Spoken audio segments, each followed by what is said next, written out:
There are those who play the game. And then there are those who pour blood, sweat, and tears into every hand. This one's for the fighters.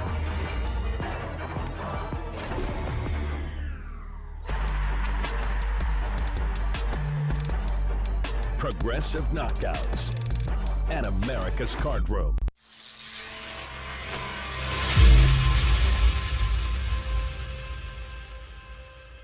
Are you and your buddies sitting around watching sports like it's a part-time job? Open a free account at bookmaker.eu and turn your skills into cash. Winning on sports at Bookmaker is as easy as tap, swipe, and win.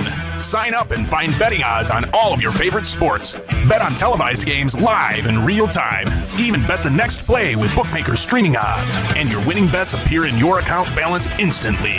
Sign up now for your free account and get a generous cash welcome bonus. Want to bet to fight and not fight to get paid? Bookmaker.eu offers free same-day payouts. Sign up today at bookmaker.eu, where the line originates.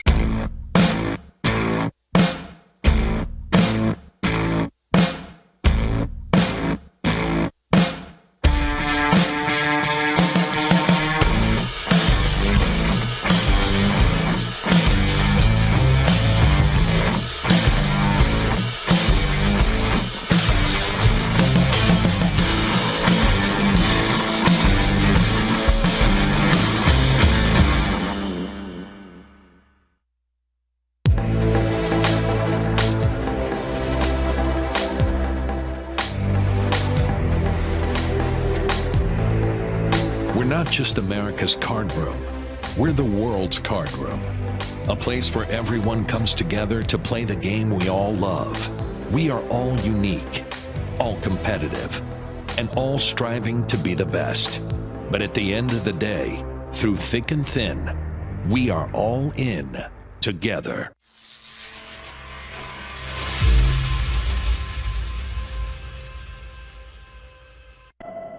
If I lost, I lost. I'll be a man and I'll admit it. I'll take my loss like a man.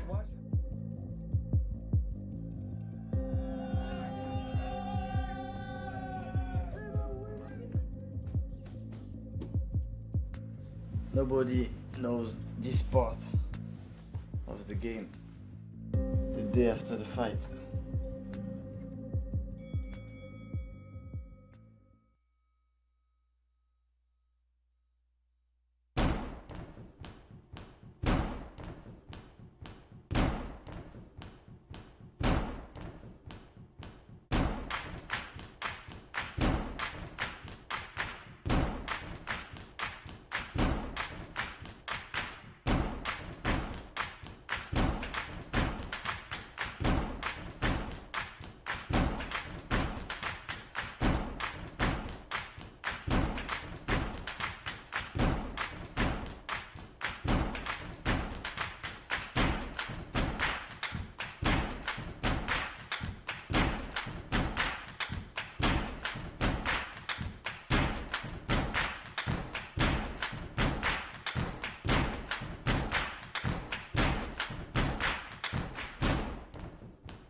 There are those who play the game.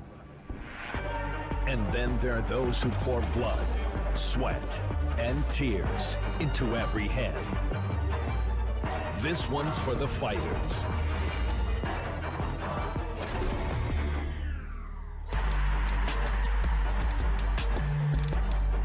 Progressive knockouts and America's Card Room.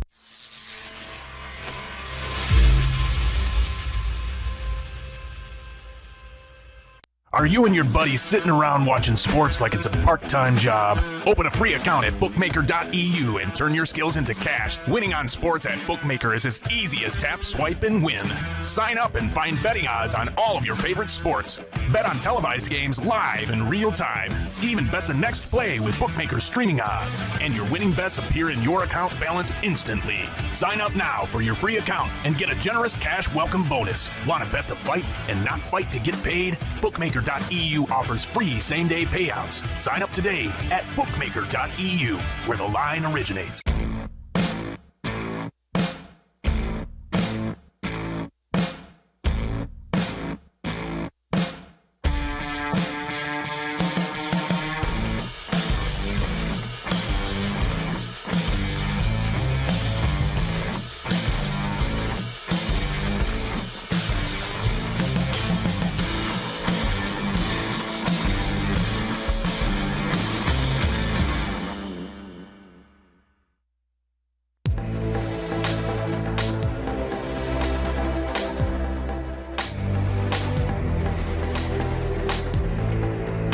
Not just America's card room, we're the world's card room. A place where everyone comes together to play the game we all love. We are all unique, all competitive, and all striving to be the best. But at the end of the day, through thick and thin, we are all in together.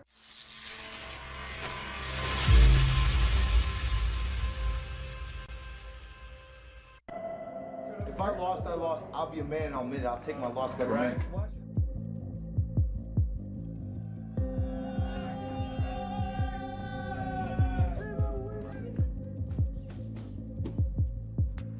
Nobody knows this part of the game the day after the fight.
There are those who play the game. And then there are those who pour blood, sweat, and tears into every hand. This one's for the fighters.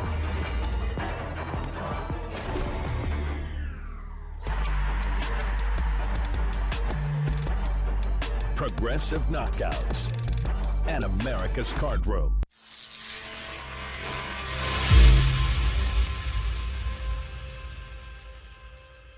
Are you and your buddies sitting around watching sports like it's a part-time job? Open a free account at bookmaker.eu and turn your skills into cash. Winning on sports at Bookmaker is as easy as tap, swipe, and win. Sign up and find betting odds on all of your favorite sports. Bet on televised games live in real time. Even bet the next play with Bookmaker streaming odds. And your winning bets appear in your account balance instantly. Sign up now for your free account and get a generous cash welcome bonus. Want to bet the fight and not fight to get paid? Bookmaker.eu offers free same-day payouts. Sign up today at bookmaker.eu, where the line originates.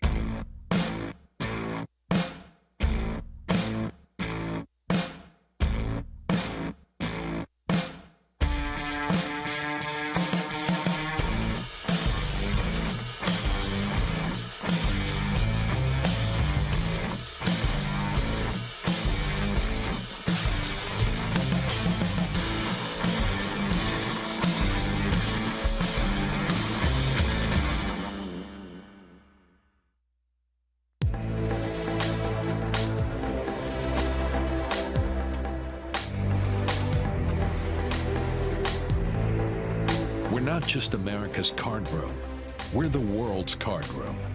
A place where everyone comes together to play the game we all love. We are all unique, all competitive, and all striving to be the best. But at the end of the day, through thick and thin, We are all in together.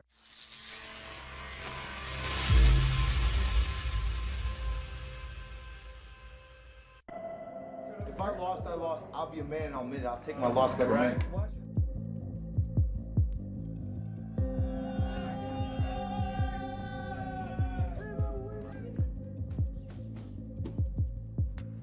Nobody knows this part of the game the day after the fight.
There are those who play the game.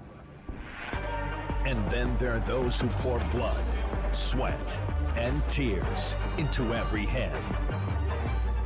This one's for the fighters.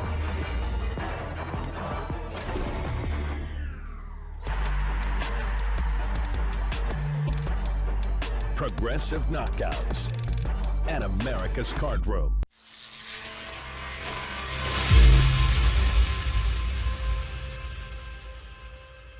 Are you and your buddies sitting around watching sports like it's a part-time job? Open a free account at bookmaker.eu and turn your skills into cash. Winning on sports at Bookmaker is as easy as tap, swipe, and win. Sign up and find betting odds on all of your favorite sports. Bet on televised games live in real time. Even bet the next play with Bookmaker's streaming odds. And your winning bets appear in your account balance instantly. Sign up now for your free account and get a generous cash welcome bonus. Want to bet the fight and not fight to get paid? Bookmaker.eu offers free same-day payouts. Sign up today at bookmaker.eu, where the line originates.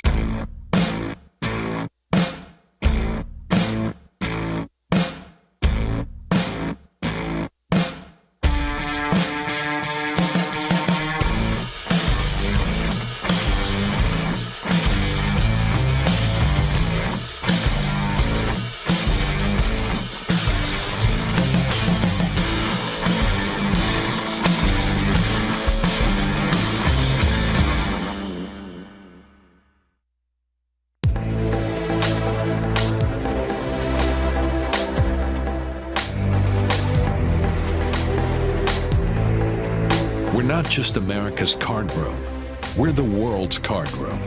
A place where everyone comes together to play the game we all love. We are all unique, all competitive, and all striving to be the best. But at the end of the day, through thick and thin, we are all in together.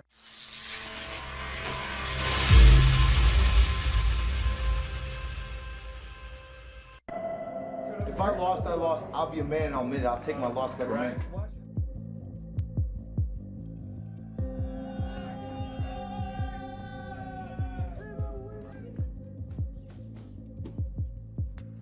Nobody knows this part of the game the day after the fight.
There are those who play the game. And then there are those who pour blood, sweat, and tears into every hand. This one's for the fighters.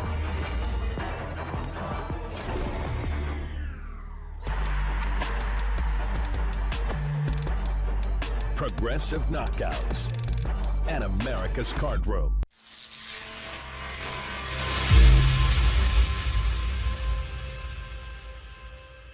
Are you and your buddies sitting around watching sports like it's a part-time job? Open a free account at bookmaker.eu and turn your skills into cash. Winning on sports at Bookmaker is as easy as tap, swipe, and win. Sign up and find betting odds on all of your favorite sports. Bet on televised games live in real time. Even bet the next play with Bookmaker's streaming odds. And your winning bets appear in your account balance instantly. Sign up now for your free account and get a generous cash welcome bonus. Want to bet the fight and not fight to get paid? Bookmaker.eu offers free same-day payouts. Sign up today at bookmaker.eu, where the line originates.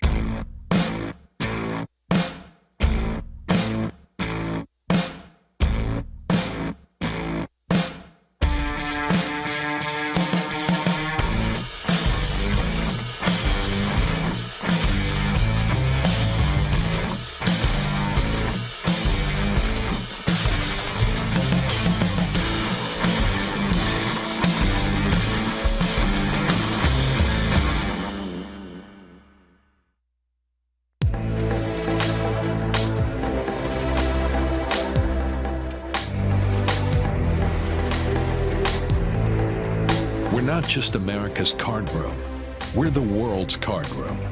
A place where everyone comes together to play the game we all love. We are all unique, all competitive, and all striving to be the best. But at the end of the day, through thick and thin, we are all in together.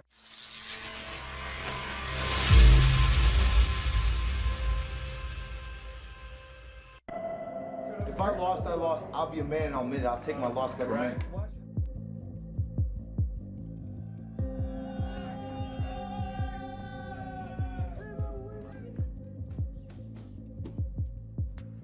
Nobody knows this part of the game the day after the fight.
There are those who play the game. And then there are those who pour blood, sweat, and tears into every hand. This one's for the fighters.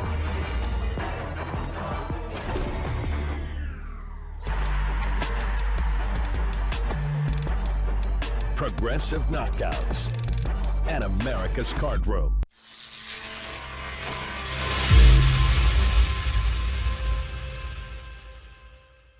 Are you and your buddies sitting around watching sports?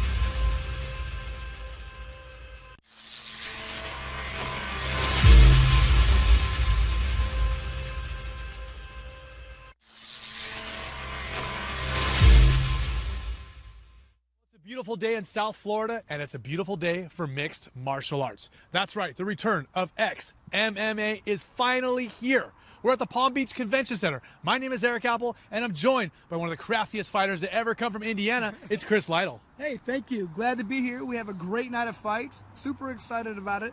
We have an Olympian on the card. How often do you get that? That's incredible. Mahmoud Sebie is going to have a very, very impressive debut, I'm thinking. Also, everyone's talking about the main event. It's James Vick and Andre Fialho. Now, Andre Fialho is no pushover, a very well-rounded fighter, and he's a veteran.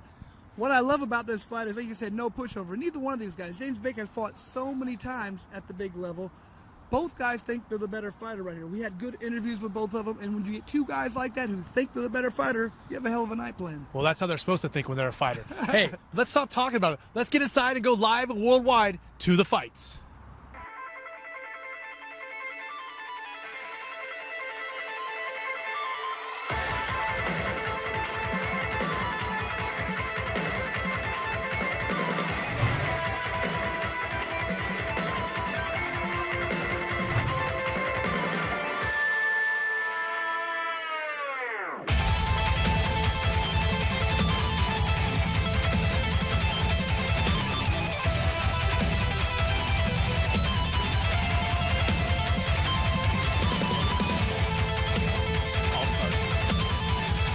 And I'll reintroduce you.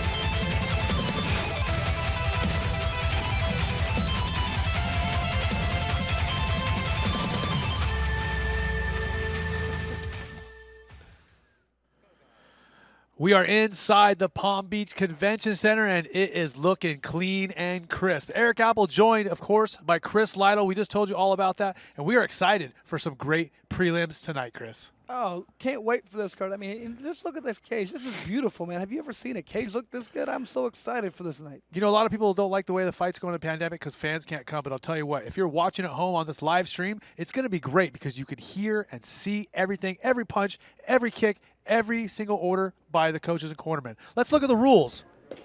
Yeah, rules very typical right here. 3 5-minute rounds. No strike to the back of the head. We have no knees or kicks to the head of a downed opponent. Yeah, and then we have the modified rules for a downed opponent here in Florida. So if you just touch one finger down to the ground with both your feet, you're still considered up. You have to have there has to be a weight-bearing point in order for you to be considered a downed opponent. And that's a big difference because a lot of guys were playing this game where they would put their finger down, put their hand up. It was just a way to be able to be in a bad position.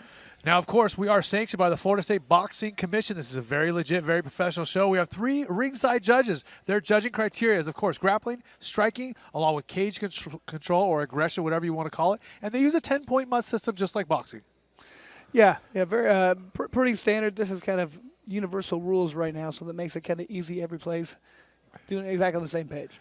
That's right. You know, we have some great fights here, Chris. I keep saying we're excited, but, man, we have some really high-level guys for a show like this. Even here on the prelims, I mean, one fight I know we're going to be really excited about is Mahmoud Sebie. He's an Olympic wrestler, came 5th in the Olympics, and this is premiere in mixed martial arts. So we have a really hot card. Yeah, I was amazed when I looked at the card how many good fighters were fighting other good fighters. That's a rarity. A lot of times the people who are really trying to build their career, they don't want to fight the toughest. They want to fight easy, what we call cans. They want to get a good win. Not here. These guys are willing to step up and take tough fights, and you couldn't ask for anything more than that. That's right. You know, we have our first fight coming up, and we have our first fighter. Get some information. We're going to learn some more about him coming up right now. Fight history was I was a pretty touted amateur. Did really well on the circuits up in Illinois. Trained with, started with Pat Curran, Jeff Curran, Big Frog. So that was where my original background came from.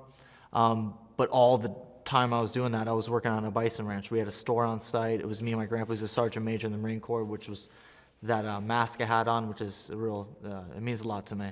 So is my grandfather. So decided.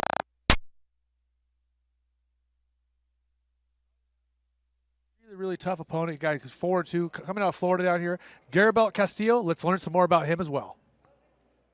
What I know about my opponent is that he has a decent striking. His jiu-jitsu level and grappling is pretty good. So that's what I know about him. And I'm very confident on my striking, and I believe that I'm more talented and as an overall fighter, mixing the entire MMA. I took this fight, or really it wasn't this opponent. I was fighting someone with a better record, that fighter said no to the fight. He dropped the fight, and they offered me this new fighter. I was ready going through my training. I was not gonna drop the fight, and I saw he fought on Bellator, and I really like his style of fighting, and I decided to move forward. And I'm gonna use him as a bridge to his fighting style and his records to show off, to be more seen out there. All right, so that's our first matchup here of the night, and it's a good one. Charlie Radtke and Rivera Castillo, the Wolverine. That's going to be a good fight to open up this prelim card. But, Chris, we got 3 other pretty good matchups coming up as well. Yeah, and the one you talked about earlier stands out. Sebie, I mean, an Olympian, but not that a high-level Olympian. I mean, those are really what has taken over in the sport. You definitely know this guy has the potential to be one of the greats in mixed martial arts. Yeah, and his opponent, Jerome Murray, he really wants to ruin his coming-out party. Also, Tyler Ray taking on Austin Jones. That's going to be a good welterweight scrap. And last but not least, Kyle Noblitt, who was a last-minute replacement. And I'm talking about last minute. I'm talking about last night coming in to take on heavyweight Jack May. Jack May is a giant, too, huge individual. That's going to be a great fight. All 4 of these are going to be good fights. Hey, let's stop talking about it and let's get into the action. Let's throw down. Let's get our first fighter out here. Decent.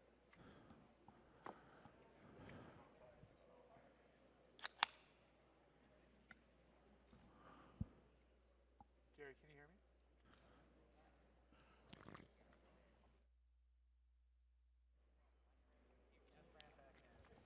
All right, Charlie Radtke getting ready to come out. And, you know, they call him Chuck Buffalo. He told us all about growing up in Wisconsin with his grandpa, and they were raising buffalo and bison meat and just living a healthy lifestyle up there. Yeah, you know, Charlie was, I loved the interview we had with him because you get a real good feel of how the guy is going to fight. Knowing what he's went through, he says he's dedicated his life to training right now. He's moved his life, his family over to Florida. He said before, you know, the fights he's won, the fights he's lost, he hadn't even been really training the way he should have. Now he's dedicated his life to it. He is supremely confident, and he just gives an aura right now, a feeling that he's going to win this fight.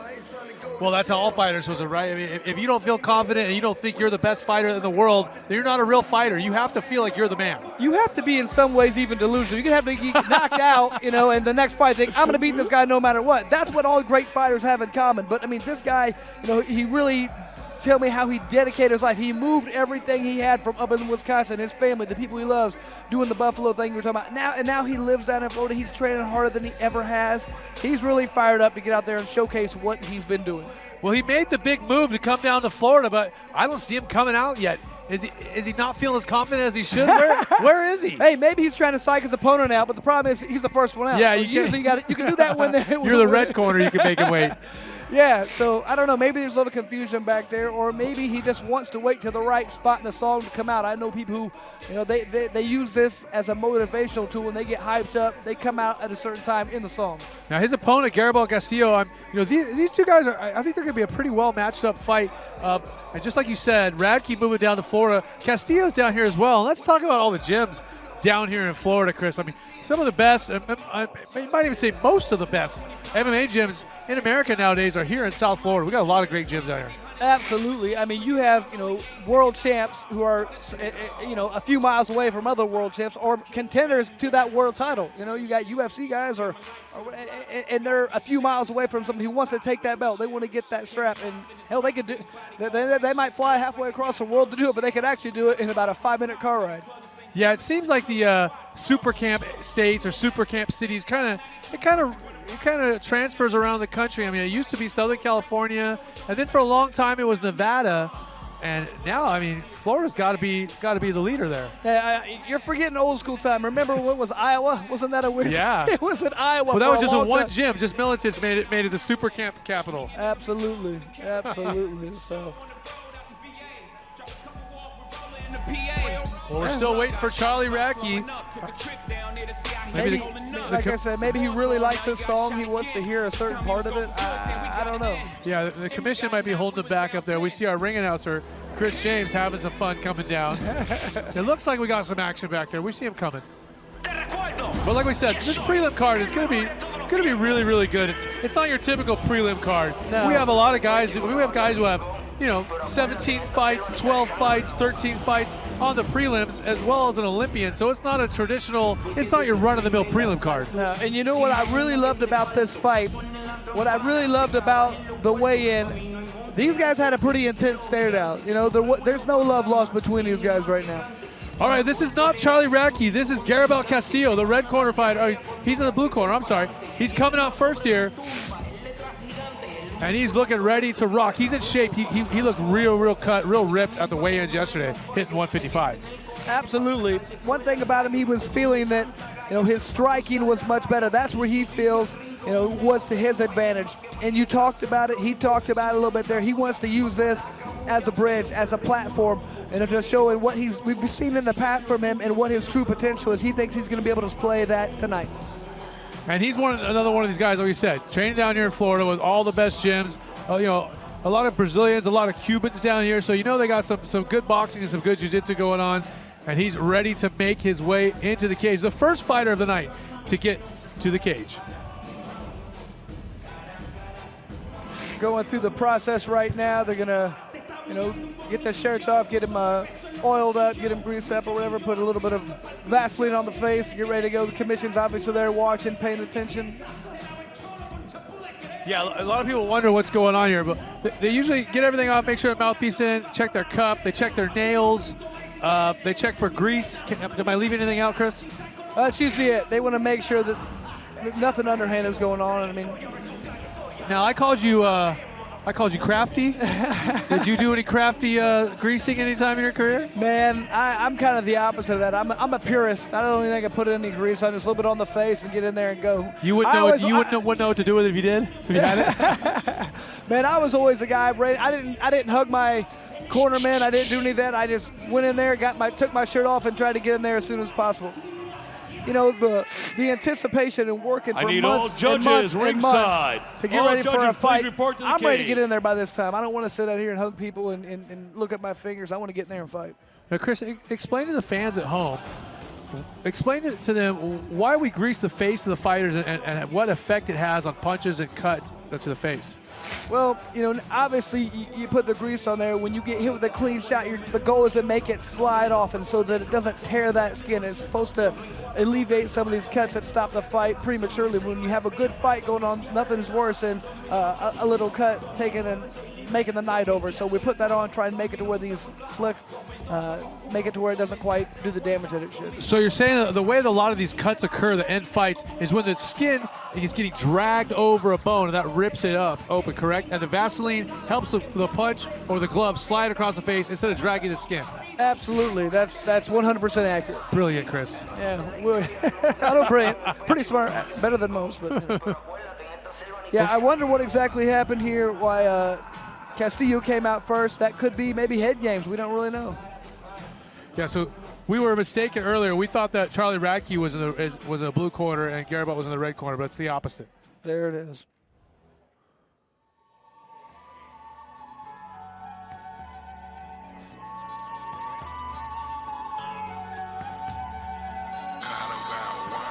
Last minute checks going on. Florida State Boxing Commission here, getting everything squared away. The first fight of the night, so it's a little bit rough getting these guys going, but once we're going, we'll be good. We'll be just fine, Chris. I got to be honest with you, man. I've really enjoyed working with this Florida Athletic Commission. They've been fantastic, and they just want to get these fights on and let us continue to do the sport we love. It's been very difficult many times, but we got it going on right now.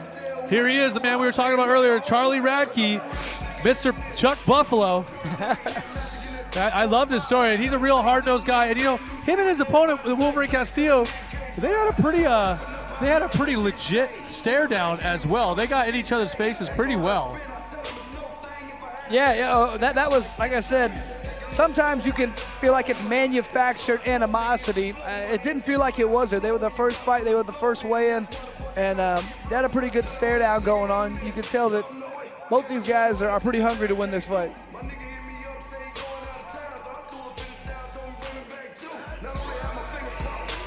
All right, got a fighter in the cage. That's a good start. Here we go. And like I said, these guys had a great stare down. They were They were not playing games. I mean, a lot of guys are trying to look serious, and it's for a serious photo. But this is a little bit more than a photo op. These guys were legitimately looking at each other's souls. Oh, I wouldn't be surprised if you can tell right away there's a little animosity between these guys when they start fighting. I think both these guys feel like they're the better striker. I think they're going to come out and want to put on a show. I think they both are here to try and make their stock go up. Oh, that's definitely what the show is. This show has a lot of attention. A lot of mixed martial arts fans all over the world are paying attention to the show, as they should be. XMMA really put together a good card. We are basically fanless. We have a couple of fighters, professional fighters from the area here in Florida. Like we said, all the big super camps are going to be attending the show. A lot of big name guys going to be hanging out with us. But in essence, this is made for TV. Absolutely. Well, it's a beautiful thing because you talked about these super camps we have here in Florida. Guess where a lot of these fighters come from? Those super camps, you know. So people are going to come support their teammates, people they've been training with the whole time. No touch of the gloves, you notice, as Charlie Radtke gets close. All right, let's get into our tale of the tape for these two fighters, our first matchup. As you can see, Charlie Radtke and Gilbert Castillo. Radtke 2-2, Castillo 4-2, almost the same in age. The weight's basically the same, and Radtke 2 inches taller. Let's go into the ring to our ring announcer for our first fight. It's Chris James. Ladies and gentlemen, welcome to XMMA, the future of fighting. Live right here tonight in West Palm Beach, Florida at the beautiful Palm Beach Convention Center. And now, let's get the party started with our first bout of the evening. Introducing to you first, fighting out of the blue corner, standing 5'8" and weighing in at 155.6 pounds. Tonight, he comes to the ring with a record of 4 wins and 2 defeats. Representing Young Tigers Foundation and fighting out of Miami, Florida, please welcome Rivera Castillo Lorenzo. And his opponent, fighting out of the red corner, standing 5'11" and weighing in at 155 pounds. Tonight, he comes to the ring with a record of 2 wins and 2 defeats. Representing MMA Masters and fighting out of Miami, Florida, please welcome Charles Chuck Buffalo Radtke. This bout is set for 3 5-minute rounds in the XMMA lightweight division. And when the action starts inside the ring, our referee, Mr. Andrew Glenn. Here we go, Chris. We're waiting for this. Time to start the fight. Let's go. Charlie Radtke and Wolverine Castillo. Both fighters wear black shorts. Man, and you can just tell right from the beginning, this is a very big cage, a lot of room. 30 feet it is, a very big size cage. I think that's as big as the cages get. Radtke pressing his opponent up against the cage. It looks like it's double underhooks. Absolutely, double underhooks. Position you're always fighting to get. Whoever's getting the underhook tends to be winning these fights in these little exchanges right there. So you want to get the double underhook. It's easy to get a body lock, pull the guy, get on top, get in the mount position. You know, I'm impressed considering this is the first preliminary night. Both these guys are very, very good fighters, both in very good shape. They're both looking very svelte. This is going to be a great matchup, I'm really telling you. Well, right now, he's trying to dominate the position right now. Wears the opponent out a little bit. Unfortunately, it seems like even if not much has happened, the person who's pushing the guy into the fence is winning the fight. Well, it's controlling the cage generalship or aggression. He's dictating where the fight's taking place, and that is one of the criteria the judges are looking at. Another inside. Oh, what happened there? A little slip by Radtke as he threw that inside kick? Yeah, he threw an inside kick, and it looked like he just lost his balance. I don't think it was he wasn't rocked or anything. A couple inside punches there from Radtke. He looks real calm, and he looks very composed in there. Oh, nice calf kick right there. I think people have been watching that happen and worked with some success lately. So. Yeah, and it's so hard to neutralize or block that kick, isn't it, Chris? Oh, it's very difficult. If you have any weight on there, it's going to do a lot of damage to you. I'm really liking right now the way Charlie, he's able to he's mimicking his opponent's hips. He's staying right in front of him.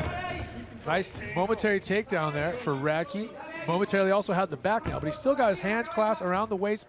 It looks like he's trying to go for that single. Castillo popped up very well, though. Good job of defense right now. But again, like you said, Radtke dominating the position because he's choosing where the fight is, correct? Absolutely. Like you talked about, in any close fight, it's the person who's dictating the pace that's going to win that round. Just about halfway through this first round of the first fight of the night here at XMMA in Palm Beach. And there's a very crafty move right there. That was okay. He only had one fight down. That's exactly what we talked about earlier. This is the newer version of the downed opponent rule, correct? Well, and a lot of people are still using that. You're just putting that hand out thinking he can't hit me in the head, he can't knee me out. He can. It's a little bit different. People aren't using this. This is real high-level wrestling and real high-level positioning going on. Both guys are doing very good right now. Yeah, these guys belong on the main card. These guys know what they're doing. Well, and the thing, they don't have a lot of fights, really. I mean, you have 4 fights, you have 6 fights, but they look like people who've been there for several years. And that's the progress of the sport. It says a lot about where the sport is going. I mean, 10 years ago, a guy who had 4 fights was not going to be very impressive. But these guys are well put together. Good knee, good shot. Knee. And Radtke's all over him like a blanket right now. He's really making it difficult for Castillo to get any kind of offense going on. He's playing defense the entire time. I can't believe you didn't use the opportunity to throw out a cheesy line. What was I going to say? You could have said wet blanket, cheap suit, hair and a gorilla. I'm trying to keep it classy. Just warm it up. Just warm it up. It'll happen, don't worry. Okay, right here, great jab. Oh, he's got the legs figure forward right there. That was definitely a Khabib move right there. I think is made but very probably because it works. That's exactly why he does it. Very difficult to do anything if he's got your legs figure forward. Yeah, Radtke's got some pretty good wrestling and pretty good positioning going on. I mean, Castillo is really doing a great job of not accepting being taken down. But Radtke just continues to keep his hands around the waist in the seatbelt position. Yeah, and like you said, he is doing a very good job, but you know what he's doing? He's losing. He's losing every second of the fight right now. You know, I think Radtke missed the opportunity to throw some good shots there as they came off the fence. Yeah, I think he was just more interested right now getting back, getting reset. I think you can see a little bit more urgency right now in Castillo because he knows he's been losing this round. He's got to do something to steal it right now. He's got 35 seconds to try to steal the round away in the eyes of the judges. And, you know, Castillo being Cuban, I was wondering how much boxing and how slick his boxing was going to be if he had a little Chris Lytle in him. I think he does have some very good stand-up. Unfortunately, he's not been able to show it off right now. You know, that is one of the advantages of pushing the guy against the fence. They have good hands. You can't see it. Oh, and he's hurt. He's hurt bad right now. Can he make it through the last 10 seconds of the fight? He's backing up. He's trying to get some space. Radtke, big knee. Wow, what a shot right there. Radtke doing a great job, but it looks like he's going to make it to the end of the round. Castillo lives to see another round, but man, he definitely took an L in that first round. Yeah, and to be honest, the fight was almost over there. I don't think you know just how close to being out he was. Very good chin being shown by there, getting through a tough time. Now, hopefully, XMMA is going to put together some nice replays for us throughout the night that we'll be able to talk through. But man, Radtke looking really good, and look how calm he is. He's not really breathing so hard. Castillo is relatively composed, but he did take some shots, and he's breathing a little harder because, just as you know, even if you're in great shape, when you're getting hit in the head a lot, you start breathing hard. Let's take a look at the replay. Okay, and here we go. There's that calf kick. Here, just a little bit more good action being pushed up by the side of the cage, throwing some good knees. That's just a little left hand that put his opponent down right there, Castillo. Yeah, and a world of hurt right there. I don't think he realizes how hurt he was. Yeah, Radtke is really aware, and he picks his shots. He doesn't waste much energy. He pops them when he gets a chance. Round number 2. Here, our first prelim of the night at XMMA. Let's get going. 5 minutes. Now, what you really like to see is how somebody reacts after losing a round like this. Well, that really is the test of a fighter, right? If you could come back from a tough round, you can fight through adversity. Because you know anybody can be a bully and beat up someone they're supposed to beat, but can you come back from getting smacked around? Well, to be a great fighter, I feel like you have to learn how to be a good hammer, but you also have to learn how to be a nail sometimes. You can't be the hammer all the time. And how do you react when you are the nail? Some people fold, and some people, burst on through. Now it looks like Castillo backing up quite a bit. Radtke pushed up against the fence. Now back to his wrestling. Deep in there, double A. Got his hands clasped. Going to get the takedown momentarily at least. That was a great job by Radtke right there. He waited until Castillo threw a power punch, and then he ducked in for the shot right there. Wait till your opponent comes forward, and then get the attack. Very nice. I can't believe Radtke only has 4 fights. I know. I mean, you can just tell. Well, think about it. He's had this pandemic. He's moved down to Florida. He's been working constantly to get better with great fighters. So that's one thing he talked about: training, the level of competition, the level of training partners. Full mount. Much better. Full mount. Sorry to interrupt No, you. you're fine. Transition. He's up against a cage. He's got full mount. Let's look for some strikes, or is he going to take the submission? He's being very smart right now. He's being heavy on his opponent. He's going to make Castillo do a lot of work to get out of this position. I'll tell you what, though, he got into mount with 4 minutes left here in the first round, and that is not a good sign for Mr. Castillo. Absolutely not. Now he's going to work to get that body triangle, I think, there. He just locked it in.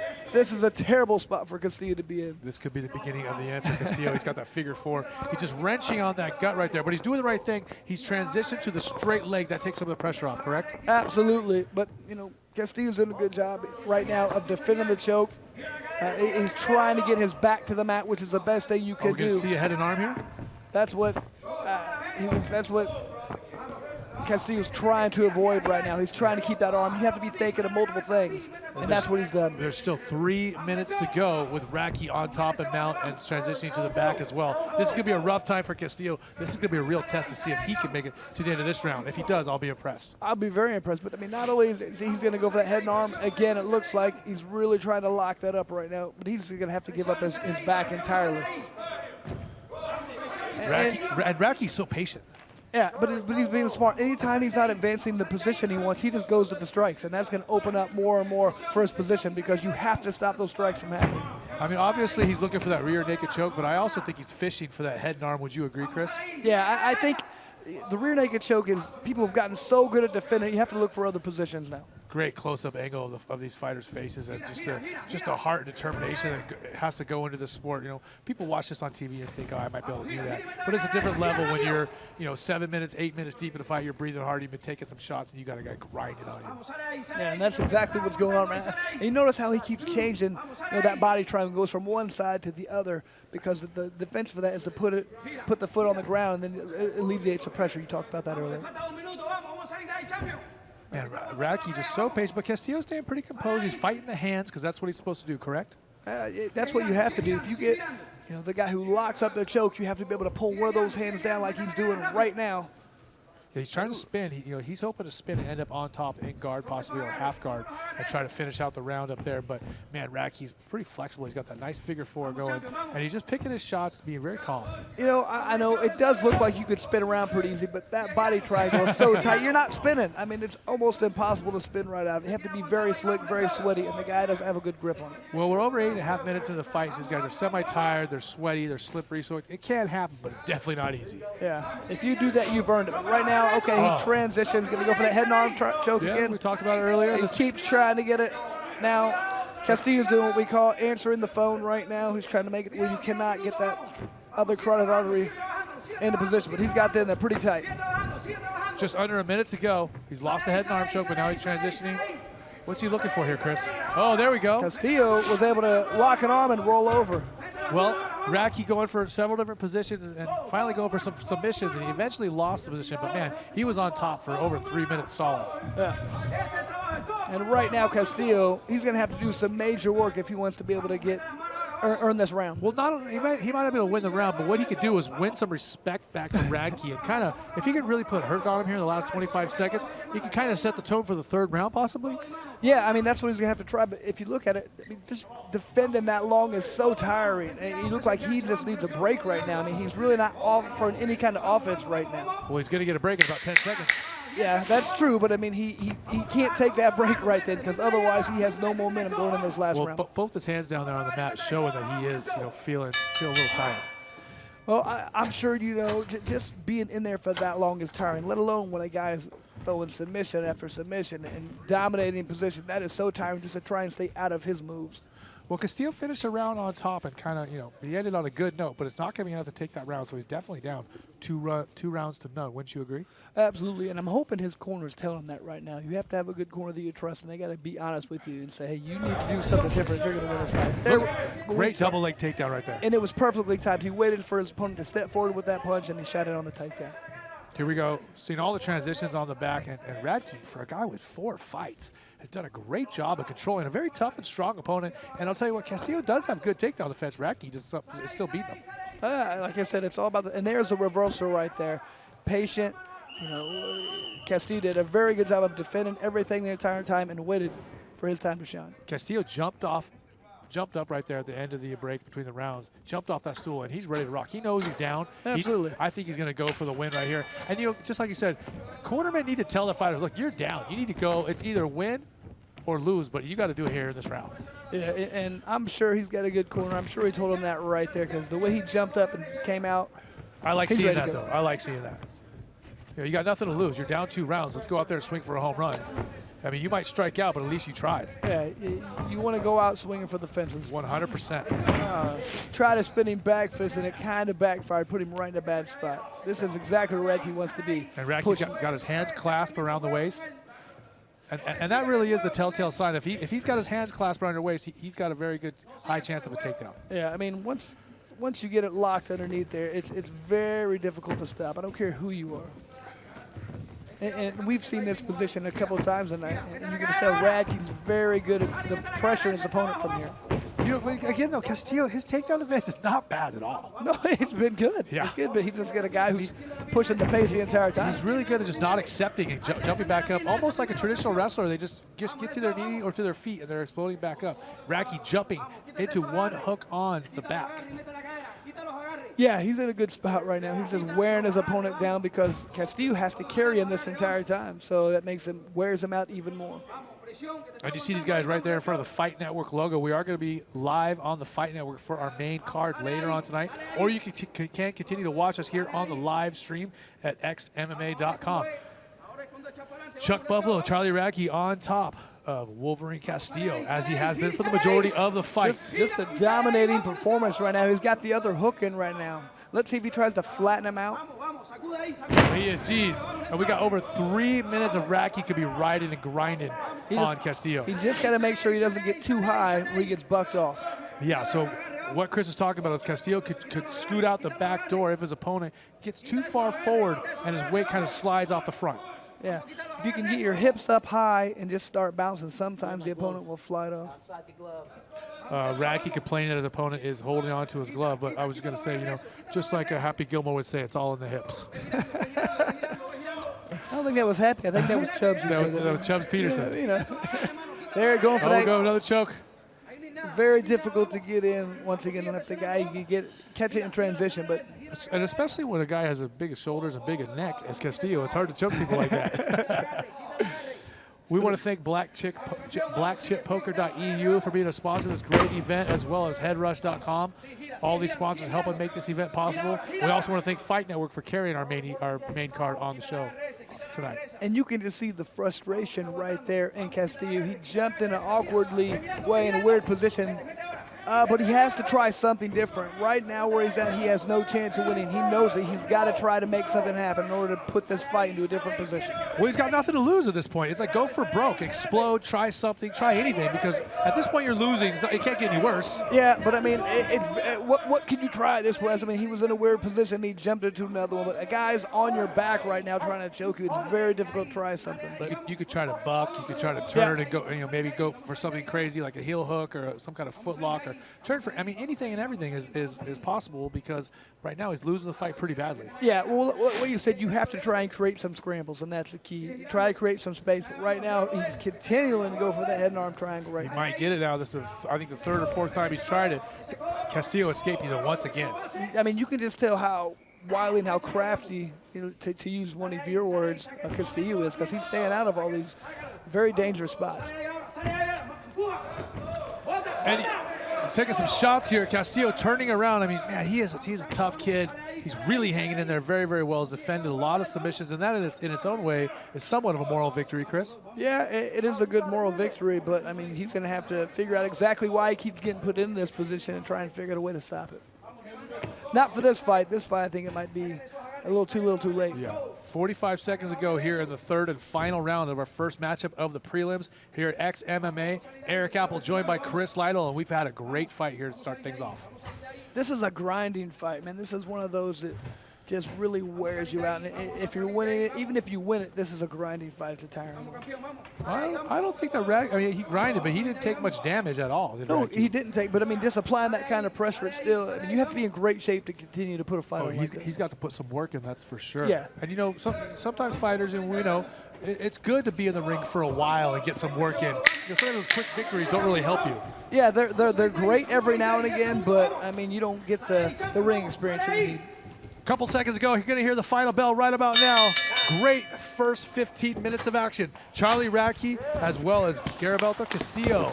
Radtke with his hands raised in the air, feeling confident that he won all 3 rounds. I mean, he might have even won 1 or 2 of those rounds by a 10-8 score, which is really, really impressive. Both these guys in great shape, though. Finish. And Radtke didn't take any damage. I mean, he could potentially get back in and fight here real quickly. He didn't really take very many shots at all. He took a couple kicks, but other than that, he is fresh and ready to go. He could fight again next month.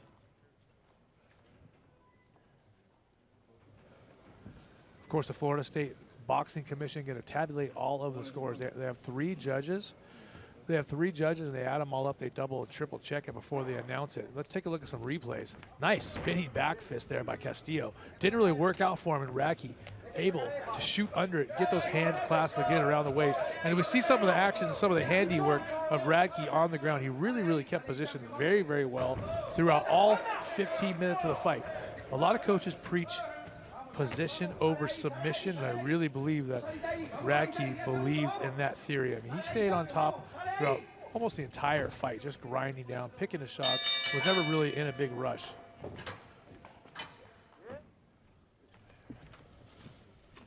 I think we have our first decision of the night. Let's throw it up to the XMMA ring. It's Chris James.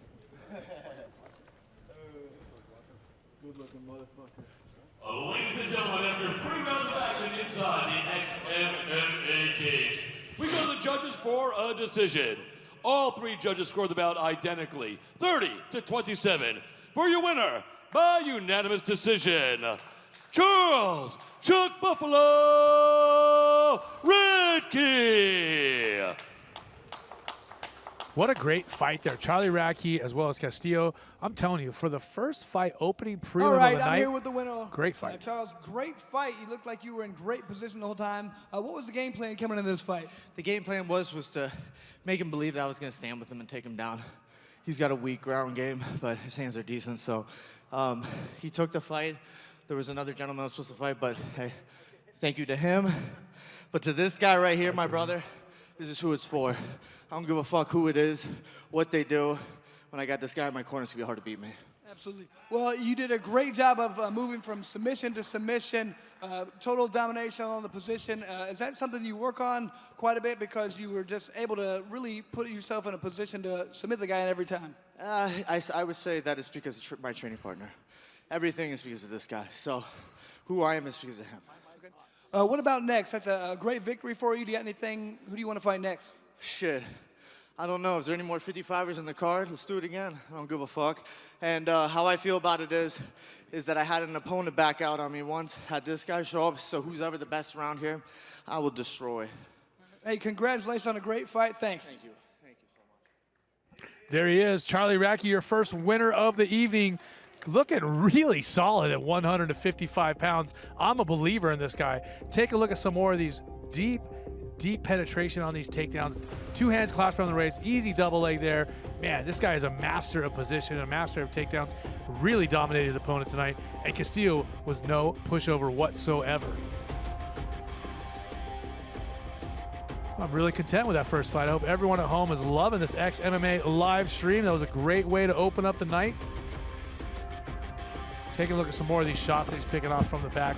Just smoothly transitioning from top to bottom, taking the back, taking the mount. Let's take a look at some of the other prelims that we have coming up here on our first part of the night. Chris, welcome back to the table. We were talking about, I mean, I was just so impressed with both these guys, but I'm a believer in Radtke now. Absolutely. It's just what we talked about. Even look at the times he's lost. He's fought really quality guys. So him actually here down in Florida training, dedicating his life to us, he has nothing but unlimited potential. Yeah, you know, this guy's got a future 1,000%. Yeah, that's why I want to know who he wants to fight next. He's pretty much willing to fight anybody, but He sounded like it, I'm right? really, he wanted to fight somebody else tonight. Oh, I mean, he didn't take much damage, but let's take a look at this card. So coming up is Tyler Ray and Austin Jones, a welterweight scrap, and that's a weight class that you and I are both familiar with. After that, the Olympian Mahmoud Sebie taking on Jarrell Murray, and the heavyweights Kyle Noblitt and Jack May. That's going to be an exciting one. But hey, we're moving on to our next fight, Tyler Ray and Austin Jones. Let's learn more about them.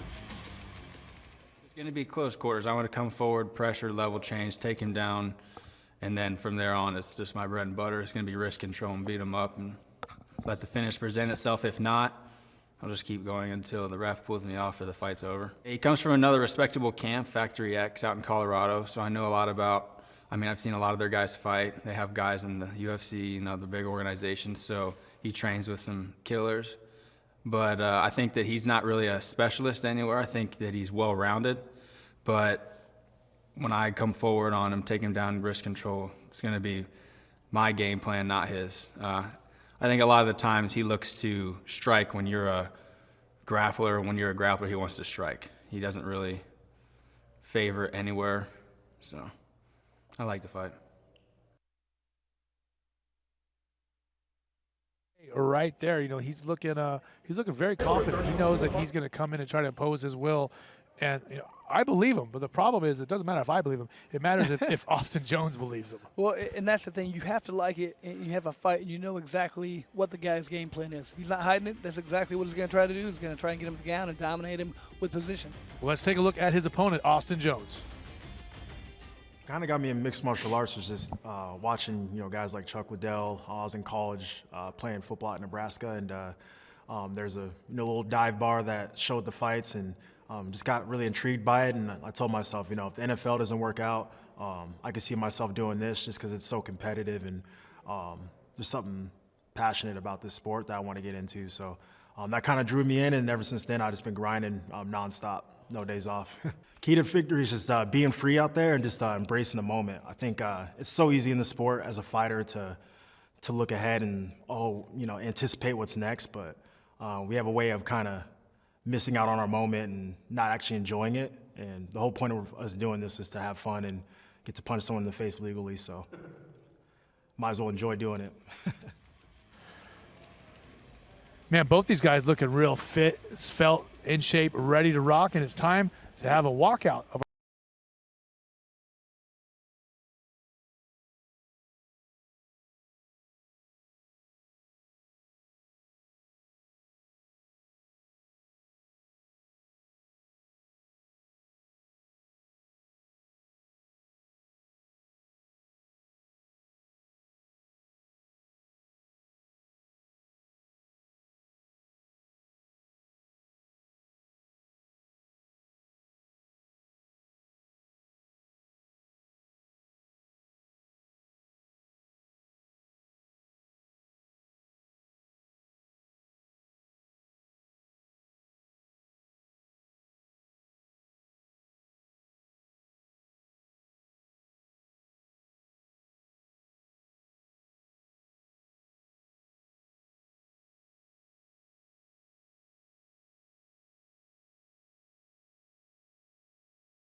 I love that.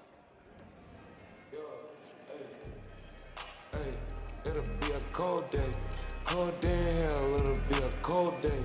Hot day. Let's look at his opponent. Tyler, the Wolverine Ray, 6'2", 171, and he is a built welterweight, isn't he, Chris? Oh, man. The interesting thing to me, this is our second Wolverine we've had in the first 2 fights. We're 100% right now with Wolverine nicknames. That's fantastic. But, man, yeah, I mean, man, this guy just looks like a beast. Put together, made out from granite. Just, he knows what he wants to do. He wants to go in there, he wants to pressure you, he wants to get you on the ground and beat you up. There's no qualms are being made. He's not going to tell you I'm going to come out here and do jumping, flying knees. He's going to come out here and try to put you down. You know what he's going to do, but can you stop it? That is the key. Can you stop it? And, you know, he's also flying out here down to Sanford MMA, one of the super camps, training with Tyrone Spong. I don't know if you ever trained with Tyrone, but he hit me a time or two, and I did not like it. I've seen him hit many people. I don't think it would like it either. That's quite a guy to teach you how to strike, let me tell you. Yeah, like I said, they got nothing but great fighters out of there, killer fighters. I think Henry Hoof's in charge. Great camp. Let's get to the tail of the tape of these two fighters before we introduce them in the ring. Tyler Ray, Austin Jones, 6'2" versus 8'5". 27 years old is Tyler Ray, 31 is Austin Jones, both almost the same weight, but Tyler Ray a couple inches taller, the reach is the same. And it's time to introduce these two men in the cage with Christopher James. Well, ladies and gentlemen, here we go with our next bout of the evening. Brought to you by our friends at Black Chip Poker. And is set for 3 5-minute rounds in the XMMA welterweight division. When the action starts inside the cage, our referee will be Mr. Russell Greenberg. And now, let's meet our fighters. Introducing first, fighting out of the blue corner, standing 5'11" and weighing in at 170.6 pounds. Tonight, he brings to the ring a professional record, 8 wins versus 5 defeats. Representing Factory X and fighting out of Denver, Colorado, please welcome Austin Osmosis Jones. And his opponent, fighting out of the red corner, standing 5'11", weighing in at 171 pounds. Tonight, he brings to the ring a professional record of 6 wins and 2 defeats. Representing Sanford MMA and fighting out of Boca Raton, Florida, please welcome Tyler, the Wolverine Ray. Tyler Ray looks like he means business. I think he looks like that all the time. He's not playing any games.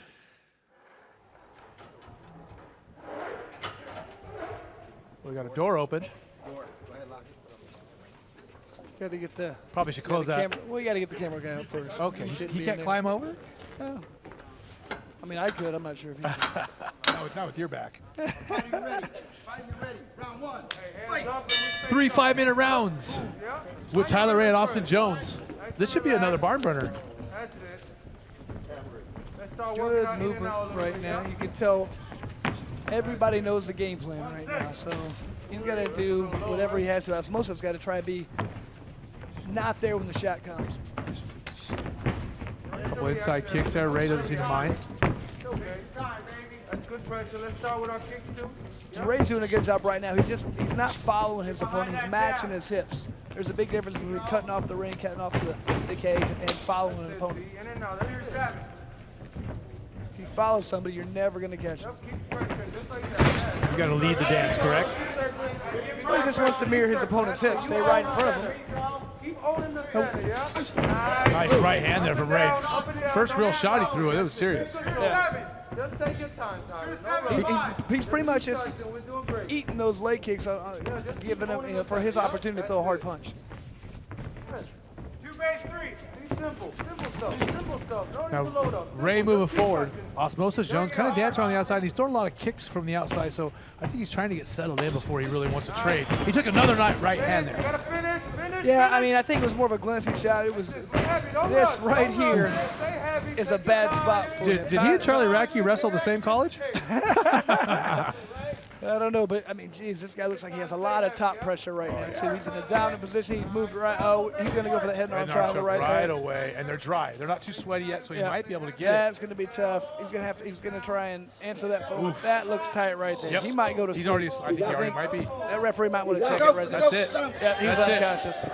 Quick submission victory for Tyler Ray as he puts his opponent, Austin Jones, to sleep in the opening seconds of the fight. How impressive was that, Chris? I mean, you could just tell how incredibly tight it was as soon as he put it on. We were both talking about it, and you saw as soon as that arm wasn't up, we thought he was unconscious. Well, and the big thing is, it's the beginning of the fight, so they're dry, they're not too slippery, not too slick, and you can really lock that in. And when you're built like Tyler Ray, you could squeeze that thing. Yeah, and I don't think, here's a replay of it right there. You can see as soon as he gets in position, he knew right there. He knew where he was going. As soon as he got both those legs over, this fight was a wrap. As soon as he got it locked up, there's no getting out of it. And talk about this, Chris, you know, this is not a real complicated submission, but one that certainly works, and you know that he was setting it up the whole time. Oh, you could tell as soon as he got his takedown, he put his head in position to trap that arm. As soon as he trapped the arm, it doesn't matter getting the legs over, and then it's a wrap. Tyler Ray had a plan once he got down there, and he went right to it. Man, great. And you know, and I think Jones was asleep for a couple seconds before they figured it out. Yeah, I mean, because he was doing a good job fighting it. You can see right here, but then as soon as his arm goes limp, that's pretty much a wrap. And great camera work and sound work, because we could hear him making those semi-snoring sounds. Absolutely, and we've talked about that as far as, you know, that's one of the beauty of not having a crowd. Well, there was no need for a judge's decision in here, so we don't need to wait for them to add up these scorecards. And we're going to go to the ring for all of the particulars here momentarily at our first round finish. Let's hear from Christopher James. Ladies and gentlemen, our referee, Russell Greenberg, steps in and calls a halt to this bout at 1 minute and 45 seconds of round number 1, declaring your winner by submission via arm triangle, Tyler the Wolverine Ray! Man, great victory for Tyler Ray. Let's get him in the cage with Chris Lytle. All right, Tyler, congratulations on a great fight there. Can you walk us through the submission you had there? Yeah, first and foremost, I want to give all the glory to God. Without him, this isn't possible. But yeah, I know I was looking to cut the cage off and get Austin down to my bread and butters on the ground, and as soon as I had the takedown, I felt my arm was already in position for the triangle, so I jumped on it real quick before he could recognize that my arm was behind his head, and once I jumped to the other side, I knew it was pretty tight, so it was just a matter of time. Looked incredibly tight to us. You look like when you were on your feet, you were doing everything you can to land that big right hand to go straight for the takedown. Is that kind of your game plan? Yeah, in the beginning, I was kind of hunting for the right hand a little bit, so I had to calm myself down and not throw so hard. But yeah, the game plan was always to try and cut the cage off, strike to a takedown, and go work.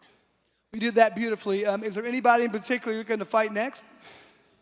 No, I'm just looking to stay active and keep going and keep going. I'm just going to keep fighting this year. I want to get to the big leagues, so, you know, I'll do whatever. I just want to keep fighting. Actually, we'd love to have you back. Thanks a lot and congratulations. Let's take a look at some more of these replays of this head and arm choke, which is set up beautifully. You see him transition there. He knew where he was going. He got those hands clasped behind the back, and he easily transitioned around. You could hear the sounds of his opponent going out. And he was happy man was Tyler Ray. Let's take a look at this other angle here from the top, and you can see when he let go the limp body of his opponent, Austin Jones, really showing that squeeze power of Tyler Ray. Man, he's got a big, strong upper body, and you know he's got a good squeeze. You can see it.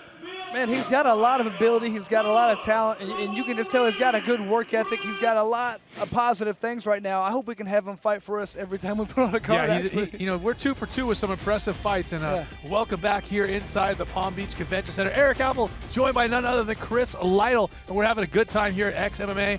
We've had some great fights to start off, and we're going to keep it going. Now, we're going to step it up another level as if that was possible. We have the Olympian, Mahmoud Sebie, coming out for his mixed martial arts debut. This man is a superstar in Africa, a superstar in Egypt, and he's been in the Olympics. He came 5th. He was just 1 round away from a medal. It is so impressive. Let's get to know him a little better. So yeah, being an Olympian and, you know, like competing in the Olympics and all, like, you know, I've been doing wrestling for almost 17 years. Yes, it put like a pressure for me now being like, you know, I'm in the transition for, you know, doing MMA now and competing in MMA. And this is my pro debut. Yeah, I'm kind of nervous, but like I train almost 2 months. So it's enough. My wrestling experience is like priceless. No one have what I have. No one literally, you know, like I have like unstoppable like because wrestling, I'm in love with the sport, so I'm always creating. I'm always creative with the movements, with everything, and I can come up with stuff like instant. So for me, it's an art. So now I'm doing mixed martial arts, so I love that. The reason why I'm transitioning from wrestling to MMA, because I love fighting, and also one of the biggest reasons, money. So, I mean, I can make money in MMA more than... Well, we kind of cut him off there, but he's talking about, you know, he was talking about, Chris, something that we've always known, that if you're in the Olympics for wrestling, the highest levels of wrestling, there's no way to make a living, really. So these guys are have to transition to MMA if they want to continue their combat sports career and make some money. But let's take a look at Mahmoud's opponent coming up out of South Carolina, Jarrell Murray. My opponent, he's actually an Olympic wrestler. So his strong point is going to be wrestling. That's pretty much what I know of him, but he's transitioning to MMA, so I'm pretty sure he's mixing in other arts as well. Most people would consider him as very green for MMA because he's just now transitioning from wrestling. To ruin his coming up party would be amazing. The difference between the athlete and the fighter would have to be heart. An athlete, they have a set goals. A fighter is always ready, no matter what, training or not, he's always ready. Before I trained MMA, I mean, man, I'm from the streets, so I fought a lot. I could take an L, I could take a W and be ready for the next one before the present one is even here. Well, I'll tell you what, Chris, Jarrell Murray is not here to be run over or to be anybody's doormat. He's here to put up a fight, and he wants to welcome Mahmoud Sebie to the sport of mixed martial arts with some punches to the face. But here he comes, Mahmoud, the Olympian. Man, this guy speaks well. He looks great. He has great athletic prowess and technique and ability. Let's see him pull this off in the MMA cage. I believe this is the national song of Egypt. Well, I don't care what anybody says. If you wrestle at that level, you are a different level of not only physically, but mentally tough. That's why I believe the wrestlers do so well in this sport. It is the mental preparation and the mental, anguish they have to go through day in and day out is very similar to MMA. So this guy might have not fought in MMA yet, but he's been doing this type of training for 17 years. So he's been training wrestling for a long time, but, it's a little crazy. He's only been training mixed martial arts, he said, a few months. That's unreal. I mean, to transition that quick to your first fight after only a few months, but I mean, if anyone could do it, it's a guy who's this high level of an Olympian. Absolutely. You don't, like I said, you don't count these as this is the first time walking through these doors and getting in the octagon, but he's been in a different kind of octagon. He's been on the mat. It's a one-on-one sport. The mental preparation is very similar. He has been in some of those. It's a little bit different, but this is his debut, but he's been in there and had those butterflies in that fight feeling many, many times. I mean, this is great. I'm excited. We've had two great prelims to start the show off. Now we get to our Olympian. And after this, we're going to have a great heavyweight matchup.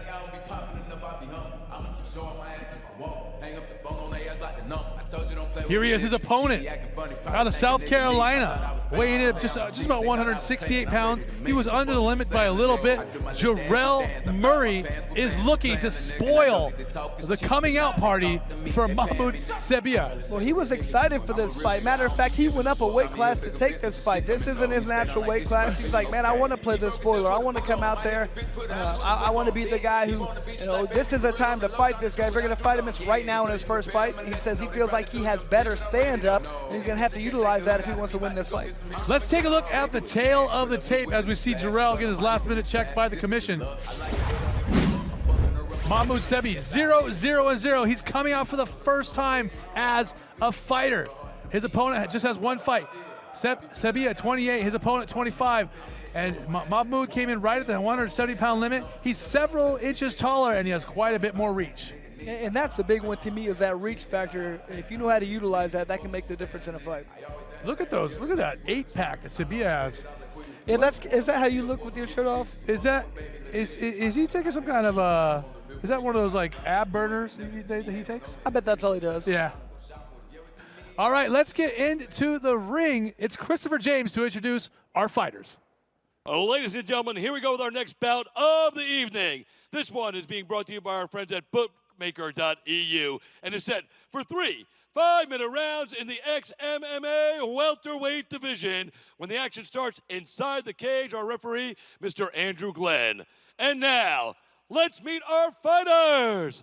Introducing to you first, fighting out of the blue corner. Standing 5 feet 11 and a half inches tall and weighing in at 170.4 pounds. Tonight, this former Olympian makes his professional debut. Representing MMA Masters and fighting out of Miami, Florida. Please welcome Mahmoud Sebie. His opponent, fighting out of the red corner. Standing 5 feet 4 and weighing in at 167.6 pounds. Tonight, he brings to the ring a professional record, 0 wins and 1 defeat. Representing Brunson's MMA and Fitness and fighting out of Wilmington, North Carolina. Please welcome Jarrell Murray.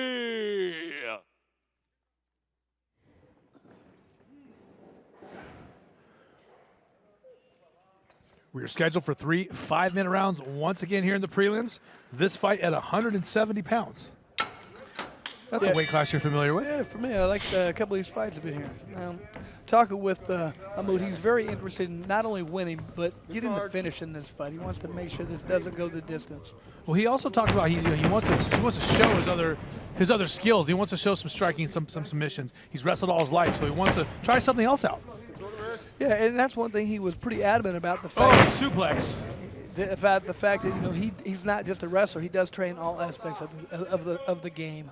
Well, yesterday he told us he can suplex anybody in the world in his weight class, and he already showed a suplex to his opponent right away. Throwing some big right hands from the back. Hey. There's those suplexes we talked about.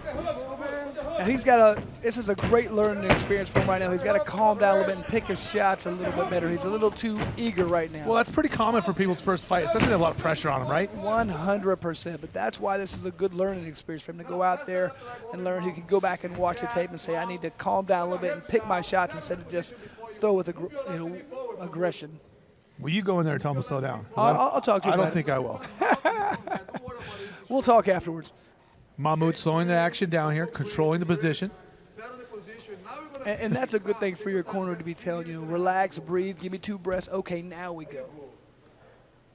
And he's in a position where he could transition possibly to a head and arm choke, just like we saw in the last fight that Tyler Ray did, correct? Absolutely. I think right now he's just kind of trying to get a good feel for what's going on. He knows exactly where he's at and what he wants to do. He's just taking his time, being patient, probably trying to get a little bit of ring time. Mahmoud, the big hammer strikes right there. And those are powerful. Yeah, and the referee's right there taking a good look. He wants to see if he needs to step in and stop the action. Not even 2 minutes in the fight, and the referee's just about to stop it, I think. Well, because he's just covering That's it. That's it, Chris. Mahmoud is excited. His first victory in the sport of mixed martial arts. He's had so many in wrestling, but this is the first in mixed martial arts, and I bet it's the first of many. It looked like he kind of... He might have hurt himself celebrating, I think he did. I think he might have hurt his knee a little bit or something, so got to be careful with that. And, there is a history of fighters and wrestlers in particular. Mark Coleman, I know, he blew his ACL out after a fight. Remember at Pride? Yeah, that's definitely a Mark Coleman move. Yeah, he looks like he hurt himself a little bit right here. He's kind of walking. I hope it's not his knee.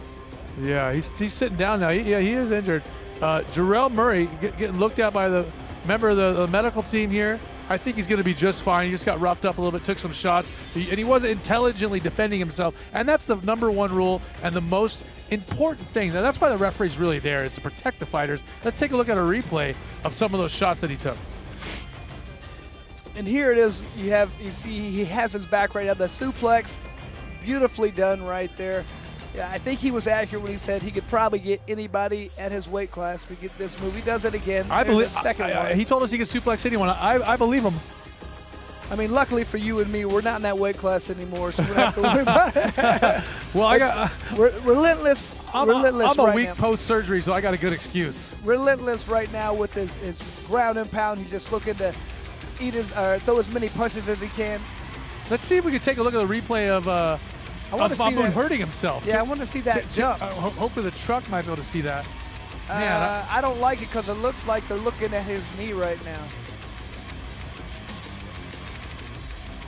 Man, that is so unfortunate. And big respect to Jarrell Murray for getting in there at all with an Olympian. I mean, that's a tall order of anybody. I mean, even somebody who has 10, 15 fights, they say, hey, you want to fight an Olympic wrestler who almost got a medal. Yeah. You gotta have some grit and determination. Absolutely. Now, we don't need the judges for this fight either, because we got another finish, this time by TKO. Mahmoud still celebrating. He's got both his flags, and he's a really, really proud citizen of the U.S. He has his home in Egypt, but he says this is his new home. He has his land in Egypt, but the U.S. is his new home. And for all of the official particulars, let's throw it up to the ring. Christopher James has the details. Ladies and gentlemen, our referee, Andrew Glenn, steps in and calls a halt to the bout at 1 minute and 52 seconds of round number 1. Declare your winner by TKO, Mahmoud Sebie. Congratulating his opponent, and I think we have Chris Lytle up there to speak to Mahmoud Sebie. Get him, Chris. All right, congratulations on a fantastic debut. Got your first MMA victory. What are you thinking right now? I mean, I should finish it like first 20 seconds, but it takes time to figure out the rhythm and distance. And to be honest, that's my first pro debut, so I'm so happy that I started with the great managers, with the great coaches. So I just started like 2 months ago, my MMA career, but I'm so excited for what is coming, and I promise all of you, world champion the way. You look like you might have hurt your knee there with your victory celebration. After I finish. Yeah, after I finish. Is it hyped? It's like, you know, I've been doing wrestling my whole life. I have represented my country in the last Olympics and World Championships, all like overseas and international tournaments. So it's just a new career for me, but I'm born to be competitor and I'm fighter, so that's what I love to do. This is my shit. And if you want to take it, somebody here gonna be dying. So, and I'm willing to die. Willing to sacrifice my life here to fucking win. Yeah. Well, it seemed like very quick fire. Are you wanting to stay active, fight as much as possible, or continue to learn at a slow pace? What's plans for you? I mean, this week if I feel my my knee is good, so Melky gonna give me a fight 2 weeks later, so. Yeah, I love this shit. I'm just having fun, so I love it. But I'm glad that I started, and today my pro debut. I'm happy where I'm at.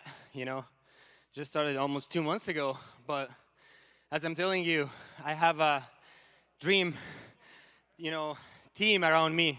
So the management, the coaches, the gym, my team mates. So I'm grateful. Hey, congratulations on a great pro debut. Can't wait to see you fight again. Thank you. Appreciate it. Thank you, bro. Chris Lytle in the cage with Mahmoud Sebie, and man, this guy is going to be a force in the sport. Now, we've had some wrestlers, some Olympic wrestlers even come into MMA and not do quite so well, but man, Mahmoud seems to have it. And we see the finish here, just a bunch of strikes, and it looks like Murray wasn't really defending himself intelligently, and that's why the referee stopped the fight. Let's see if we can see what Mahmoud did to hurt his knee. Oh, he did a stomp right there. That's it. He did a stomp and might have popped some cartilage or one of his ligaments in his knee. But I think he'll end up being okay. I don't see any giant swelling as we see him get his hand raised in victory for the first time. You know, Eric, luckily for me, every time I won, I was usually so tired, I didn't have enough energy to do that jump up and stuff. You know what I mean? I was pretty exhausted. Man, and he is one motivated guy, is Mahmoud Sebie. Man, 3 fights down, 1 to go here in the prelims, and we've had a great start to the evening, haven't we, Chris? Oh, man, I've been really thoroughly enjoyed with all these fights. High-level fighters, just a great atmosphere. Everybody's in great spirits. Everybody's happy just to be able to fight.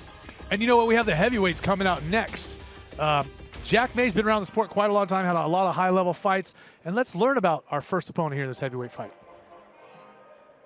Yeah, I'm fortunate enough to get the call from XMMA, and but I've been been in the big shows, been there with some of the best, and so I think it's just prepared me for opportunities like this.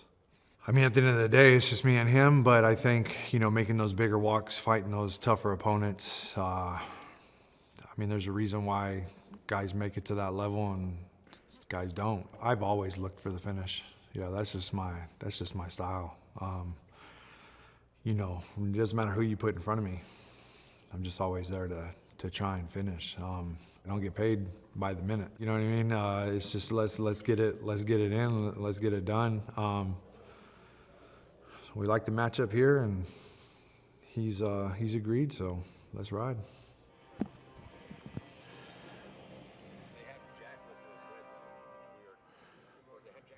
So there he is. He's our last-minute opponent, Kyle Noblitt, filling in on literally less than 24 hours' notice. This guy, you can see his USA Wrestling tattoo. That might tell you something, huh, Chris? Yeah, I think we have a pretty good idea of what his game plan is going to be. Like I said, unfortunately for us, we didn't even get to interview this guy beforehand. We didn't get to do anything. He didn't get here till late. You got to like and respect a guy who's going to be willing to take a fight at this level against an opponent like that on less than 24 hours notice. I mean, you know, that's a special breed of guy that will show up on a few hours notice. You know, he is 31 years old. He has a good record, 10-2. He lives down here in Florida. He was nice and close. He said, hey, write me a check. I'll be there. I like this guy. Well, that's an overall theme. People like money, so he wanted to get paid. He came in. This guy has fought at some pretty high levels. He's fought the LFA, 10-2, very good record. All right, well, let's learn more about him. Oh, I'm sorry, we can't learn more about him. Like I said, we didn't interview him. Yeah. I just did that out of habit, but we don't get to do anything like that. So we're going to see Jack May coming out next, walking down that ramp. Jack May, we talked about another guy, a lot of fight experience. He's fought in all the big organizations, been there, done that. Trains out in LA, out in your neck of the woods, yeah, I Orange believe. County. He's been around my hood for a long time. I see him all the time. He works some different venues. I see him as well. He's a good dude, and he's tough. He's got some great hands he was known for in the beginning, but his wrestling, he looked really good against Tyrell over at Bellator. That fight was stopped due to a knee to the groin, but you know, he talked about in his pre-fight interview, he was able to get out from under Tyrell Fortune, and that's a big deal. Yeah, absolutely. I mean, he said he's been working on it, and it showed in that fight. Able to get up from a monster like that. This guy is huge, 6'8". Geez, just a huge reach. This is going to be a dangerous individual. He wants to keep the fight on his feet. He wants to finish fights. He said he never wants to go the distance. I don't get paid by the hour. I get paid by the fight. So let's make this go fast. He looks intense and ready to rock. He's a big, tall guy, 6'8". Let's take a look at the tail of tape and see just how tall he is. Oh, he's ready to go. Here we go, Chris. Just like you said, 6'8" versus 6'2". Only a 2-inch reach advantage, though. Both these guys towards the top of the weight limit. And 10-2 versus 11-6. Jack May a lot older, 39 years old. Let's go into the ring for our particulars with Christopher James. Ladies and gentlemen, here we go with our next bout of the evening. Brought to you by our friends at Win Nation and is set for 3 5-minute rounds in the XMMA heavyweight division. When the action starts inside the ring, our referee, Mr. Russ Greenberg.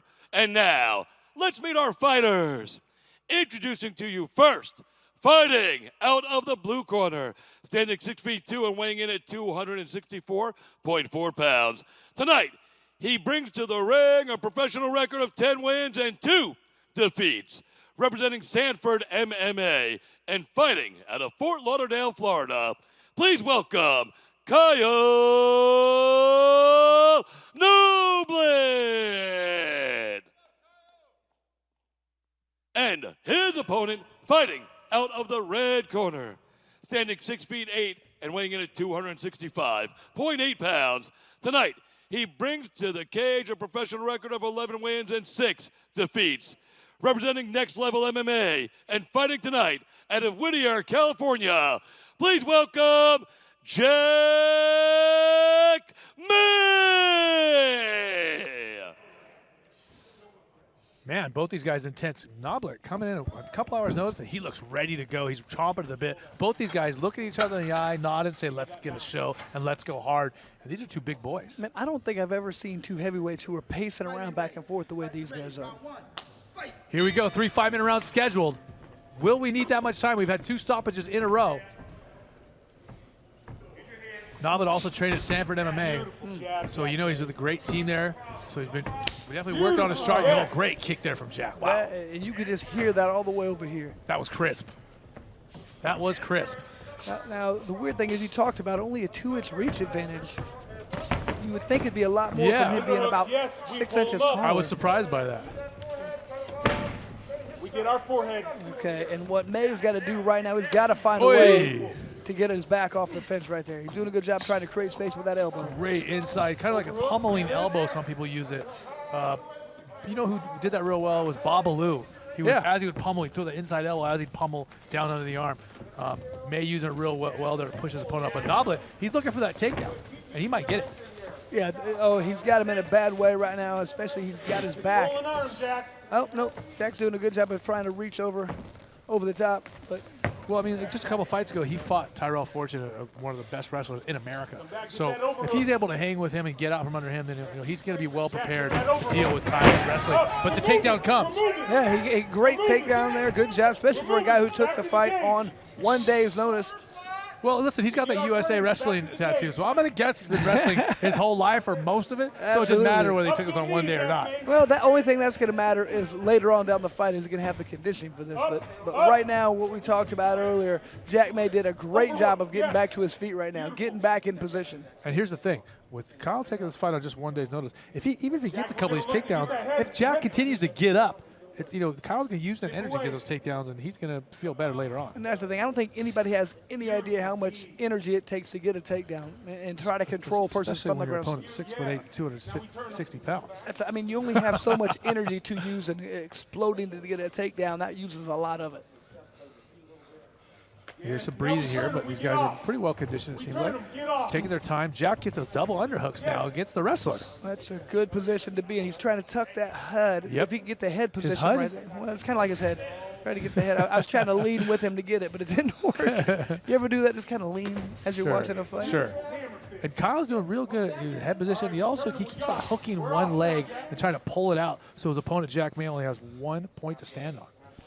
Here he goes. It looks like he's trying to get a deal. He's going to slide his leg around the back of one of Jack's legs. He's doing it here again. Yep, he's going to try and pull that right leg out, so he's leaving May just on 1 foot.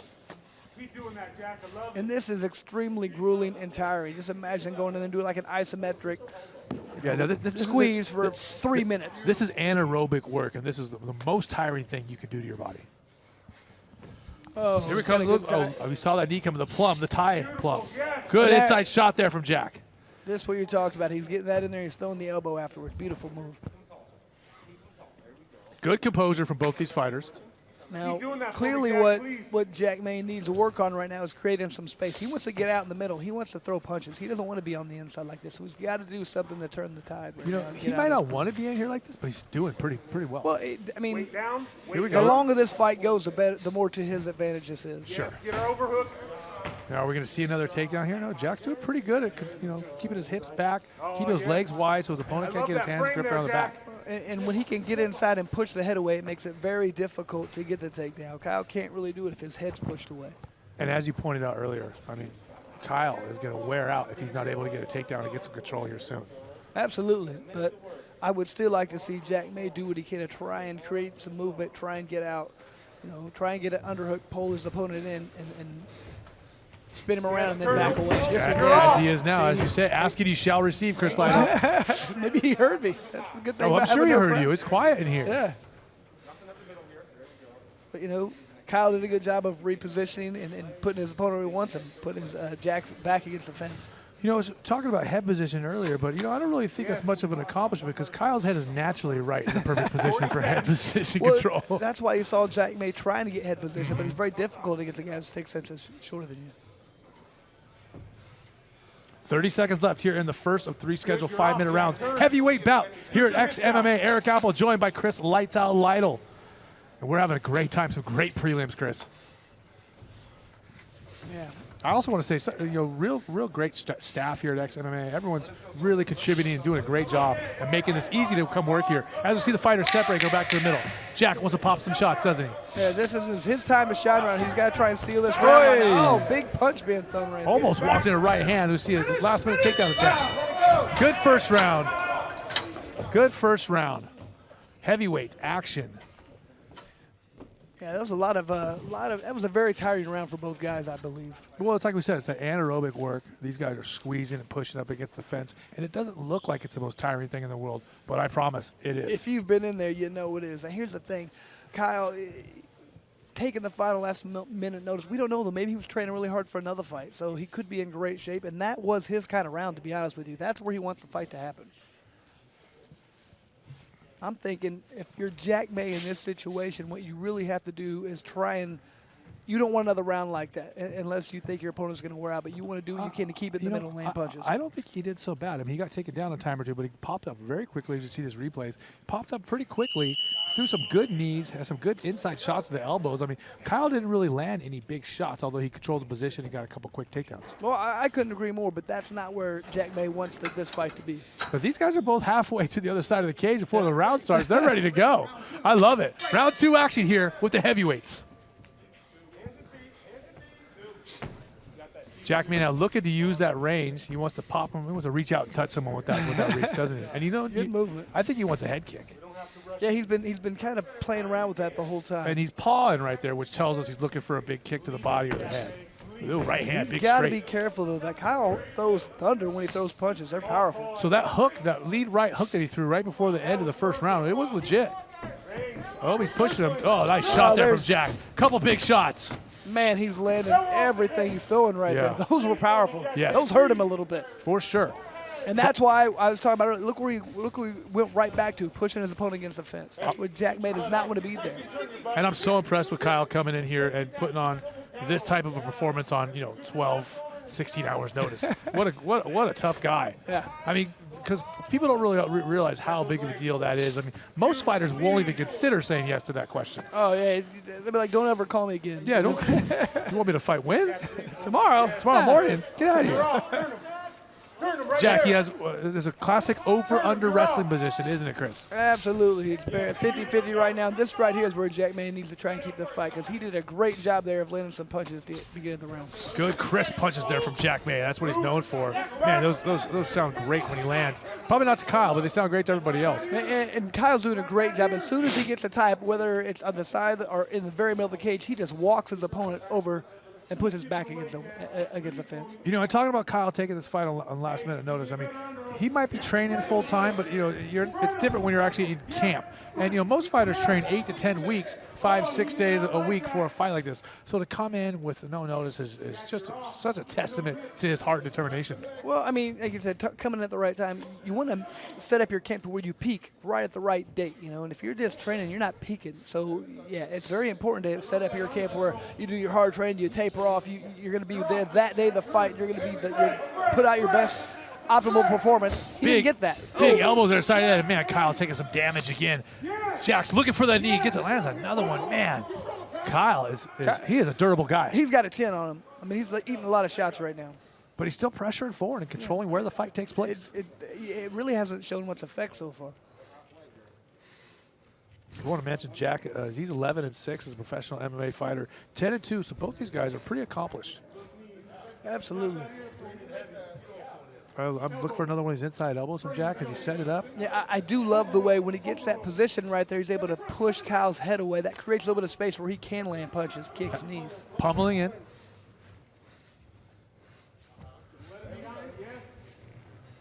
Like I said, but Kyle's being just tenacious on this. He's staying right in May's chest. His head is right there. He's controlling head position right now. These guys are working hard, and you can hear the breathing. These guys are definitely working those lungs out. Coming over right in front of us. Jack's still with his back against the fence, but he's doing a good job of staving off the takedowns. He's been able to stay on his feet throughout this entire round so far. Looks like Kyle's trying to get the double underhooks again. He's got him now. Going off that leg that we talked about earlier. Nice turn in there. And the reason that worked is he did get the double underhooks. Now's his time to shine. Now's when he has to do some damage. A takedown is great, but it doesn't help unless you do much damage there. So do you feel like Kyle won the first round? I don't know. It's pretty close. I mean, judges. That was a coin toss. I wouldn't be surprised if one judge, if that was a split round. Most judges love position. Yep. But, you know, Kyle didn't really land any strikes or any damage, even though he got a takedown or two. They were pretty quick. Jack landed all the real strikes. But now, here in side mount, with a minute to go in the second round, Kyle could definitely impress the judges and bring him back to his side. Well, and I'm a firm believer the most important part of what you're doing is damage. So whoever's doing the most damage should be winning the fight in my position. Position's great. Goes for a submission. Oh. And Jack escaped to his knees, but then stopped there. He could have possibly exploded up, but hey, these guys have been working hard. They've expended a lot of energy. Kyle trying to take the back. Well, it looked like Jack May right there trying to roll him over and try and get on top. It just didn't quite work out for him. Uh-oh. Here we go. Full mount for Kyle. 25 seconds in the full mount. What can he do with the position, Chris? With 25 seconds, there's a couple things. He needs to lean up and strike. Look for an arm laying out where he can go for an arm bar. It's a perfect time to try it. You want to try that because if you don't get it, you end up on the bottom, but it's only for a few seconds. Well, he's got 10 more seconds to do some damage. And he's just going with throwing a lot of punches. That's always a smart thing to do. Stay busy. Absolutely. Plus, you're in the eyes of the judges, you're winning this round.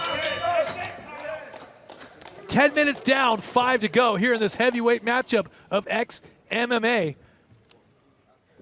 Kyle and Jack going back to their stools. And, you know, Jack looks a little worn out. He's getting grinded on by a wrestler like Kyle. And that is tiring.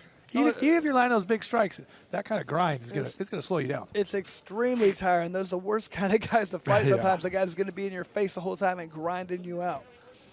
Once again, if I am in, here's a little bit of a replay right there. So there's a couple shots. 3, 4, 5, 6, 7, 8. And that's what I keep saying. That was his best time, when he's out in the middle throwing punches. Whenever Kyle's able to push him against the fence, he's got to do whatever he can. If I'm in his corner, I'm saying you've got to get off. You've got to be in the middle of the ring to win this fight. Big downward elbows. I mean, Jack landed all the big strikes.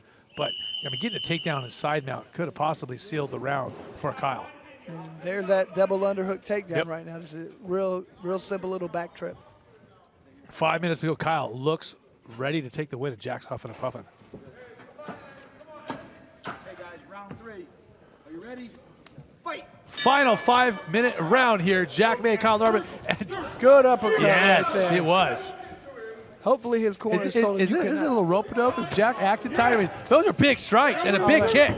And I like what he's doing right now. He's trying to stay out of that position. He knows exactly what I was talking about. He's got to stay in the middle. Oh, another takedown. But Jack exploding up, trying not to settle for the bottom position. He ends up in half guard on the bottom. Yeah. Jack, I need you to get your back to this cage. And you hear his corner right there saying, you got to get your back to the fence right now. They want him to be able to do that wall walk, get up. If he lays in the middle, it's going to be very difficult for him to win. And it's interesting how the sport has progressed. I mean, years ago, the worst place to be was against the cage on your back. Remember that people would try and bring you over there, but now every fighter knows how to use that as his best friend to get up. It's like a third leg. 100%. That you can use that pressure to stand up. That didn't used to be the case. They wanted to put your head right there in the corner, and that was the end of the fight a lot of times. And sorry for all the mothers at home. I don't want to talk about third legs. Loving it. Loving it. Still on top is Kyle in the half guard. And that's a pretty stable position. A lot of guys don't even want to go to side mount. I mean, Randy Couture very famously, he preferred to stay in half guard because he felt that he had the least a chance of being swept in that position. Well, you know, it's weird because for jiu-jitsu, half guard's very good, but for MMA, not so much. You get beat up from that position on. Now, right here, he looks like he has a different way of doing a key lock or different arm locks, but he just to full transitioned mount. right to mount. And you can hear the coach there of Jack May right there talking to him. He's trying to help him, but both corners here are very, very vocal. And again, without a big crowd here, we could hear every single word that's coming out of their mouth. Kyle in the mount with over 3 minutes to go. He's looking good for the victory here, possibly. Fantastic. Now, here's the thing. It's so difficult to get a good wrestler with good hips off of you from that mount position. It's a different level of pressure they're able to put on. I'm gonna venture and go a little further and say it's difficult to get a mediocre wrestler with good hips who weighs 265 off of you. Probably true, but I'm just saying at a I'm gonna higher go out, level. I'm going to go out on a limb and say that. So, yeah, that's very, very prophetic of you, I guess. I don't know. But, man, but this is such a difficult spot, especially when you're tired, especially when you're in the third round and you've been going this hard. Jeez. Yeah, this is a grind. This is tough guys. I mean, and Jack, to his credit, he's not giving up, and every time he gets the opportunity, he is throwing those big strikes, hands, feet, kicks, and elbows. I mean, really the 8 tools of Muay Thai. Yeah, he's doing a great job, but he's got to create some space right now. He's able to get a little bit, but he's not been able to get enough to get out of position. Well, he's got half a round to explode back to his feet and do something here. Absolutely, but that's a problem. You can just see how tired he is right now. It's very difficult to try and come up with that explosion. And you gotta love this. You can hear the people breathing hard. Reminds me when I used to fight in Japan. The crowd doesn't really cheer that much many times. You can hear a pin drop. Yeah. There's a famous story of Boss Rutan coaching from the back. He wasn't allowed to corner someone. He was coaching from the back because it was still so silent. It didn't matter. Some good elbows there from Kyle Noblitt. Still in the half guard. He seems to prefer that position. Doing really well there. But he might be thinking about passing. Is he going to bring that other leg through? I think he's pretty happy right here. I mean, the way I'm looking at this fight right now, Jack May is losing. He's the one who's got to create some space or create something different to happen. If you're Kyle, you're just saying, I'm gonna sit here and get this victory. And we just want to say that Jack May has been a trooper. He's had 4 different opponents, I believe, for this fight. He has stuck in there, and he said, I'll fight whoever. Yeah. He kept changing the opponent, and that is a testament to his grit as a fighter as well. I mean, man, I know you've dealt with this before when you got fighters. I mean, anything goes different. They don't want to prove anything. It's frustrating and difficult. And they're like, no, I'm not dealing with that. He said yes to everything. You got to like that. Shoulder strikes here, some hammer fist there. Kyle, he's got a minute to finish this fight. Can Jack May get to his feet and land some more devastating strikes or possibly find the KO that he needs to get this victory? Well, definitely his best chance is going to be on his feet. I don't really see any submission attempts going on for him right now. It's just going to be very difficult to get this big behemoth guy off you right now. He's all over him right now. 45 seconds in the final prelim of our show. Okay, now he's got to be willing to really kind of give up on this position right now, kind of go for some underhooks, try and get his hips out. He's got to do something to create a scramble. Well, it's like we talked about earlier. You have nothing to lose at this point. Exactly. I mean, that time is over. You need to give up your back if you have to in order to get this guy off of you, because you're going to lose if you don't. I mean, it might not be terribly exciting or be doing very much damage, but Kyle is definitely winning the fight in the eyes of the judges and getting the points for controlling the fight and just kind of grinding on him and throwing these little shots. Yeah. I mean, when I say little shots, they're not really little. But they're not KO power shots, yes. But they're adding up. And that's going to be it for our third and final round of this heavyweight matchup. That's the final fight here of our prelims. That went so quick because they've been such good matchups. It was a grueling fight, man. Those are painful for me just to think about being involved with. You know, I really got to say our matchmakers have done a great job. The guys at Janus Sports put on a great matchup so far. I mean, these have been great fights. Absolutely, man. And these are the prelims? And the cool thing is, like we talked about, this guy took the fight on 24 hours, and they still came up with a good fight. Usually if you take a last minute, it's going to be a walkover. Oh, yeah. Not this time. Well, hell, the guy won who probably. Let's look at the judges. Well, yeah, you never know. I mean, Jack did land he landed the more devastating strikes on the feet, 100%. But were there enough of them, and were they devastating enough for the judges to say he won 2 out of 3 rounds? Yeah. I don't know. What's your opinion, Chris? My opinion is probably not, but, I've been wrong a lot. You never know what these judges think sometimes. I've been shocked. I've been like, oh, my God, what fight were they watching? That's for sure. They're tabulating the scores up there. Jack, Kyle hugging each other. I mean, these guys got to appreciate each other because, when you have a fight and you want to make some money, you train for this, and you lose your opponent, and another guy comes in to save that fight, you're thankful and you appreciate that guy coming in. Absolutely. I mean, there's nothing worse than you not being able to put the fight on. I mean, you've done that, you've trained, you've put in all the work, and all of a sudden, nothing, and that's a horrible experience. I mean, the first thing you need is a dance partner to make money, right? That's what they say. I mean, you might be punching your dance partner and kicking him in the face, but hey, you need a partner to make some money. You can't go out there alone. So they definitely appreciate each other, 100%. And that's another thing. You have to not only have an opponent, but the right kind of opponent who's going to put on the right kind of fight for you. You want to be impressive, it takes 2 to make a good fight. With 12 hours to go, I'd say any kind of opponent would have done. But hey, Kyle was tough, for sure. Now, I'm not saying that's what's happening here, but lots of times when it takes a long time for the judges to come together, decision. yeah, that happens a lot. Have you noticed that? So what that means, ladies and gentlemen at home, is that these judges and the commission here are double and triple checking the scores. They're adding them up. I mean, it seems simple to you and I, but they want to make sure that each judge was scoring the correct fighter. Sometimes they can cross score. They want to double check that. They have a couple things to check before they know, and they don't want to announce the wrong person because it happens from time to time, and it's embarrassing for everybody involved. So these guys are very professional. The commission here, I want to say, has been great, and they're just making sure everything is added up correctly before they give it to our ring announcer. Yeah, this is a very tough time for both the fighters right now, especially in a close fight. You have no idea if you won, no idea if you lost. You just can't wait to hear the decision. Well, I think that the scores have been tabulated. We got our calculator or our abacus out, and we figured out the numbers. Let's go into the ring. His name is Christopher James. Ladies and gentlemen, after 3 rounds of action, we go to our judges' scorecards for a decision. Judge number 1 scores about 30-27 for Kyle Noblitt. Judge number 2 scores about 29-28 for Jack May. And judge number 3 scores about 30-27 for your winner by split decision. From the blue corner, Kyle Noblitt.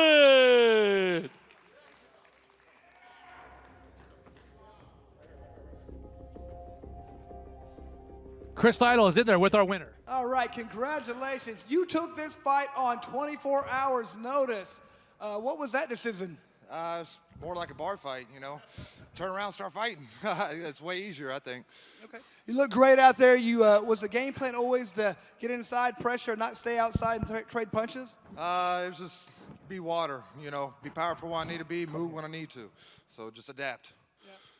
You look great out there. Did a lot of positive things. Do you have anybody in particular you want to fight next? I just want to fight. I want to stay active. I want some belts on my resume, and I'm ready to get to a bigger show. So I just need some fights. Anybody want to fight me? Let's fight. 11-2. You look fantastic out there. Thank you for doing this last minute, and you look great out there. Thank you. Thank you. Thank you. Kyle coming in on less than 24 hours notice, putting a great show on. And let's take a look at some more of these replays of him just grinding out this win.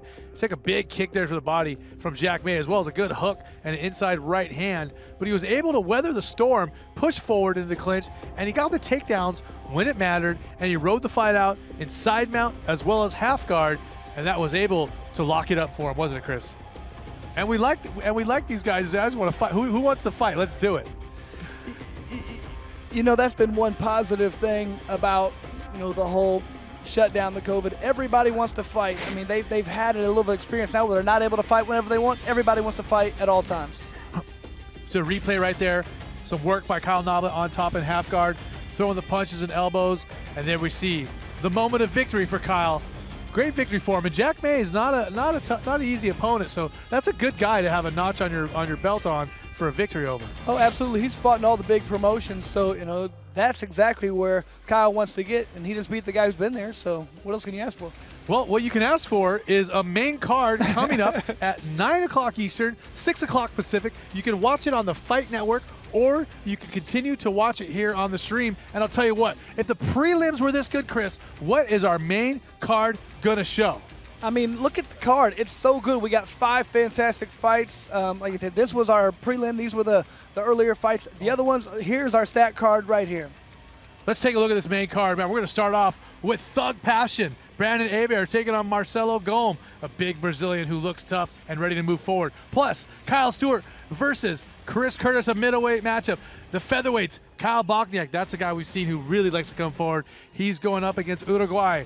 Francisco Rivera, he's a veteran. He's from my neighborhood, taking on Ryan Lilley. And the main event, James Vick, a guy from Texas, had a lot of fights at the big show, taking on a tough, grizzled, well-rounded veteran in Andre Fialho. Man, it's funny. I look at this like, okay, yeah, I really want to see that fight. Then the next one came up. Okay, this is the one I really want to see. I said that every fight. So they can't all be your favorite. I got to pick one. I can't do it. Well, guess what? Fight TV, Fight Network is carrying the main card tonight later on, and that's going to be really, really awesome. We're going to be on TV there as well as here on the stream at XMMA.com. So from Eric Apple and Chris Lytle here at the prelims, we are going to see you in just a little bit for the main card, 9 p.m. Eastern and 6 p.m. Pacific. We'll be back for some great fights here at XMMA.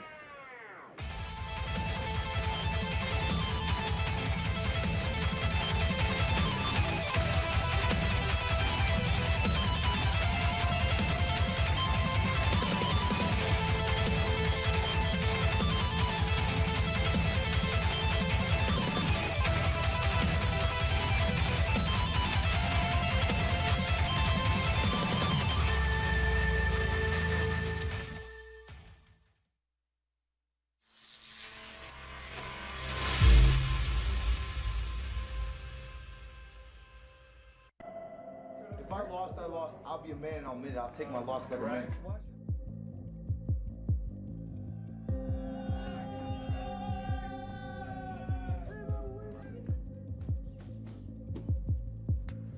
Nobody knows this part of the game the day after the fight.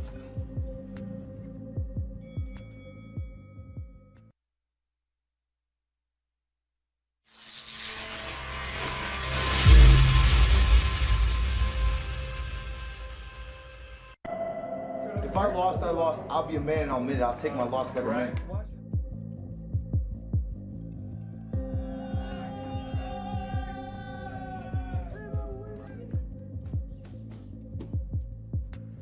Nobody knows this part of the game the day after the fight.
There are those who play the game. And then there are those who pour blood, sweat, and tears into every hand. This one's for the fighters.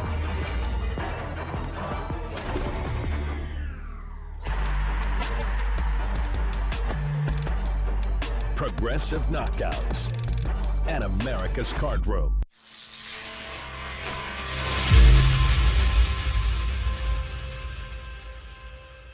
Are you and your buddies sitting around watching sports like it's a part-time job? Open a free account at bookmaker.eu and turn your skills into cash. Winning on sports at Bookmaker is as easy as tap, swipe, and win.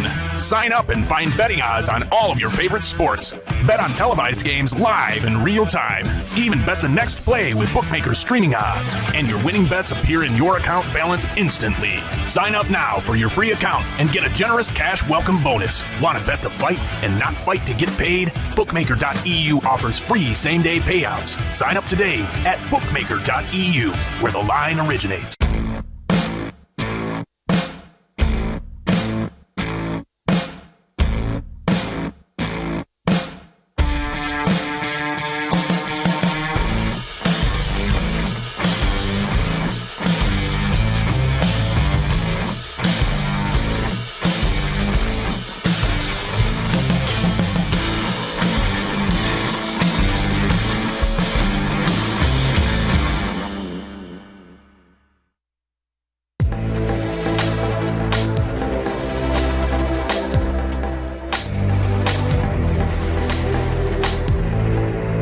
Not just America's Card Room, we're the world's card room. A place where everyone comes together to play the game we all love. We are all unique, all competitive, and all striving to be the best. But at the end of the day, Through thick and thin, we are all in together.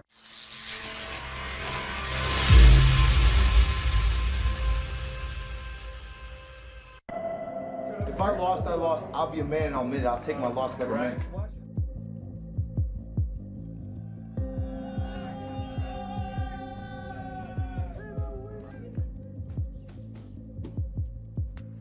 Nobody knows this part of the game the day after the fight.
There are those who play the game.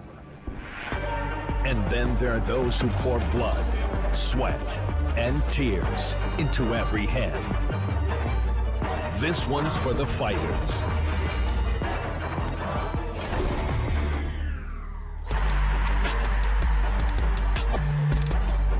Progressive knockouts and America's Card Room.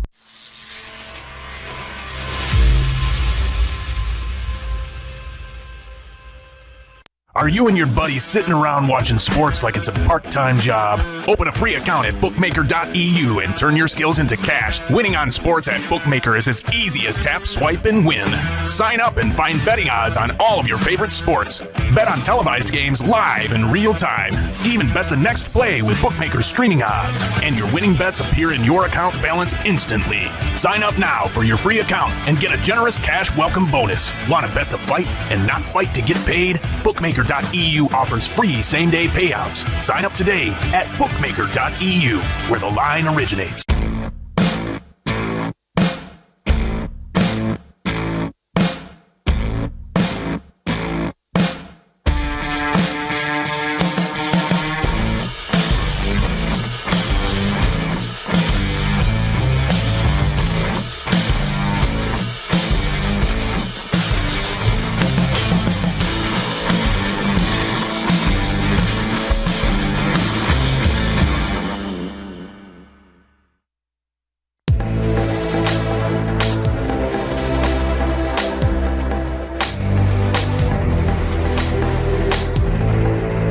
Not just America's Card Room, we're the world's card room.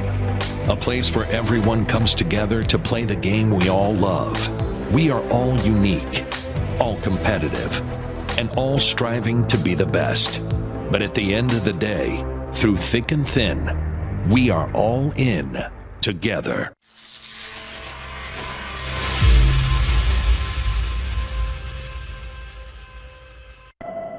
If I lost, I lost. I'll be a man and I'll admit it. I'll take my loss like a man.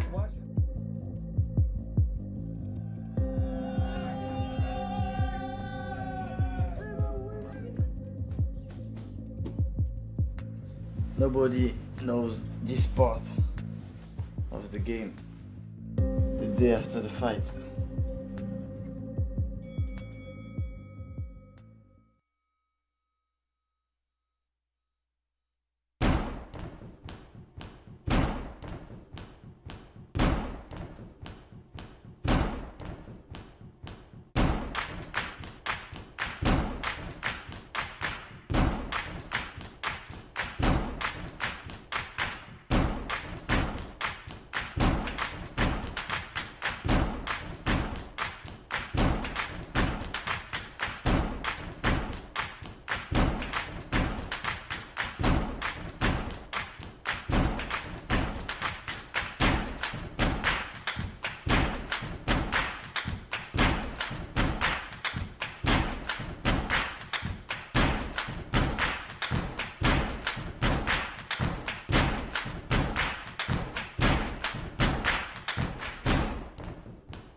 There are those who play the game. And then there are those who pour blood, sweat, and tears into every hand. This one's for the fighters.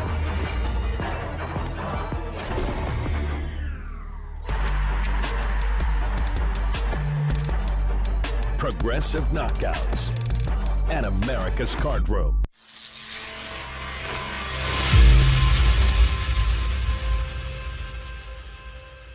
Are you and your buddies sitting around watching sports like it's a part-time job? Open a free account at bookmaker.eu and turn your skills into cash. Winning on sports at Bookmaker is as easy as tap, swipe, and win.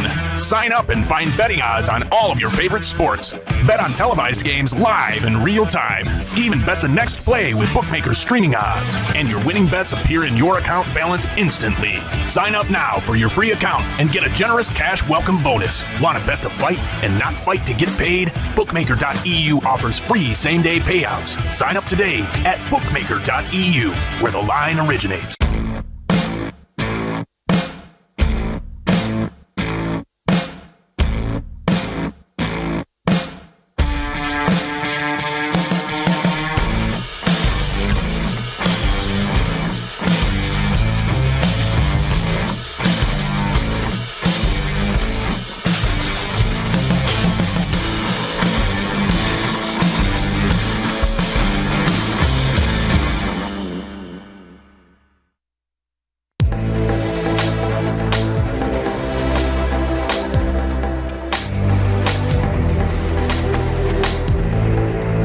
Not just America's card room, we're the world's card room.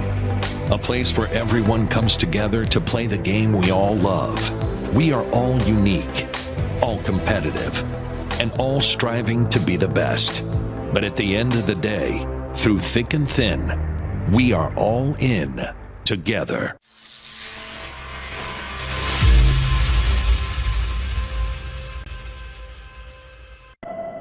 If I lost, I lost. I'll be a man and I'll admit it. I'll take my loss like a man.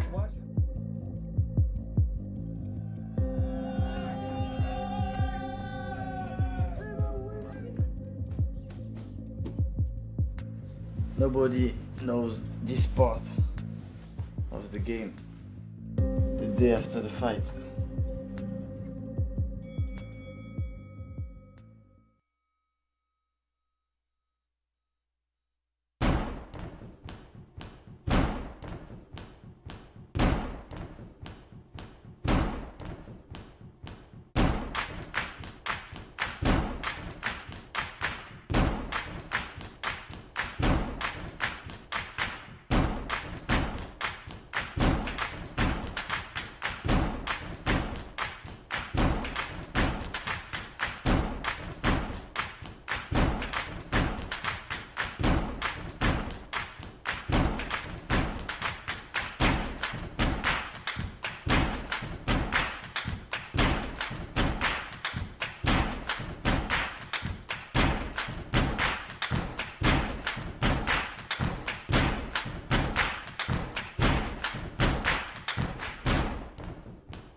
There are those who play the game.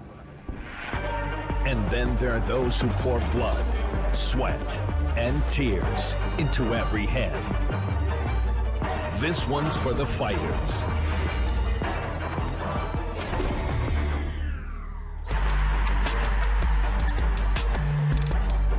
Progressive knockouts at America's Card Room.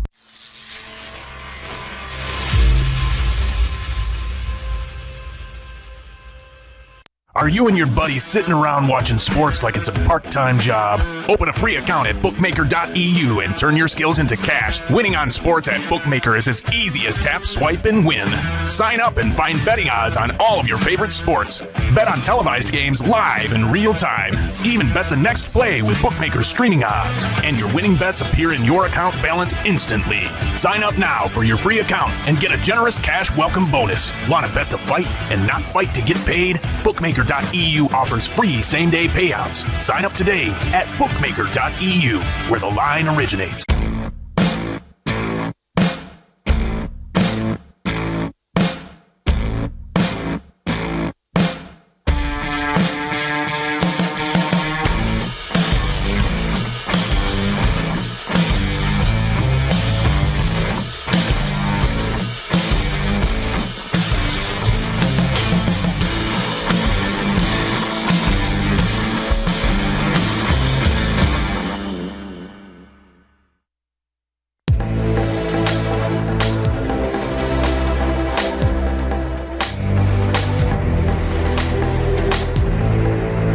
Not just America's card room, we're the world's card room. A place where everyone comes together to play the game we all love. We are all unique, all competitive, and all striving to be the best. But at the end of the day, through thick and thin, we are all in together.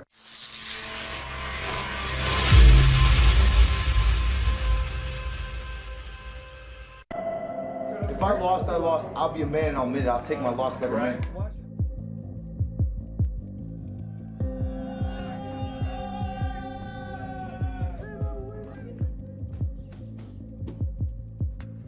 Nobody knows this part of the game the day after the fight.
There are those who play the game. And then there are those who pour blood, sweat, and tears into every hand. This one's for the fighters.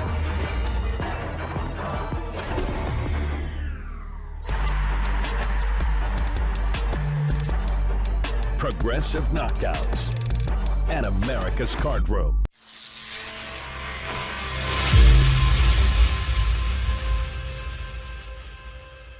Are you and your buddies sitting around watching sports like it's a part-time job? Open a free account at bookmaker.eu and turn your skills into cash. Winning on sports at Bookmaker is as easy as tap, swipe, and win. Sign up and find betting odds on all of your favorite sports. Bet on televised games live in real time. Even bet the next play with Bookmaker streaming odds. And your winning bets appear in your account balance instantly. Sign up now for your free account and get a generous cash welcome bonus. Want to bet the fight and not fight to get paid? Bookmaker.eu offers free same-day payouts. Sign up today at bookmaker.eu, where the line originates.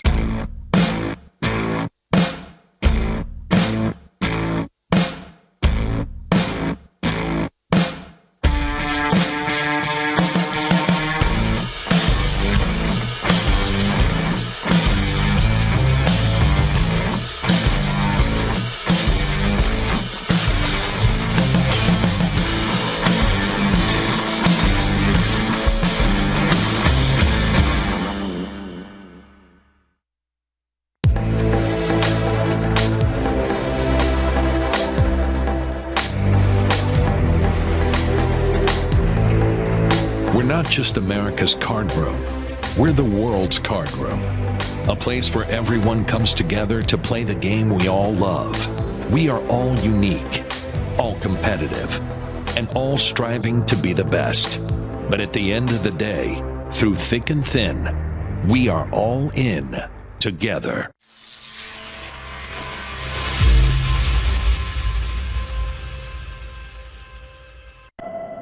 If I lost, I lost. I'll be a man and I'll admit it. I'll take my loss like a man.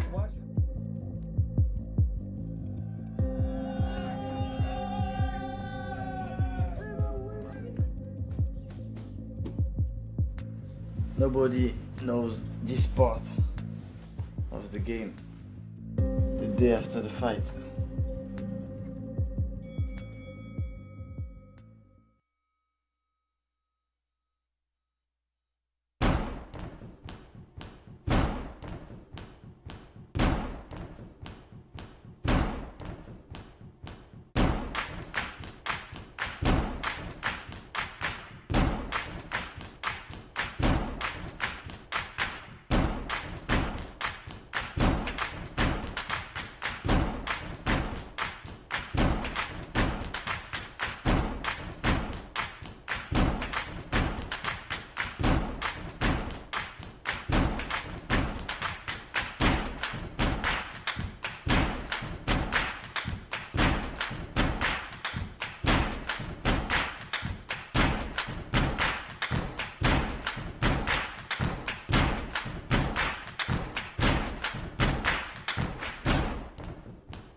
There are those who play the game. And then there are those who pour blood, sweat, and tears into every head. This one's for the fighters.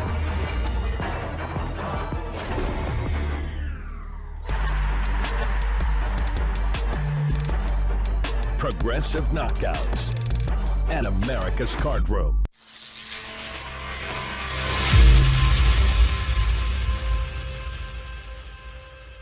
Are you and your buddies sitting around watching sports like it's a part-time job? Open a free account at bookmaker.eu and turn your skills into cash. Winning on sports at Bookmaker is as easy as tap, swipe, and win.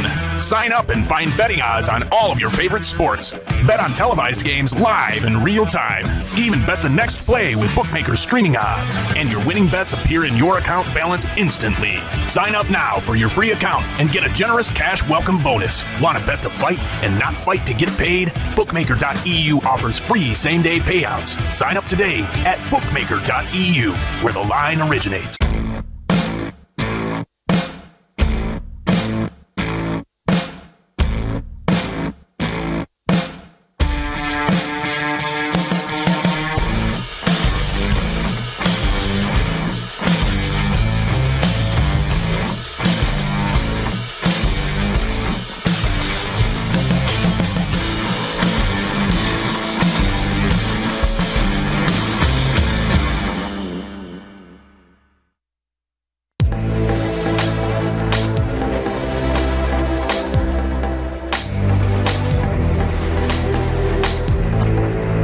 Not just America's Card Room, we're the world's card room.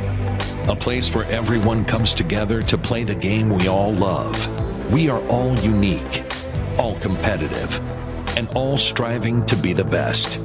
But at the end of the day, through thick and thin, we are all in together.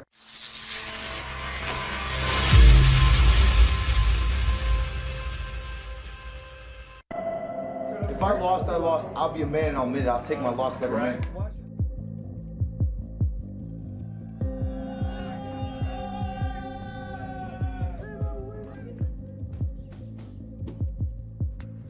Nobody knows this part of the game the day after the fight.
There are those who play the game. And then there are those who pour blood, sweat, and tears into every hand.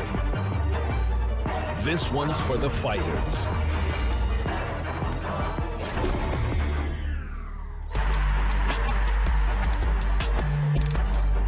Progressive knockouts at America's Card Room.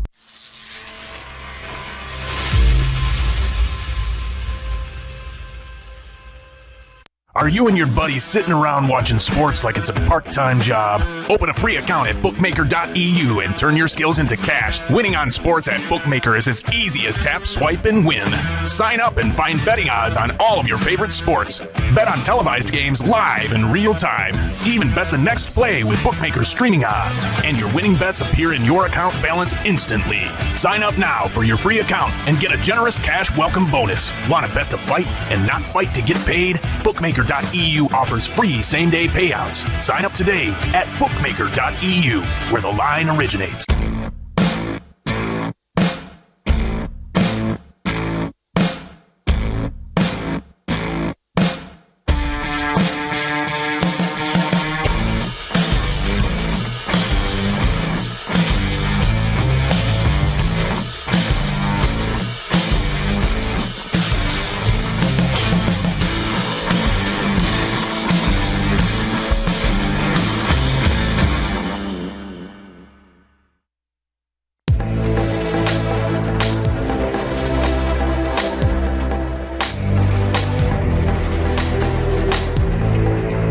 Not just America's Card Room, we're the world's card room. A place where everyone comes together to play the game we all love.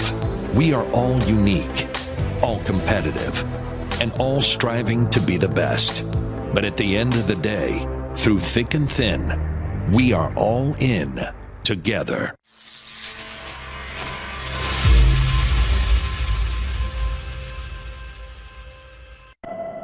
If I lost, I lost. I'll be a man and I'll admit it. I'll take my loss like a man.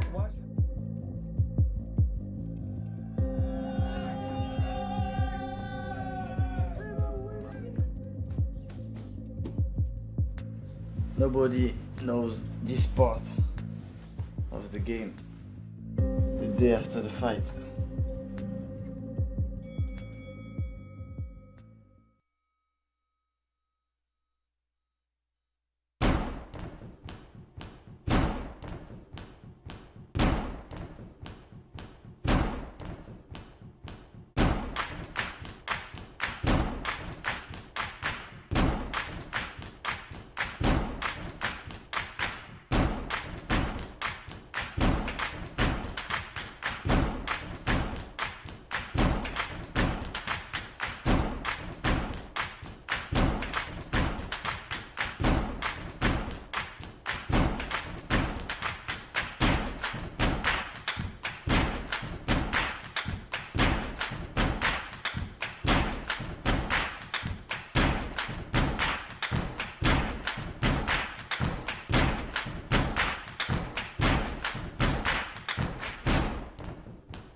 There are those who play the game.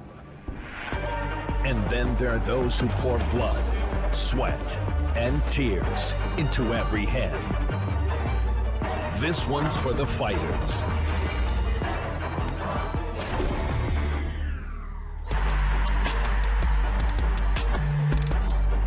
Progressive knockouts at America's Card Room.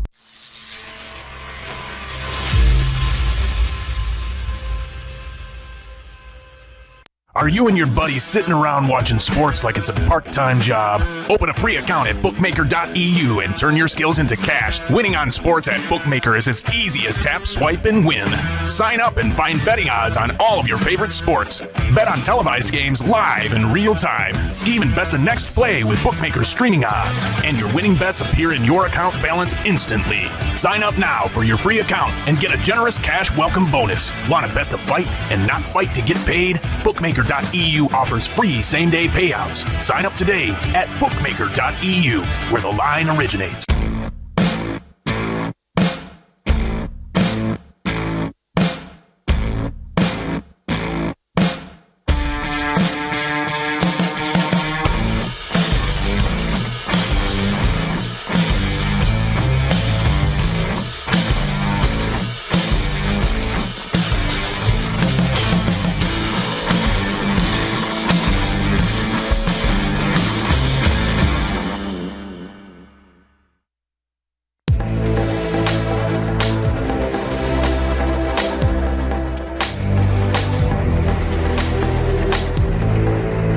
Not just America's card room, we're the world's card room. A place where everyone comes together to play the game we all love. We are all unique, all competitive, and all striving to be the best. But at the end of the day, through thick and thin, we are all in together.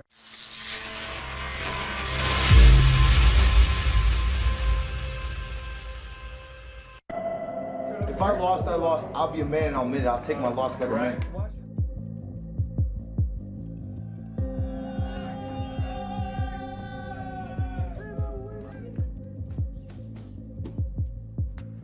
Nobody knows this part of the game the day after the fight.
If I lost, I lost. I'll be a man and I'll admit it. I'll take my loss like a man.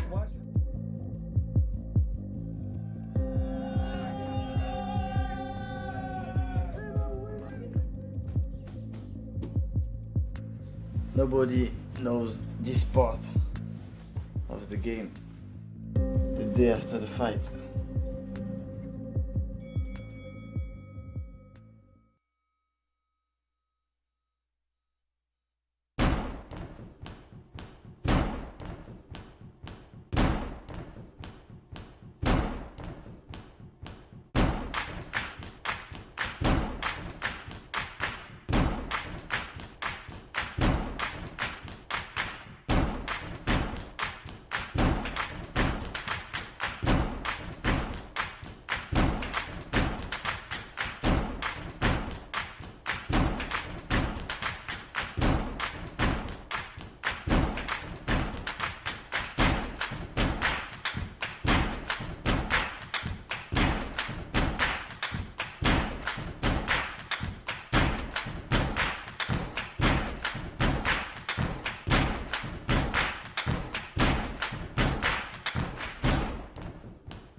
There are those who play the game. And then there are those who pour blood, sweat, and tears into every hand. This one's for the fighters.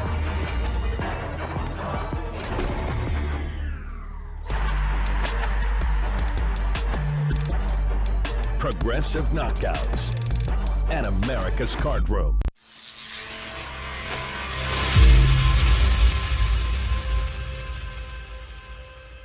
Are you and your buddies sitting around watching sports like it's a part-time job? Open a free account at bookmaker.eu and turn your skills into cash. Winning on sports at Bookmaker is as easy as tap, swipe, and win. Sign up and find betting odds on all of your favorite sports. Bet on televised games live in real time. Even bet the next play with Bookmaker's streaming odds. And your winning bets appear in your account balance instantly. Sign up now for your free account and get a generous cash welcome bonus. Want to bet the fight and not fight to get paid? Bookmaker.eu offers free same-day payouts. Sign up today at bookmaker.eu, where the line originates.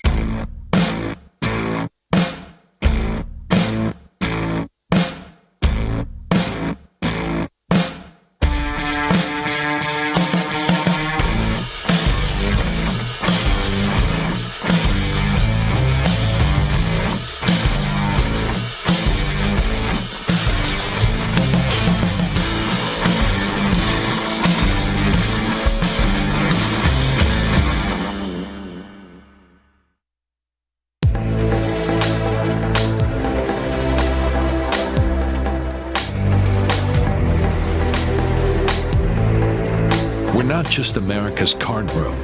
We're the world's card room. A place where everyone comes together to play the game we all love. We are all unique, all competitive, and all striving to be the best. But at the end of the day, through thick and thin, we are all in together.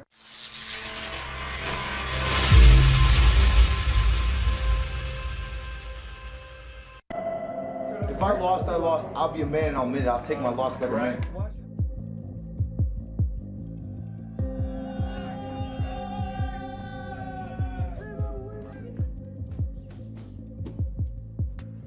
Nobody knows this part of the game the day after the fight.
There are those who play the game.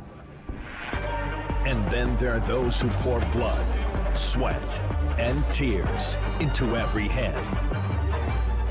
This one's for the fighters.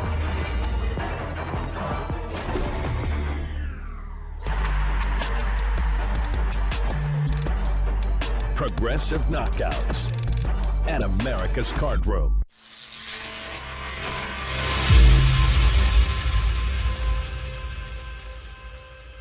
Are you and your buddies sitting around watching sports like it's a part-time job? Open a free account at bookmaker.eu and turn your skills into cash. Winning on sports at Bookmaker is as easy as tap, swipe, and win. Sign up and find betting odds on all of your favorite sports. Bet on televised games live in real time.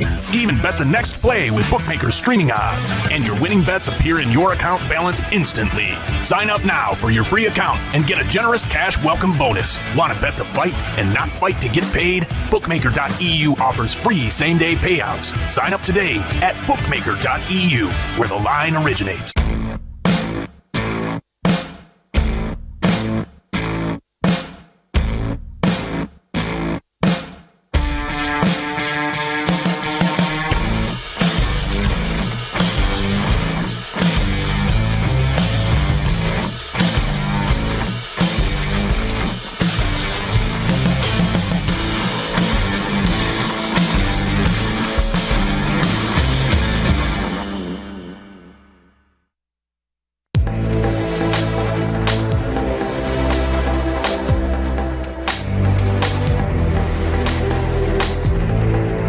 We're not just America's card room. We're the world's card room. A place where everyone comes together to play the game we all love. We are all unique, all competitive, and all striving to be the best. But at the end of the day, through thick and thin, we are all in together.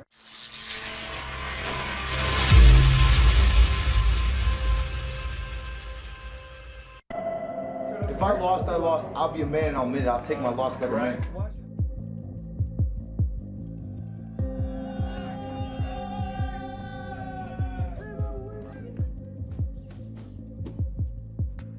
Nobody knows this part of the game the day after the fight.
There are those who play the game.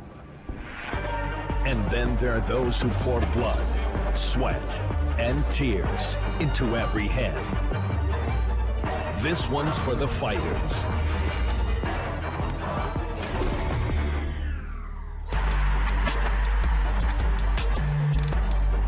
Progressive knockouts at America's Card Room.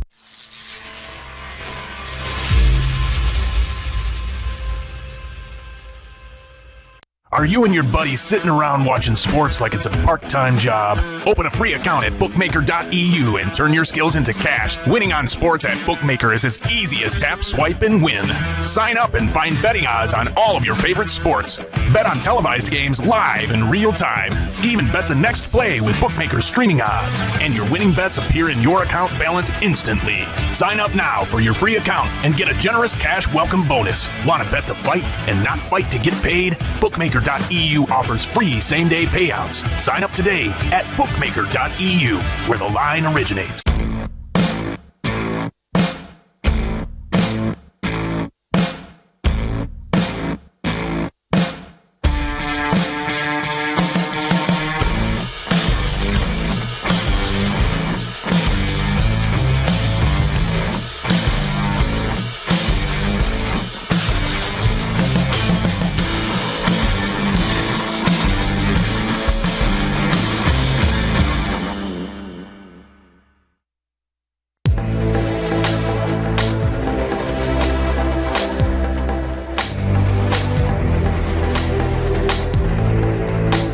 Just America's card room.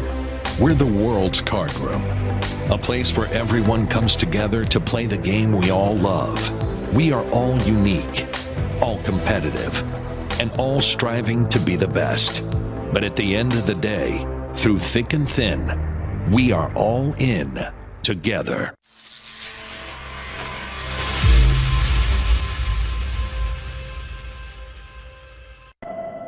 If I lost, I lost. I'll be a man and I'll admit it. I'll take my loss like a man.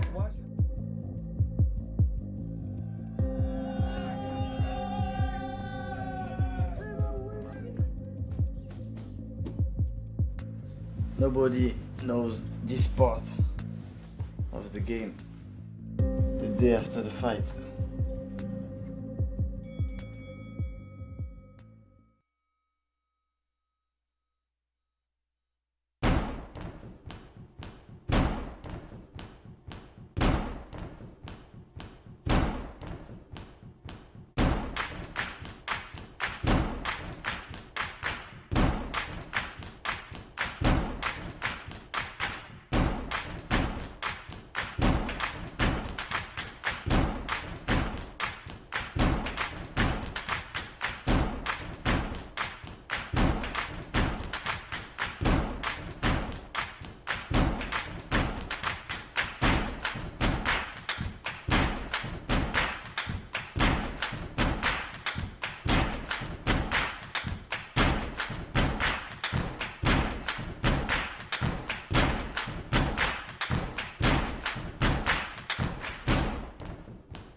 There are those who play the game.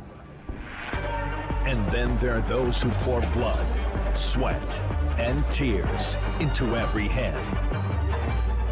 This one's for the fighters.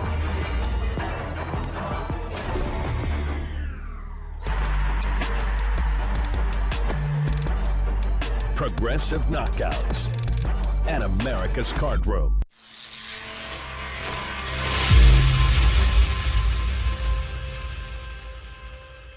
Are you and your buddies sitting around watching sports like it's a part-time job? Open a free account at bookmaker.eu and turn your skills into cash. Winning on sports at Bookmaker is as easy as tap, swipe, and win. Sign up and find betting odds on all of your favorite sports. Bet on televised games live in real time. Even bet the next play with Bookmaker's streaming odds. And your winning bets appear in your account balance instantly.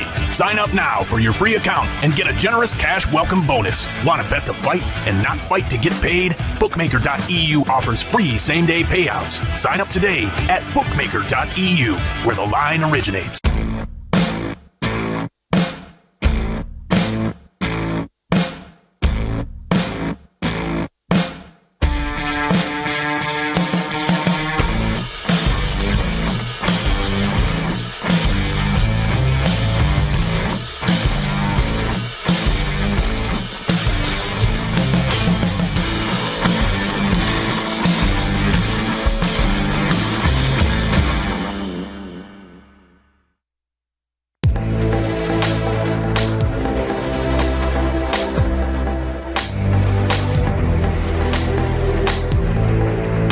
Not just America's Card Room, we're the world's card room. A place where everyone comes together to play the game we all love. We are all unique, all competitive, and all striving to be the best. But at the end of the day, through thick and thin, we are all in together.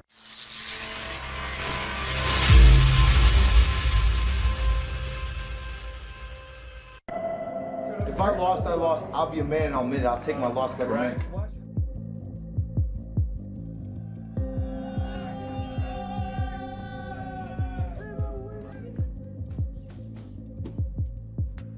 Nobody knows this part of the game the day after the fight.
There are those who play the game.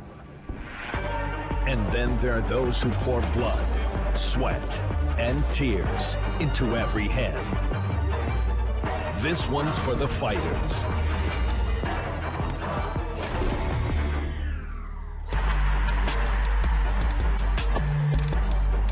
Progressive knockouts at America's Card Room.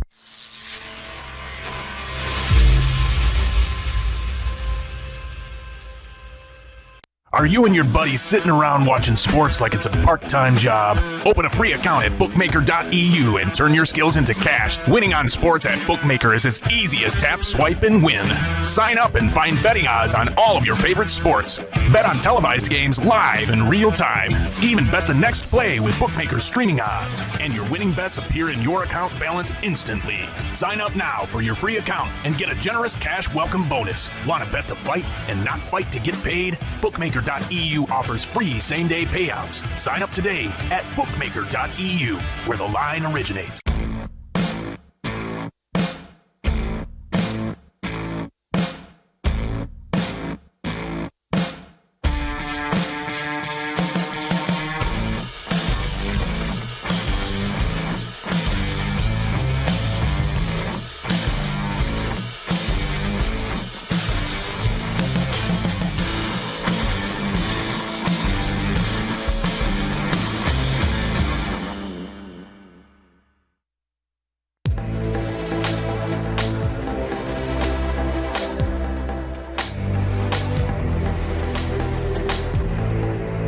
Not just America's card room, we're the world's card room. A place where everyone comes together to play the game we all love. We are all unique, all competitive, and all striving to be the best. But at the end of the day, through thick and thin, we are all in together.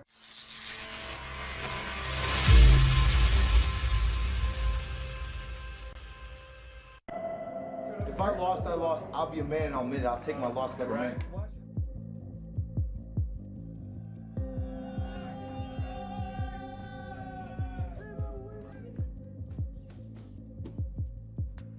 Nobody knows this part of the game the day after the fight.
There are those who play the game.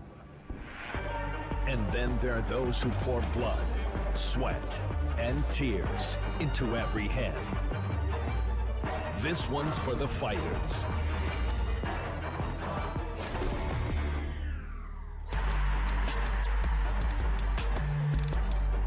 Progressive knockouts at America's Card Room.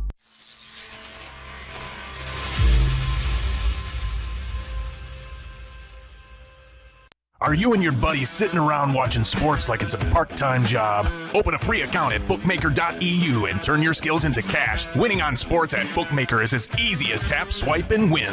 Sign up and find betting odds on all of your favorite sports. Bet on televised games live in real time. Even bet the next play with Bookmaker streaming odds. And your winning bets appear in your account balance instantly. Sign up now for your free account and get a generous cash welcome bonus. Want to bet the fight and not fight to get paid? Bookmaker.eu offers free same-day payouts. Sign up today at bookmaker.eu, where the line originates.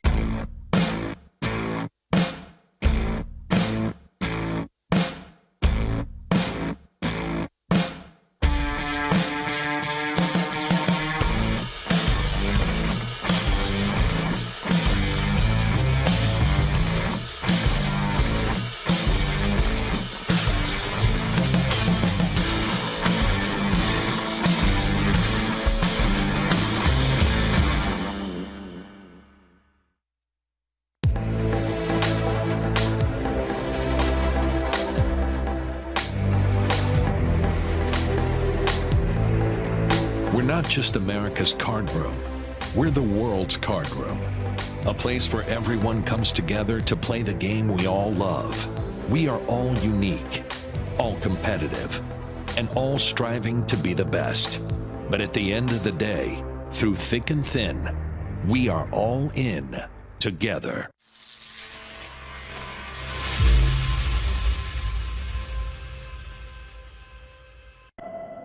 If I lost, I lost. I'll be a man and I'll admit it. I'll take my loss like a man.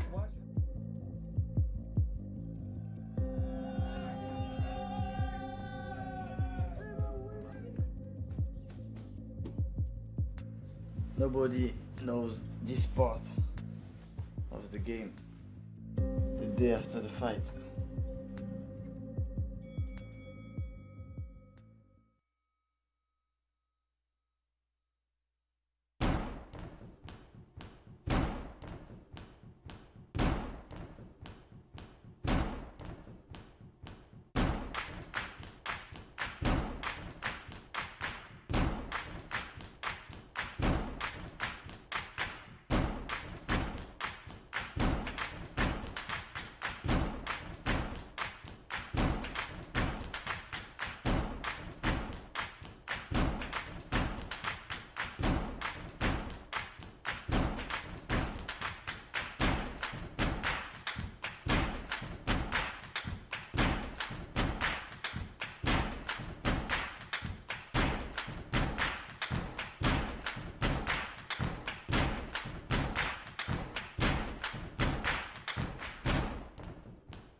There are those who play the game.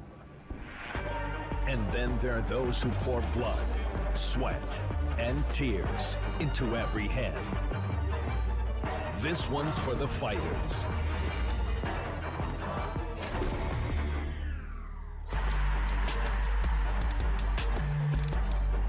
Progressive knockouts and America's Card Room.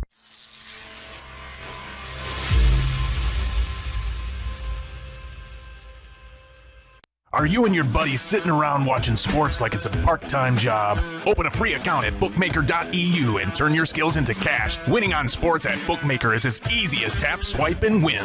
Sign up and find betting odds on all of your favorite sports. Bet on televised games live in real time. Even bet the next play with Bookmaker's streaming odds. And your winning bets appear in your account balance instantly. Sign up now for your free account and get a generous cash welcome bonus. Want to bet the fight and not fight to get paid? Bookmaker.eu offers free same-day payouts. Sign up today at bookmaker.eu, where the line originates.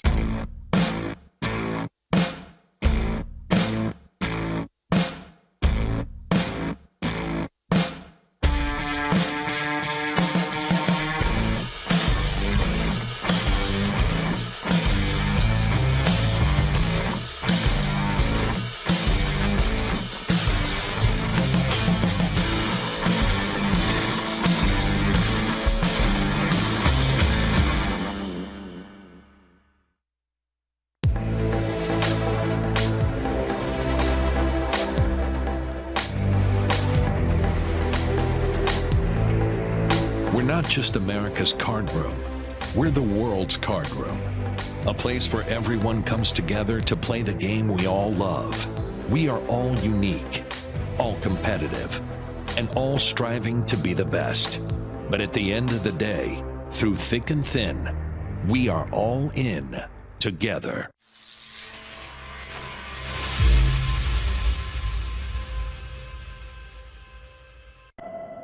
If I lost, I lost. I'll be a man and I'll admit it. I'll take my loss like a man.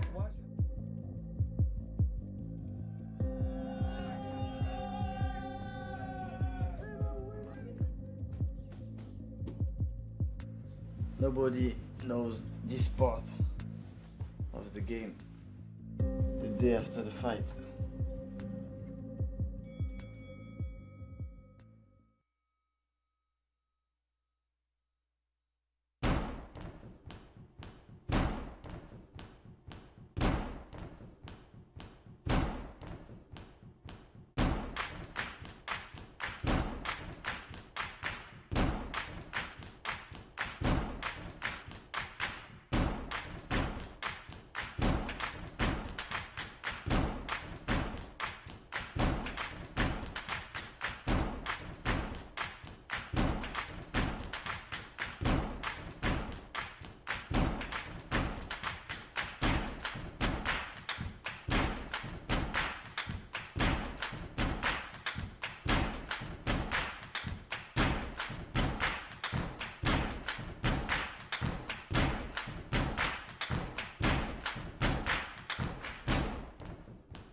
There are those who play the game. And then there are those who pour blood, sweat, and tears into every hand. This one's for the fighters.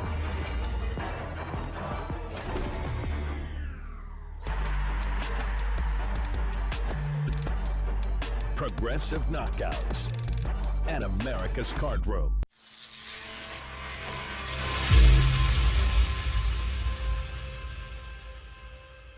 Are you and your buddies sitting around watching sports like it's a part-time job? Open a free account at bookmaker.eu and turn your skills into cash. Winning on sports at Bookmaker is as easy as tap, swipe, and win. Sign up and find betting odds on all of your favorite sports. Bet on televised games live in real time. Even bet the next play with Bookmaker's streaming odds. And your winning bets appear in your account balance instantly. Sign up now for your free account and get a generous cash welcome bonus. Want to bet the fight and not fight to get paid? Bookmaker.eu offers free same-day payouts. Sign up today at bookmaker.eu, where the line originates.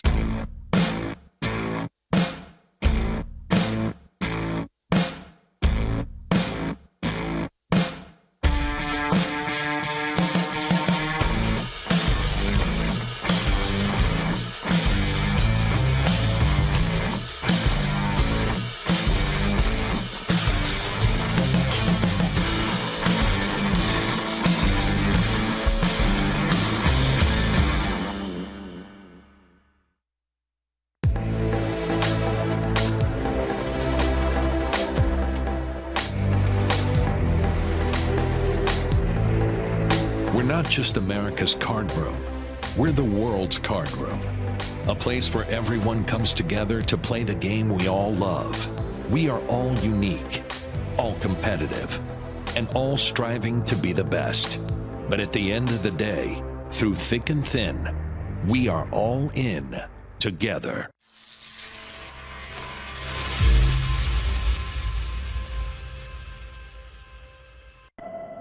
If I lost, I lost. I'll be a man and I'll admit it. I'll take my loss every man.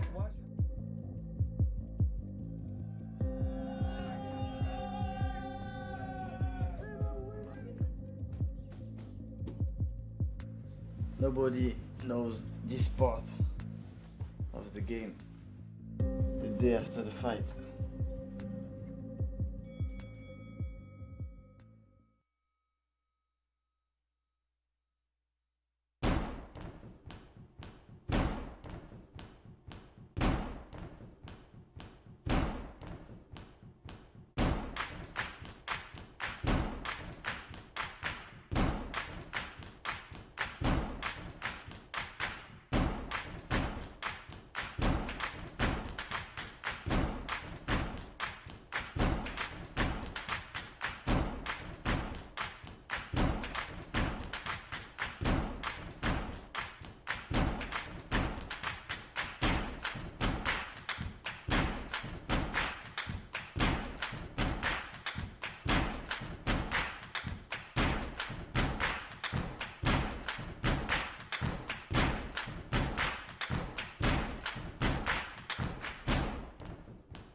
There are those who play the game.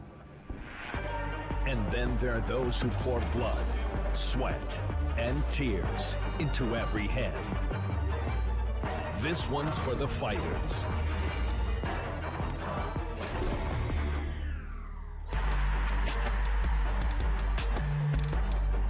Progressive knockouts at America's Card Room.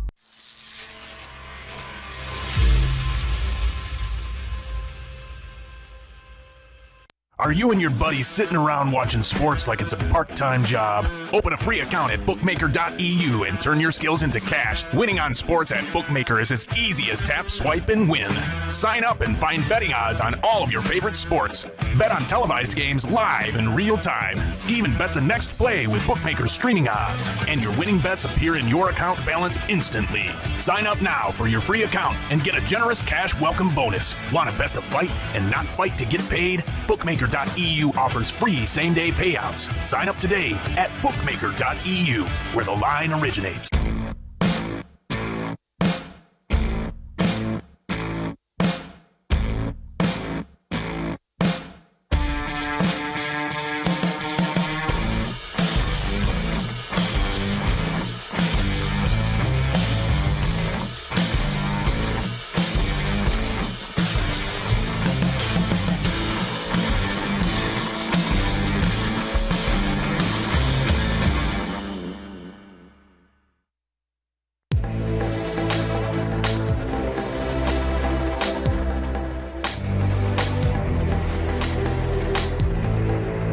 Not just America's card room, we're the world's card room.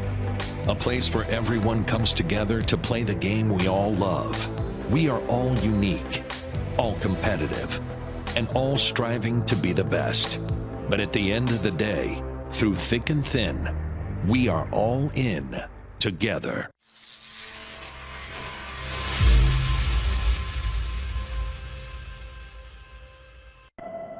If I lost, I lost. I'll be a man and I'll admit it. I'll take my loss like a man.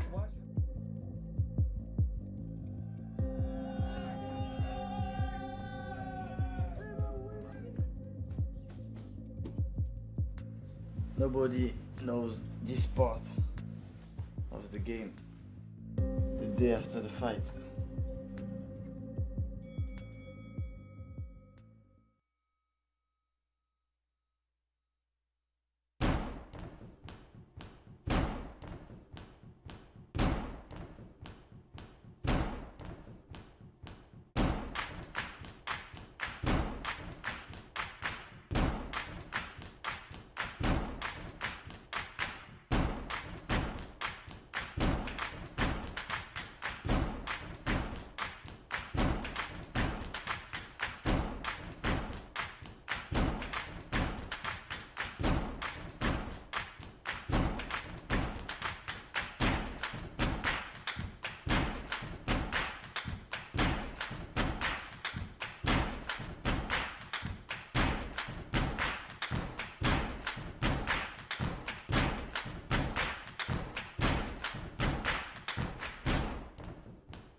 There are those who play the game.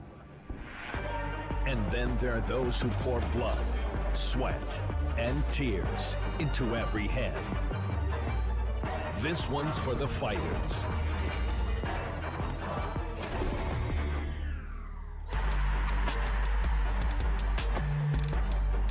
Progressive knockouts at America's Card Room.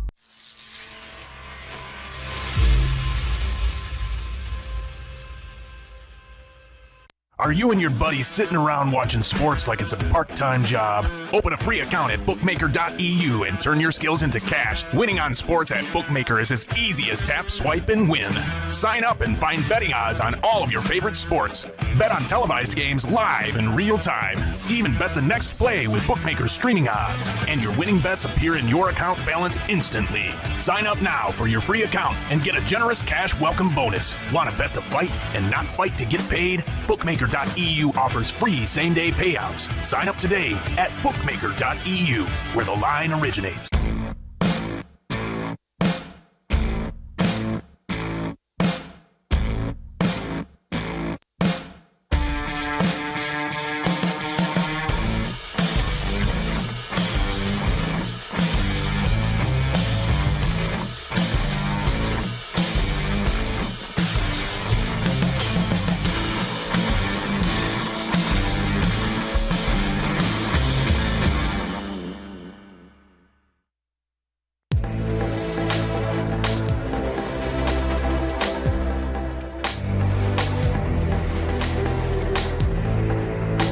not just America's card room. We're the world's card room. A place where everyone comes together to play the game we all love. We are all unique, all competitive, and all striving to be the best. But at the end of the day, through thick and thin, we are all in together.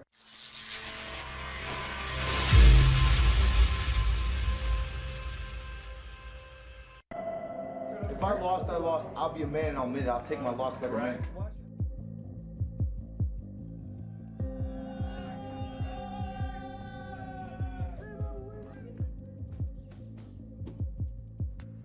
Nobody knows this part of the game the day after the fight.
There are those who play the game.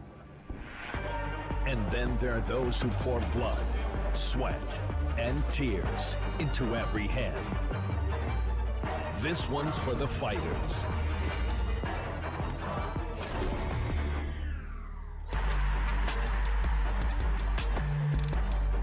Progressive knockouts at America's Card Room.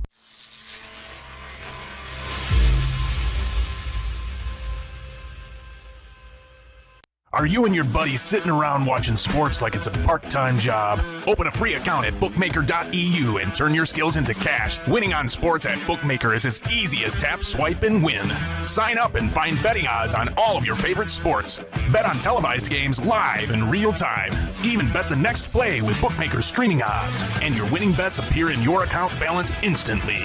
Sign up now for your free account and get a generous cash welcome bonus. Want to bet the fight and not fight to get paid? Bookmaker.eu offers free same-day payouts. Sign up today at bookmaker.eu, where the line originates.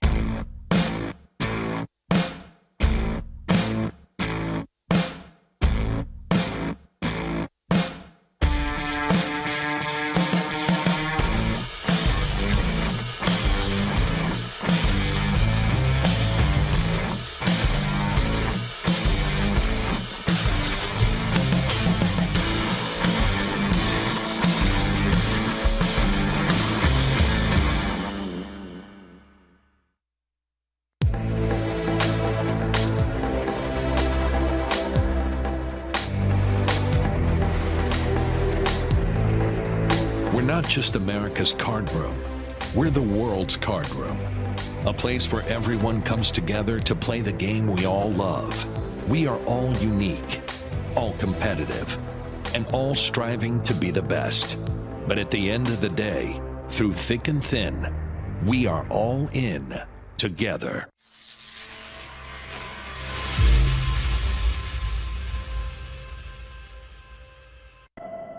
If I lost, I lost. I'll be a man and I'll admit it. I'll take my loss like a man.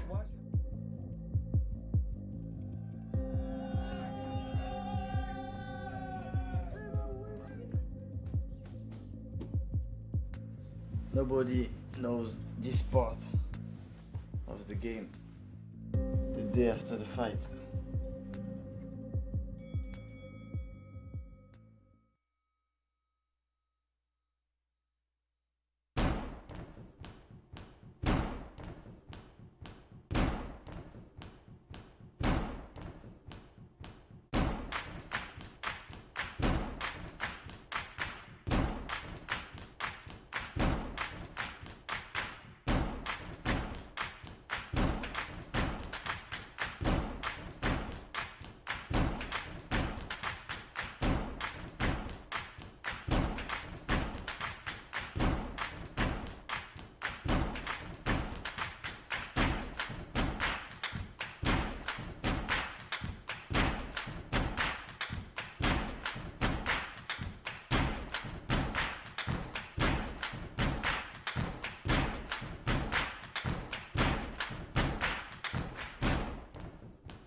There are those who play the game. And then there are those who pour blood, sweat, and tears into every hand. This one's for the fighters.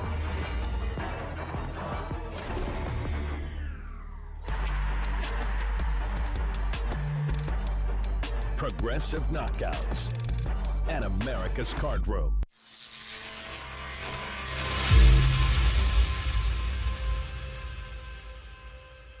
Are you and your buddies sitting around watching sports like it's a part-time job? Open a free account at bookmaker.eu and turn your skills into cash. Winning on sports at Bookmaker is as easy as tap, swipe, and win. Sign up and find betting odds on all of your favorite sports. Bet on televised games live in real time. Even bet the next play with Bookmaker's streaming odds. And your winning bets appear in your account balance instantly. Sign up now for your free account and get a generous cash welcome bonus. Want to bet the fight and not fight to get paid? Bookmaker.eu offers free same-day payouts. Sign up today at bookmaker.eu, where the line originates.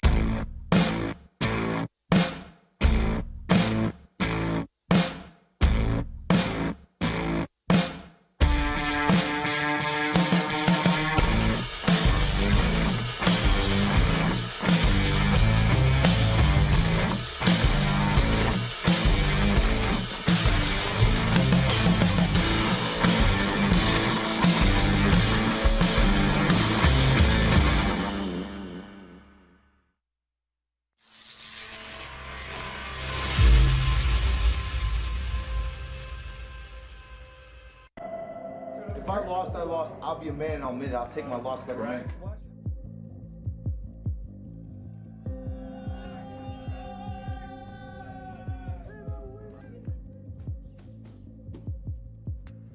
Nobody knows this part of the game the day after the fight.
Welcome to Palm Beach, Florida for the return of XMMA. That's right, after so many years away, XMMA is back. My name is Eric Apple. I'm joined by Lights Out. His name is Chris Lytle, one of the slickest guys to ever fight out of Indiana. I'll tell you what, we had a great preliminary card if you saw it earlier, but now we're at our main card. We have 5 stacked fights coming up tonight, and they are going to be action-packed. It's time to go live and worldwide, Chris. Absolutely. Like you said earlier, great prelim card. If that is any indication of how the fights are going to go tonight, I can't wait. The prelims were really amazing. We had guys coming out who looked like main event fighters who were starting off the night in addition to an Olympian coming out. Yeah, he had a very good debut. I can't wait to see his progression and what he does in the future. I'm going to say I was there at his first fight. I guarantee at one point I'll be telling my kids about it. Mahmoud Sebie has a really hit some great suplexes and a good finish there. But guess what? Coming up tonight, we have some really good fights. And, man, the main event is what everybody's talking about. Yeah, you have 2 guys, you know, very accomplished guys already. Never put on bad fights. It's a very different style. That's what's going to make this an interesting fight. The 2 different styles are going to be great. Just depends on who's able to implement their game plan is probably going to buy who's going to get the victory. Well, let's look at this main card coming up. Marcelo Golm versus Brandon Hebert. And, man, Golm looks like a real serious guy who wants to move forward. But, man, Brandon Hebert, the raging Cajun, that guy, he's got dynamite in those hands. He has 4 or 5 finishes in the first 2 minutes of the fight. That's going to be amazing. Kyle Stewart versus Chris Curtis. What do you think about that? Veterans of the sport right there. That's one of the fights I'm extremely excited about. You have a lot of experience in there. Both guys looking to do whatever they can to get to the next level. Speaking of veterans, the featherweights, Kyle Bochniak. Man, we see this guy in the big show, and he's a guy that likes to come forward no matter what. And he's taking on Kyle Uruguay. Yeah, that's going to be great. I know I feel like we're just repeating ourselves saying every fight's going to be great, but I can't pick one out that I want to see more than the other one I see. Listen, if you want to have a problem for an MMA show, you want to have the problem we were talking about how all the fights are too good. Moving on, another featherweight matchup. Francisco Rivera, a real tough guy coming back after a long layoff, taking on Ryan Lilley from Boss Rutan's gym. Yeah, and Ryan Lilley, I'm just amazed at how relaxed he is. We saw him a little bit ago. Yeah. He just act like he doesn't have a care in the world. I'm like, you do know you're fighting here in a couple hours, right? Also, James Vick, the Texan, a lot of big wins, fighting at welterweight against, man, a PFL veteran, Rivera Fialho. Man, this guy's well-rounded, and he's a grizzled vet. Absolutely, and I do love it when I'm talking to both guys doing the interviews, and they both say how they are better at all aspects of fighting than the other guy. I mean, that can't be true. Somebody's got to be wrong here. Let's take a look at the rules here at XMMA.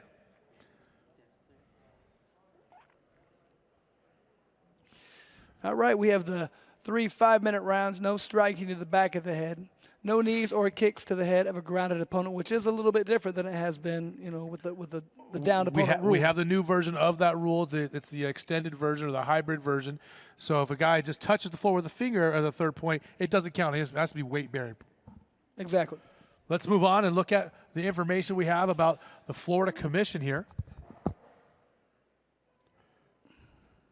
And we are sanctioned by the Florida State Boxing Commission. We have 3 ringside judges. They judge on 3 things: grappling, striking, and cage control or aggression. And it is a 10-point must system, very similar to what's been going on in boxing for over 100 years. Absolutely, and I think you can tell by watching some of the fights, grappling, striking, aggression, that is kind of, you don't know who's giving how much credence to each of those. You know, Chris, no matter how smart we sound or how good looking we are, nobody came here to watch us and listen to us. They want to see some fights. So let's get down to our first fight.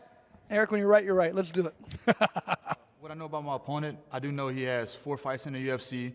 He has won his first one and lost his last 3. He's a striker, and he doesn't really like to grapple very much. And he can't get knocked out. So that's just a plus on my side. I feel like I'm a better fighter as far as the work that I put in and my striking. I'm a lot quicker than him. He kind of moves like a sluggish, kind of plotting around. I'm more of a counter striker, slipping, cutting angles, and I also have a lot of power.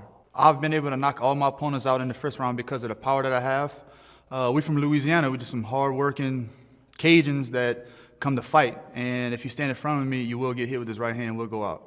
I've knocked people out before with my right hand and my left hand, head kicks, and they just go down.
I have a lot of experience in fighting high level, and I'm very confident for tomorrow. Dá uma experiência e uma confiança para vencer amanhã. Yeah, for sure, I'm keeping activity, and that's for sure is going to be an advantage for tomorrow. The fights I watch, he's a striker, and he likes to come forward, and for sure I'm waiting for what he's coming, what he's bringing. I feel complete fighter, and I'm ready to fight in any situation. Well, Marcelo Golm will tell you that he is a complete fighter. Fighting an American top team, originally coming out of Sao Paulo, the capital of Brazil. And I'll tell you what, representing an American top team, you know that he is well-rounded, he is hard-nosed, and he's definitely getting the chance to spar with some top-level competition. Now, that's all they have there is top-level people. So you can tell what he talked about. He wants to utilize all his skills. His opponent, he feels like, is mainly a stand-up guy, so that tells me he's going to try and do what he can to get the fight to the ground. He wants to use his pressure to get to that position and dominate the fight where his opponent's not as good. Get his last-minute checks from the commission. Now, you're looking at his record, 7-3, only 10 fights, but man, he's competing against some pretty tough guys, DJ Lindemann as well, and he's been pretty streaky, if you notice. You know, several wins in a row, then a couple losses in a row. So we'll see if he's going to get a win streak going here with win number 2 in a row. Yeah, like I said, people are very excited right now to actually get the opportunity to fight. Everybody's got great attitudes, and people just want to fight so much. They're hungry to get out there. Both these guys are definitely in that camp. Let's take a look at the tail of the tape of these two middleweights.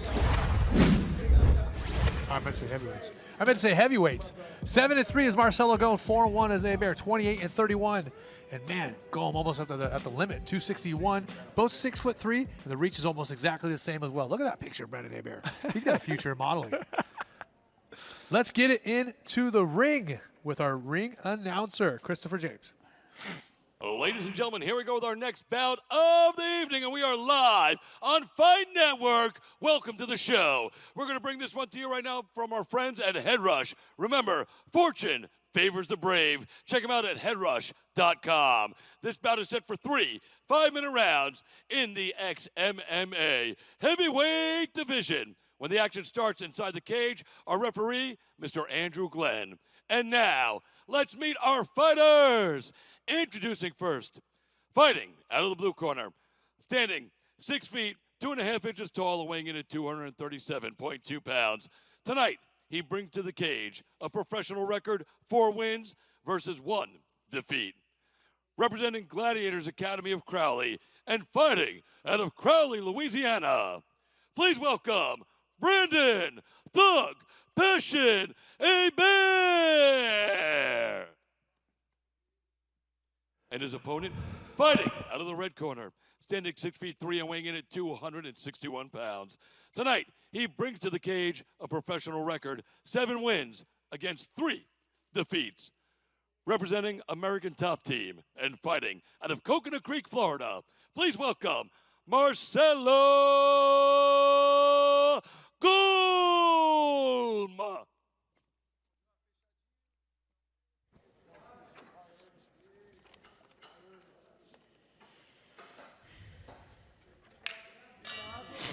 Here we go, heavyweight action. These guys touch up right away. I don't expect these guys to have much of a feeling out pace. Do you think, Chris? Oh, no. And I know you can say this in every fight, but I definitely feel like the winner is going to be the guy who can implement their game plan and keep the fight where they want it to be. I mean, if it's going to be on the ground, I think. I mean, I remember, Hebert is known for quick finishes, a lot of quick 2-minute knockouts, and he has hands of dynamite, and he has a glorious beard to go with it. Yeah, exactly. But I think that's why Golm's doing a smart thing right now and not letting him keep it on his feet for the first 2 minutes. He wants to take away space the entire time and smother him. Real good hips there from Hebert, turning around and be able to stay on his feet. Now turn around, getting that underhook pretty quick. So it's not just punching power that he has. Yeah, he's look at that. He's very creative with his way to get out of the corner. Oh, big uppercut. That was a serious uppercut, I'm telling you right now. I think Holmes is trying to shake the cobwebs out. That was a big shot. He didn't like that at all, you could tell. Who would? Touched him with the left hand on the way in there. Holmes knows he's in a fight now. Well, I do like the way Golm's trying to take away his opponent's strength. He wants to smother him at all times and not let him get those big punches off. Nice knee in the clinch there. That was kind of Hebert. You saw him set that up. You looked to the right there. He looked away from his opponent. You saw that spinning elbow coming. And he is not shy to trade in there, is he? Man. Look at these shots. Oh, that that was a one big hurt knee. him, I think. That knee got him. He's looking to set up that spinning back. Look at these guys touching each other up. Heavyweight action here, XMMA. What a great way to start off the main card. Heavyweights banging it out, Chris Lytle. And Marcel's really starting to find a home for those punches right now. I think he's finding Brandon Hebert's got some holes in his defense. He's got good offense, but he's got to worry about that defense right now. I mean, those knees look the most devastating to me. Man, he landed some good knees, but those punches, they caught his attention as well. Wee. I mean, this just has knockout all over. I think somebody's going to go down this fight. These guys are loving each other with those fists. Hebert won a good takedown right there. He's right into half guard already, almost close into the mount. It reminds me of like you said earlier, a Khabib takedown where you end up trapping the legs. Absolutely, and this is a lot of time to be on the ground. He's still got about half the round. He's going to have to find a way to get up. Brandon Hebert wanted to make sure I gave a shout out to his wife Josie, his kids Bree, True, and Duty. All right. Well, man, he's already showed he's well-rounded. I mean, he showed good hips. He was able to get the underhooks back when he was on against the fence, and his hands are quick. This right here is where that weight comes into factor. You notice that Marcelo was about 20 pounds heavier than him, and this is where it really shows when you get on your opponent, wear them out. That takes away some of that punching power. Christopher James just passed me a note, and he said that Brandon Hebert's beard was actually 3 inches longer, and he caught fire at a barbecue recently. He had to trim it. That's not surprising. The best thing is I believe that 100%. Yeah. I love this guy. Now we got one hook in as the Brazilian is trying to wear out the American's spirit and his energy so he doesn't have to worry about those punches coming up. Absolutely. And Hebert's doing a good job of trying to get around, but man, his opponent's just smothering him right now, using all that weight. And he is 20, 30 pounds bigger. Exactly. He needs to try and get his back to the mat, get his back to the cage, or try and get this guy off of. He's got to create some kind of a scramble right now. Look at that good elbow. I mean, you could tell that Brandon, he has it when it comes to striking. Some guys, just the way they touch people, just different, and you can tell he's got it. Now he almost went too high and was able to escape on the back, but look at Brandon, might end up on top. No, good job of readjusting. Yeah, great job of readjusting. Yeah, and for a big guy being 260 pounds, he's able to move fairly well on the ground. Oh, Thug Pasha now on top.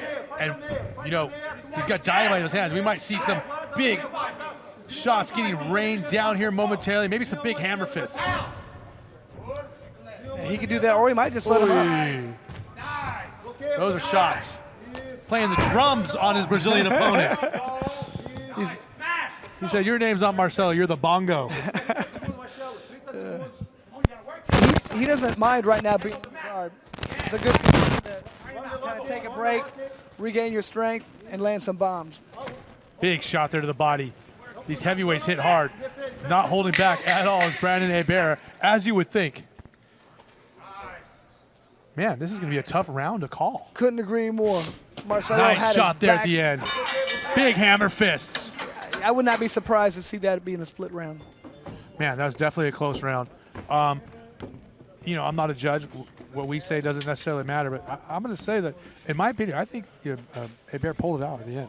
Well, like I said, it depends on what you're looking at. If you're looking who's doing the most damage, Hebert definitely won. If you look for control, he lost. Let's take a look at a replay here at XMMA of these big shots. Look at that outside uppercut that really lifted the head. That was the first one that made him change his pace. And here's the knee we talked about. Here's a couple of them.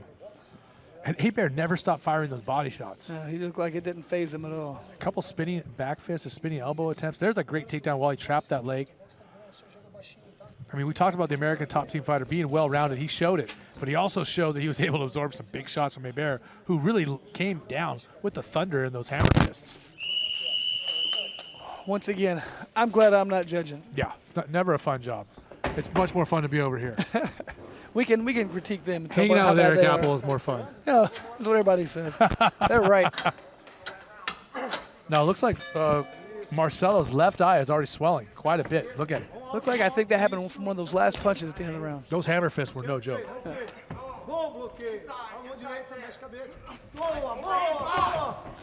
Marcelo's corner in Portuguese calling for headshots, calling for punches to the head. I mean, Hebert does need to work on some head movement right there. He's like, I'm going to hit you harder than you're going to hit me, which is a great strategy as long as it works. But, man, you can't do that for too long. Yeah, he's willing to take one or two to give one. We're going to look for another spinning elbow there. Yeah, Here comes that same shot. Yep. Tell us about why that takedown is so effective, Chris. Well, you have 2 points right there that are keeping you up, and when you take one of them away and lean, it's hard to stand up. It's just like if you take a table and you take out one of the legs and you put something on one side, it's going to fall over. Now, is he looking for a head and arm choke? He is. I think he's fishing for it. But yeah, I mean, he's able to pull that leg out, and he's done it twice now. And it's not like high level, complicated type wrestling, but it's very effective, isn't it? It doesn't matter how high level, as long as it's effective is the main thing, and especially as people get a little bit more tired. I think you can see that takedown was a little easier to get than the first time. Oh, there he's got that choke in right now. He better get that arm back or it's over. He already tapped. That's it. That's it. Great submission from the Brazilian representing American top team. Able to get the win right there. And Brandon Hebert visibly upset. I mean, he was really able to deliver some damage. He is not happy. Man, there's that agony of defeat right there. It's all over his face. He really wanted to win this fight. Listen, he's a gamer, and he wants to win no matter what, and he puts out every effort. And, you know, he's a guy that, you know, I hope to see him back here at XMMA. Absolutely. He's always entertaining. And you can just tell, I mean, you can tell how upset he is right now. Yeah, of course. Let's take a look at the finish of the fight. Okay, Marcelo Golm able to get the head and arm choke on. We talked about he was fishing for it. As soon as he was able to spin around, he trapped that arm with his head, and then it's just a matter of him getting both legs to the other side. And he didn't even get both legs over there. That was in so tight. Are some people able to do that properly? Is it the technique, or is it more that Hebert was already breathing hard? It was a little bit of both, but it depends on how tight that squeeze is. And a big, strong 260-pound guy, when he gets it in there and squeezes, there's not much room. That's for sure. I mean, he did outweigh his opponent quite a bit. You know, I wonder if Brandon Hebert could make 205. He'd be a monster at 205. So he better put on a few pounds. He weighed at 237. I mean, I'm not sure. Well, I think he's been on his way down. I think he's been losing weight, so maybe that's the path he's getting towards. Well, he definitely has big punches, and he delivered some damage on the way to losing by submission. But he made a good showing, as did the Brazilian from American Top Team. But we don't need any judges this time. All we need is our ring announcer, and he will tell us the particulars of the finish here in the second round. Let's throw it up to Christopher James. Our referee, Andrew Glenn, calls a halt to this bout at 1 minute and 17 seconds of round number 2. Declaring your winner by submission via arm triangle, the one and only Marcelo Golm.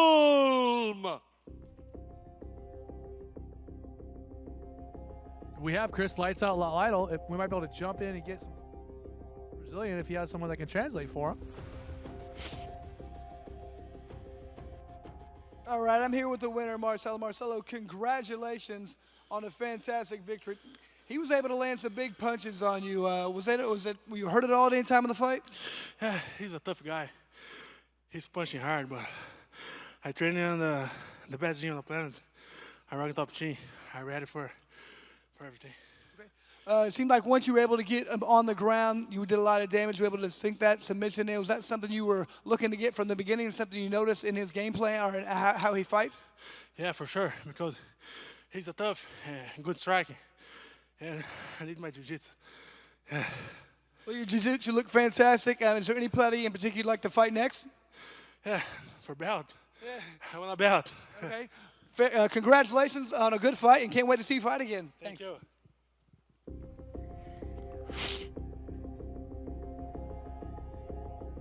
One fight down, 4 to go here at XMMA as we see the tap, the head and arm choke. Marcelo Golm is victorious. We're going to be back here on Fight Network and our stream after these words from our sponsors.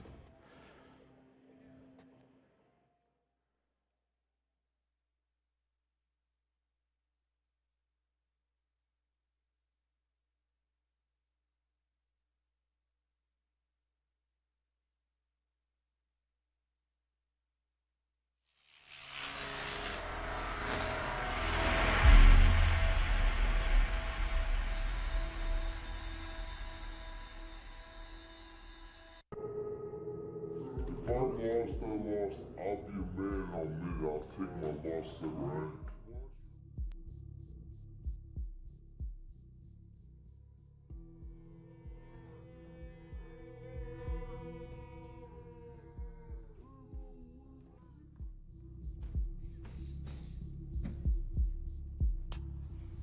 Nobody knows the sport of the game the day after the fight. Are you and your buddies sitting around watching sports like It's a part-time job. Open a free account at bookmaker.eu and turn your skills into cash. Winning on sports at Bookmaker is as easy as tap, swipe, and win. Sign up and find betting odds on all of your favorite sports. Bet on televised games live in real time. Even bet the next play with Bookmaker streaming odds. And your winning bets appear in your account balance instantly. Sign up now for your free account and get a generous cash welcome bonus. Want to bet the fight and not fight to get paid? Bookmaker.eu offers free same-day payouts. Sign up today at bookmaker.eu, where the line originates.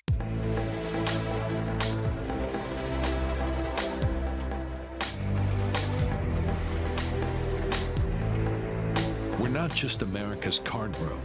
We're the world's card room. A place where everyone comes together to play the game we all love. We are all unique, all competitive, and all striving to be the best. But at the end of the day, through thick and thin, we are all in together.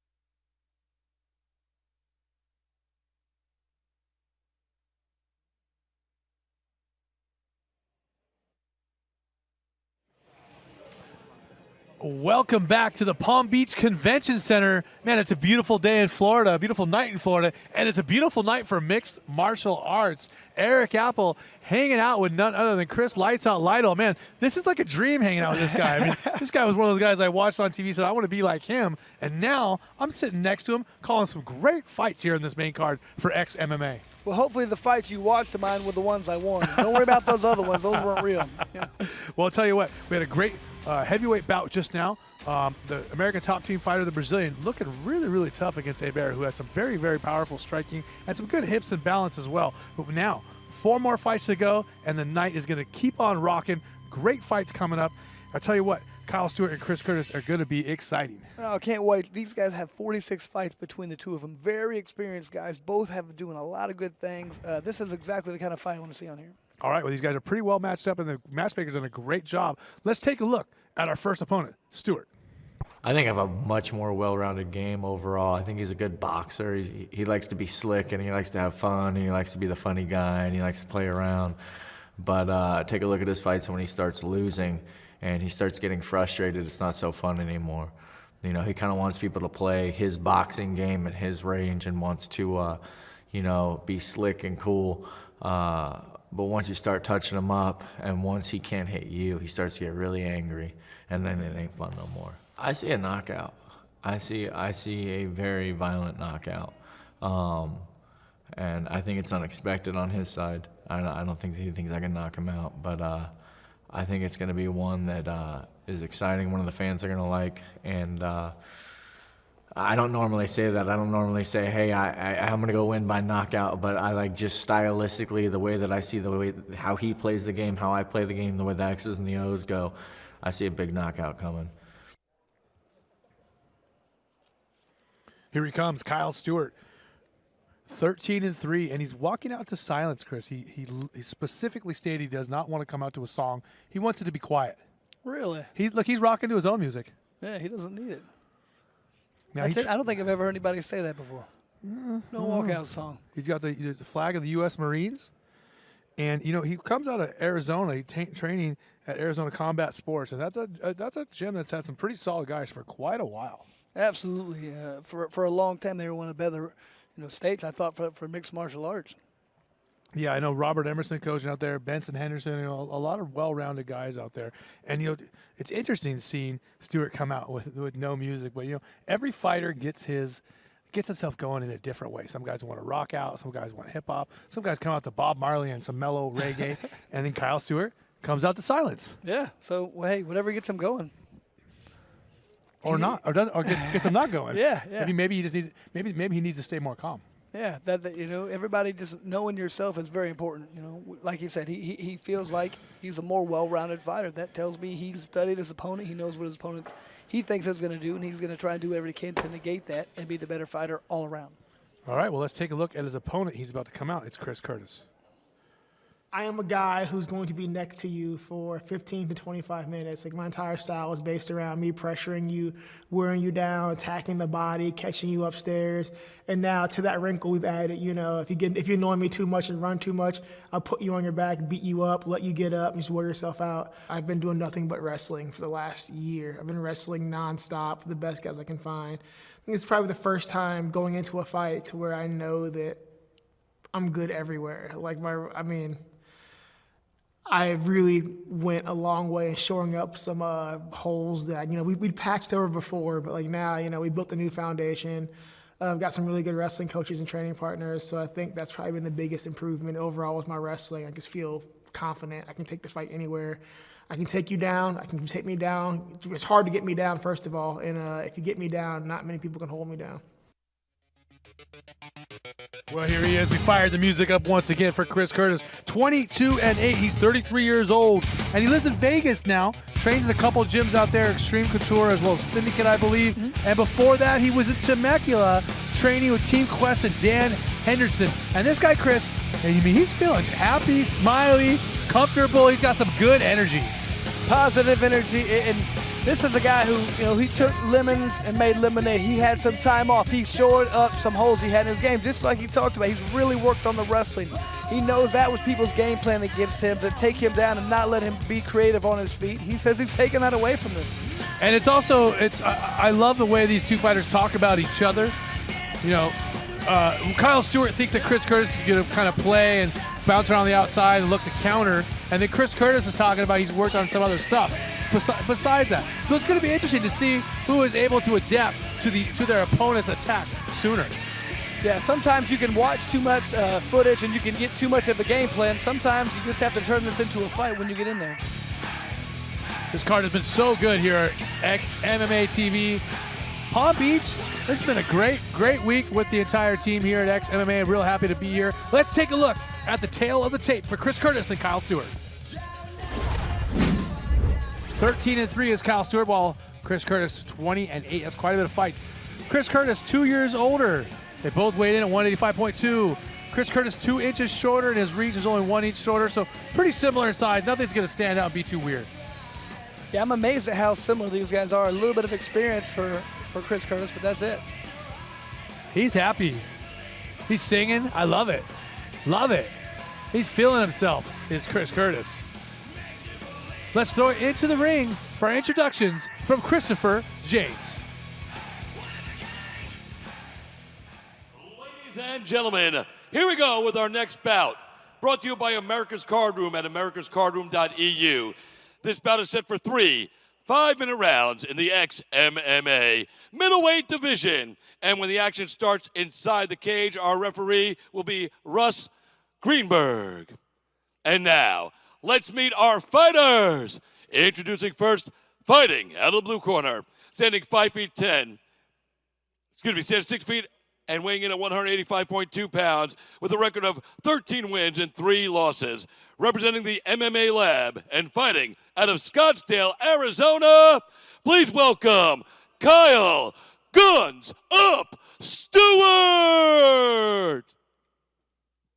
His opponent, fighting out of the red corner, standing 5'10" and weighing in 185.2 pounds. Tonight, he comes to the ring with a record of 22 wins and 8 defeats. Representing Syndicate MMA and fighting tonight out of Las Vegas, Nevada, please welcome the King of Combat, Chris Action Man Curtis. Chris Curtis has a victory over our main event fighter, Andre Fialho. Oh, really? And it was a finish in the 3rd round. All right, let's get going. Second bout of the night. Middleweights. Chris Curtis, Kyle Stewart. Let's get it going. You put him on his back foot, Chris.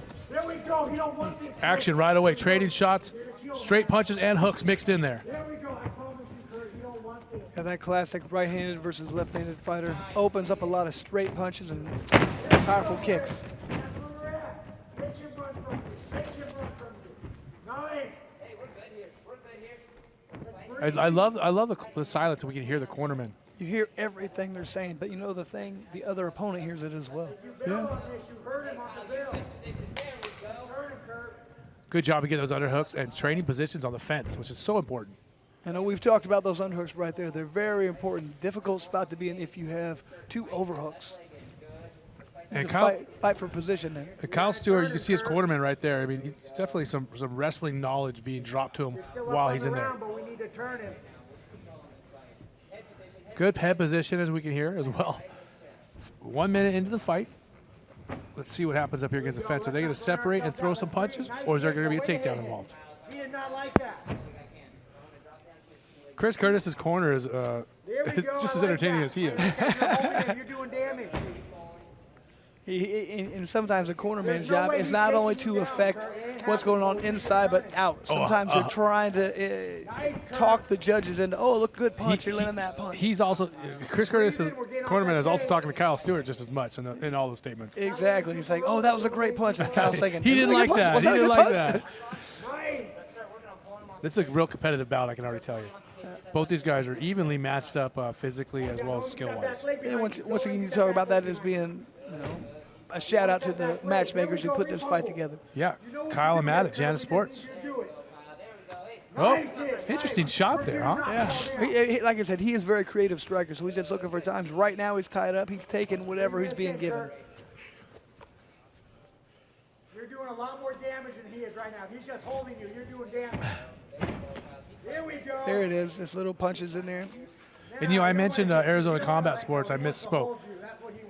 Kyle represents the lab in Arizona. Nice. Probably not the first time that's been mixed up. Good inside elbow there from the clinch.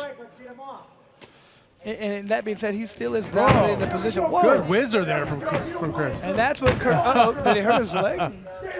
Just off balance. Oh, wow. Just a looping left hook. And look at this, he's got a hook in. Or almost, no? Man, he really was able to duck under there and grab the back nice and quick. Curtis has got to do what he can to break this lock right now. Get those hands apart so he can turn and face his opponent. Very close first round here. Definitely hard to pick. Looks like he's trying to get a Kimura lock on him right there. Oh, didn't get it now. He just got to really fight to get those hands broken so he can throw that left arm back on him. Some knees there in the clinch as he pushes his opponent up against the fence. We're over 3 minutes into the first round. Right now he's throwing that elbow. If he can, he'll get that all the way around his head. If we're scoring this on damage, you're winning. If we're scoring on stalling, Kyle's winning. Chris Curtis's corner is amazing. That was good knee there at the break. Oh. Oh. Nice right hand there. Smiling as Chris Curtis. He's a little wobbly right now. He's got to be careful right now. And Kyle Stewart, very smartly, he landed a big punch and then went straight to 2 kicks to keep his opponent confused and wondering what's coming next. Well, and if you get too overzealous and you start throwing punches, you open yourself up for a knockout yourself. I mean, the sport has progressed so much as far as just the strategy and these guys mixing things up and truly becoming mixed martial artists. And this is just, these guys have so much experience, you can tell how high level they are. Yeah. I think that this little break is kind of good for Curtis. He need to clear out the cobwebs right there. He got rocked. It was a good, solid shot. That's for sure. I don't know if it rung his bell, but it definitely was a solid, clean punch that landed. Now, if either one of these guys can get a takedown and secure it for the rest of the round, that'll really, really lock the round in for them with the judges. And you know, you got to like what Chris Curtis's corner is saying, and he's probably right. I would not be surprised to see judges seeing this fight differently. You are doing damage. He is stalling. He's holding. He's working the judges right now. I want to get a mic over there for Chris Curtis's corner. He should be commentating with us. Well, fortunately, I don't think we need a mic. You can hear everything he's saying. That's for sure. Great start to this first round of 3 in the middleweight division of XMMA. And that was a grueling round right there.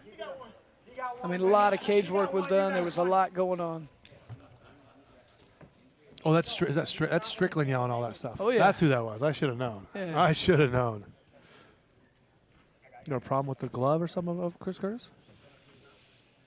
I don't know. I can't see there. Now, if I'm Chris Curtis's corner, I'm telling him, I mean, I'm doing this. He's doing the right thing. He's yelling very loudly so that all the judges can hear. Here's a replay of the takedown. That's a takedown attempt and a great whizzer. I think that's that wrestling right there that he talked about. He's really been working on. Good right hand there.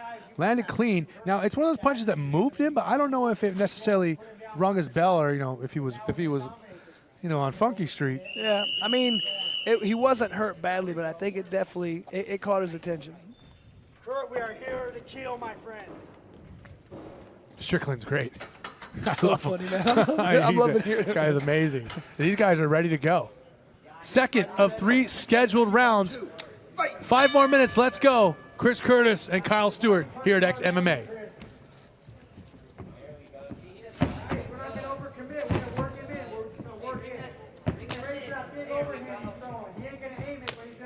Nice high kick there, blocked by Chris Curtis.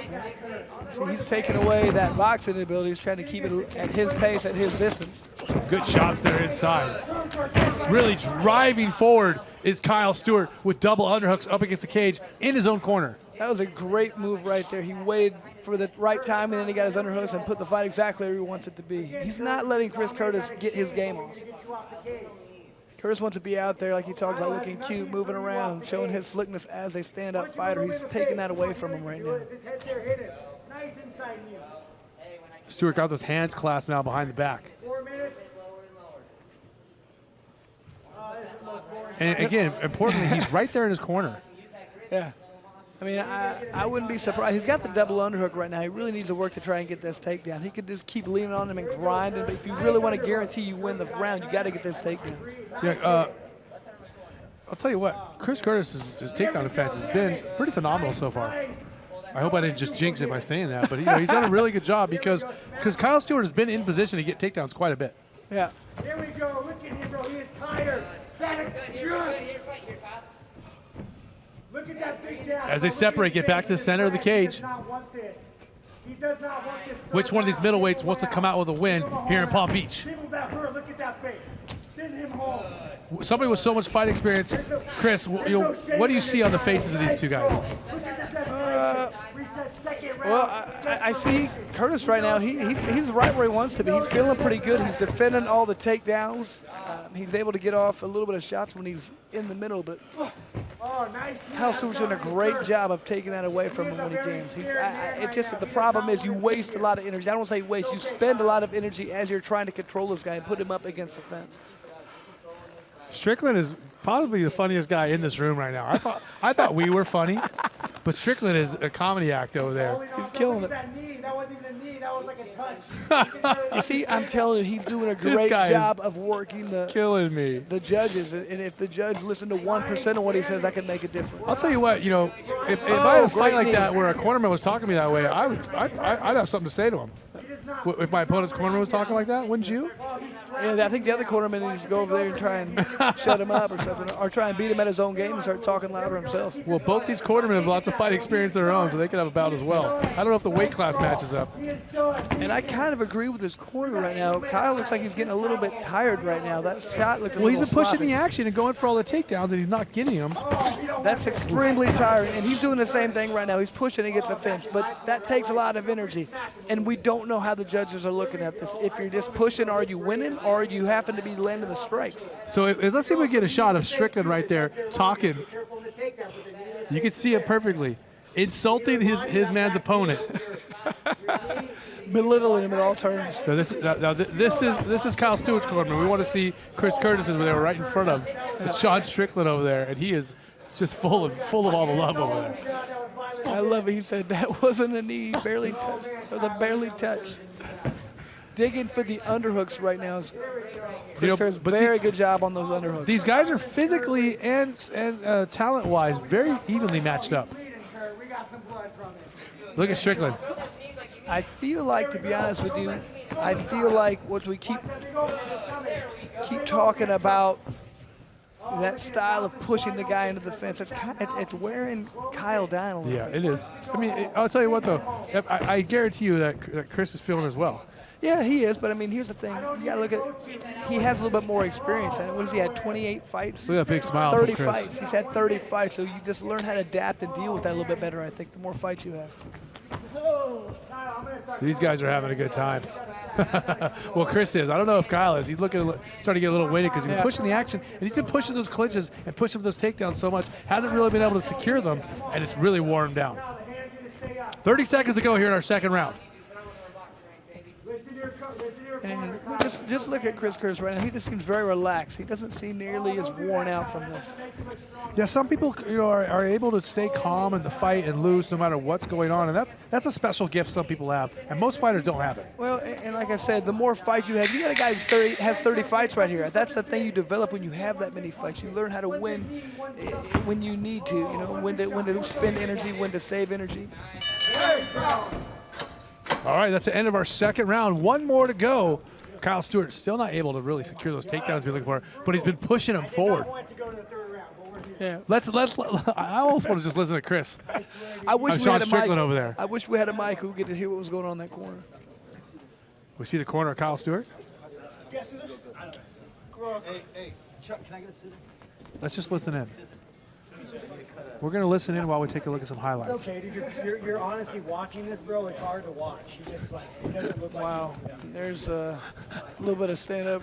I can't help but listen to Strickland right now. Sean Strickland says it's hard to watch this fight. There's a big right hand right Great there. inside hook. I don't need to be here. I'm leaving. He doesn't want to be here. Send him home. You don't need coaching. Strickland, I mean, and look, Strickland, laughing over here. Strickland is amazing. Look, he's doing one-arm push-ups over there. Oh. I think Now, that little showmanship. I'll tell you what, though. If you start pulling stuff like that, you better win because you're going to look silly if you don't. If you come out here and get knocked out, it's horrible. If anything goes wrong, you're gonna look funny. But so far, it's gone pretty right for Chris Curtis. Look at these kicks. They don't really have anything on them. You can tell when strikes are being delivered who has the power. Well, those grinding takedown attempts and clinches against the fence the anaerobic work has taken a lot of the strength away from his arms and legs. And he's breathing hard. And, those guys at that gym in the lab, they're in shape, and they're some of the best in the world. But still, this type of grind fight can really take it out of you if you're not able to secure those takedowns you're looking for. I don't care what kind of shape you're in. If you use the oxygen is required by the muscles. If you use all it up, there's nothing you can do. That lactic acid buildup is a real thing. Yeah, and he's experienced it. Sean Strickland still going over there. Oh, big left hand from Chris Curtis. Straight left hand right down the pipe, and things might start going sideways here real quick for Kyle Stewart. Curtis looks so relaxed right there. This is exactly where he wants to be. Now more left hands. Just straight down the pipe, that left hand. And look, he's not rushing. Another. He's not doing anything. He's just standing right in front of his opponent, and he's taking exactly what he's being given. I said it a minute ago, and I'm going to tell it again. I think things could start going wrong here real quick.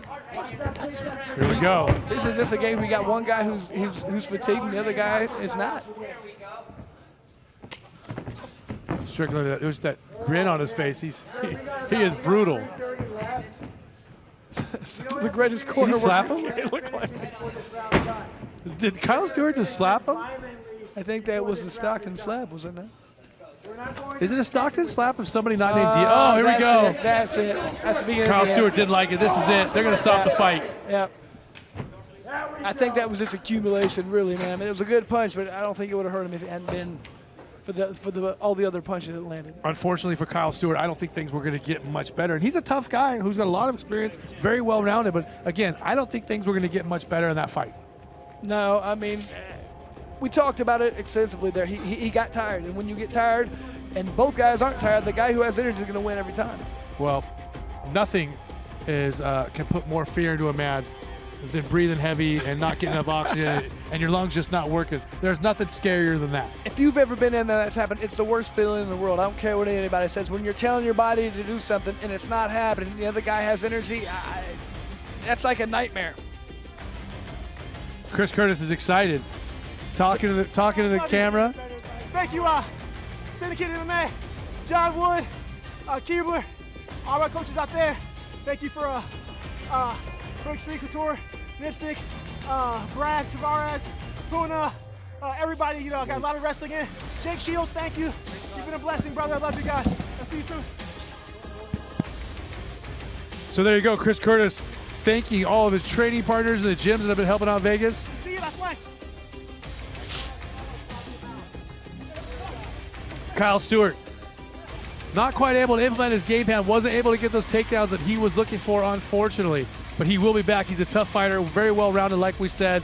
He's been in there before with some of the best, and he'll be back in there before with some of the best as well. So another fight that gets a finish, and we do not need the judges to do anything for us. The best way to ensure your career is a success is to never leave in the hands of the judges, they say. And Chris Curtis has done just that. So let's get into the ring for all the particulars with Christopher James. Ladies and gentlemen, our referee, Russ Greenberg, calls a halt to the bout at 141 of round number 3. Declare your winner by TKO, the King of Combat, Chris Action Man Curtis.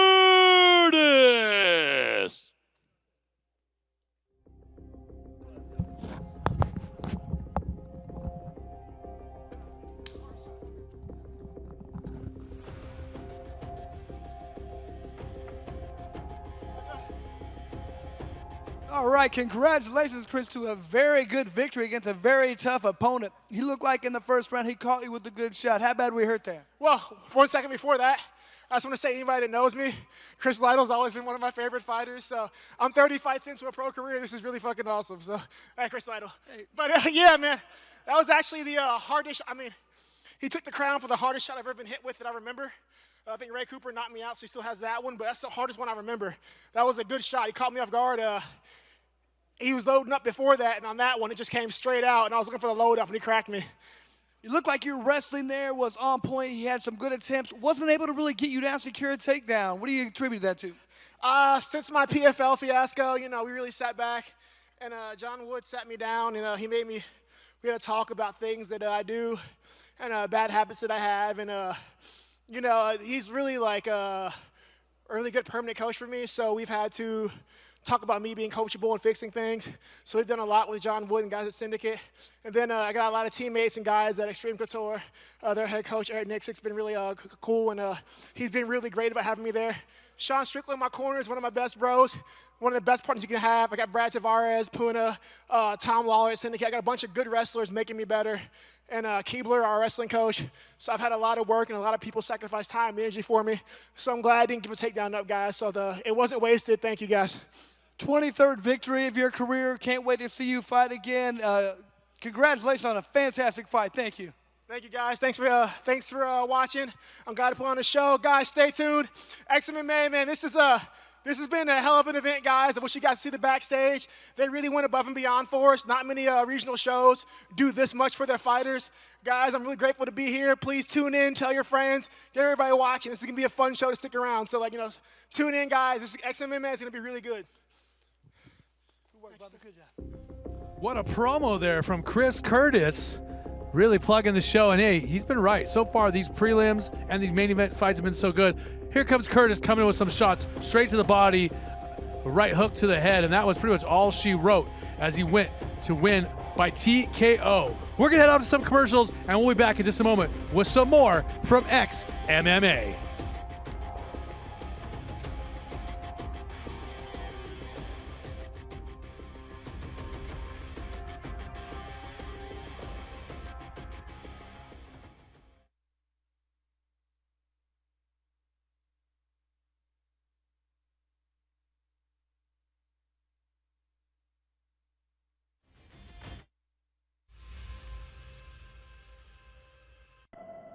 If I lost, I lost. I'll be a man in a minute. I'll take my loss like a man.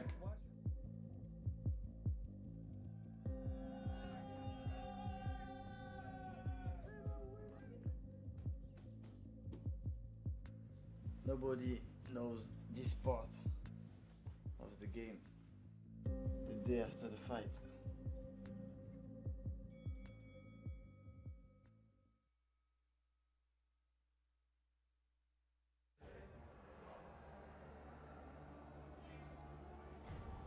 There are those who play the game. And then there are those who pour blood, sweat, and tears into every hand. This one's for the fighters.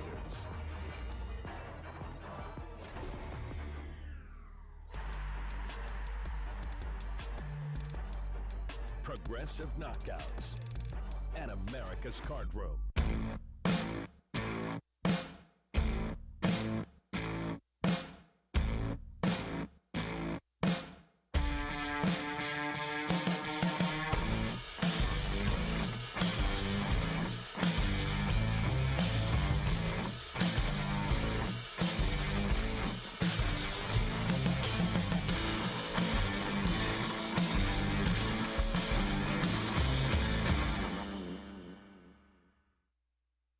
Are you and your buddies sitting around watching sports like it's a part-time job? Open a free account at bookmaker.eu and turn your skills into cash. Winning on sports at Bookmaker is as easy as tap, swipe, and win. Sign up and find betting odds on all of your favorite sports. Bet on televised games live in real time. Even bet the next play with Bookmaker's streaming odds. And your winning bets appear in your account balance instantly. Sign up now for your free account and get a generous cash welcome bonus. Want to bet the fight and not fight to get paid? Bookmaker.eu offers free same-day payouts. Sign up today at bookmaker.eu, where the line originates.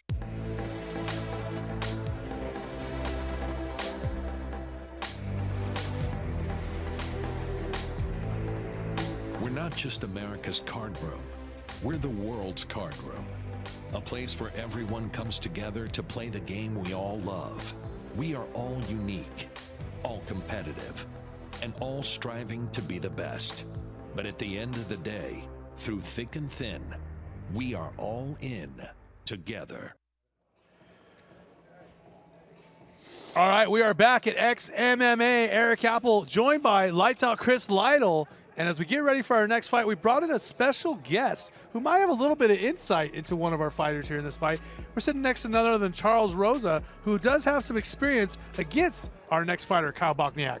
Yeah, definitely, man. You know, Kyle's a tough kid. I fought him in the UFC a while back in Boston. Man, he's definitely one of the toughest guys I ever fought in my life. I have over 40 fights, and the kid's nails. I mean, so I'm really excited. I mean, this is the fight I came out to see tonight, so excited for it. And he's up against a tough guy against Uruguay. Well, you say, you know, when someone has 40 fights or so and they say that you're one of the toughest guys they fought, that means something, doesn't it, Chris? That's a compliment for sure. Now, you know a little bit about both these guys. Didn't you say they both kind of tried to get a hold of you for the fight? Yeah, they actually both hit me up, and it's tough because, you know, Uruguay trains my little brother. He lives in South Florida. He trains out of Sanford MMA with Henry Hoof, so he's a local guy close by. And then, you know, Kyle Bochniak, I became friends with him and even trained with him a couple times in Boston at Jake Manini's gym. So, you know, it was a tough situation when they both called me, so I try not to say too much. I just, you know, gave them the respect, told them that each one of them is a tough guy, so just tried to say the least amount. But, you know, I really wanted to see this fight. That's why, you know, I drove up here tonight to see this. This is going to be fireworks. I'm excited to see it. You know, other than toughness, Charles, what other takeaway did you have from your fight with Kyle Bochniak?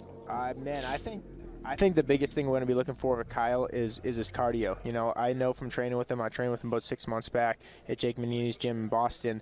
It's his new Muay Thai coach. You know, he's been in training camp for about a year, man. He's had so many fights come through and fall out and come back, and this is he's been training for a whole year for this fight every day. I mean, I've seen him in the gym whenever I got to go visit Boston after my fights. I always go there for a little bit, see my family, get some work in, and man, he was in shape when I seen him 6 months ago, so I can only imagine he only probably got bigger and better from there. I'm sure we got a lot of big things in Kyle Bochniak's future. His fight career is nowhere near done. He's still really growing and developing as a fighter. Let's take a look at his opponent, though. Let's learn some more about Kyle, Uruguay. He's coming for a fight, so we're gonna go to a fight as well. So I'm ready to go for that style of his, and I want to see if he's ready for my style. Outside hit and move is a good strategy against him. Stay in the pocket as well, and then trade some fire shots is gonna happen for sure. That I can't get rid of that. So let's go for a fight. I'm excited. It's a good opportunity for me against a UFC vet.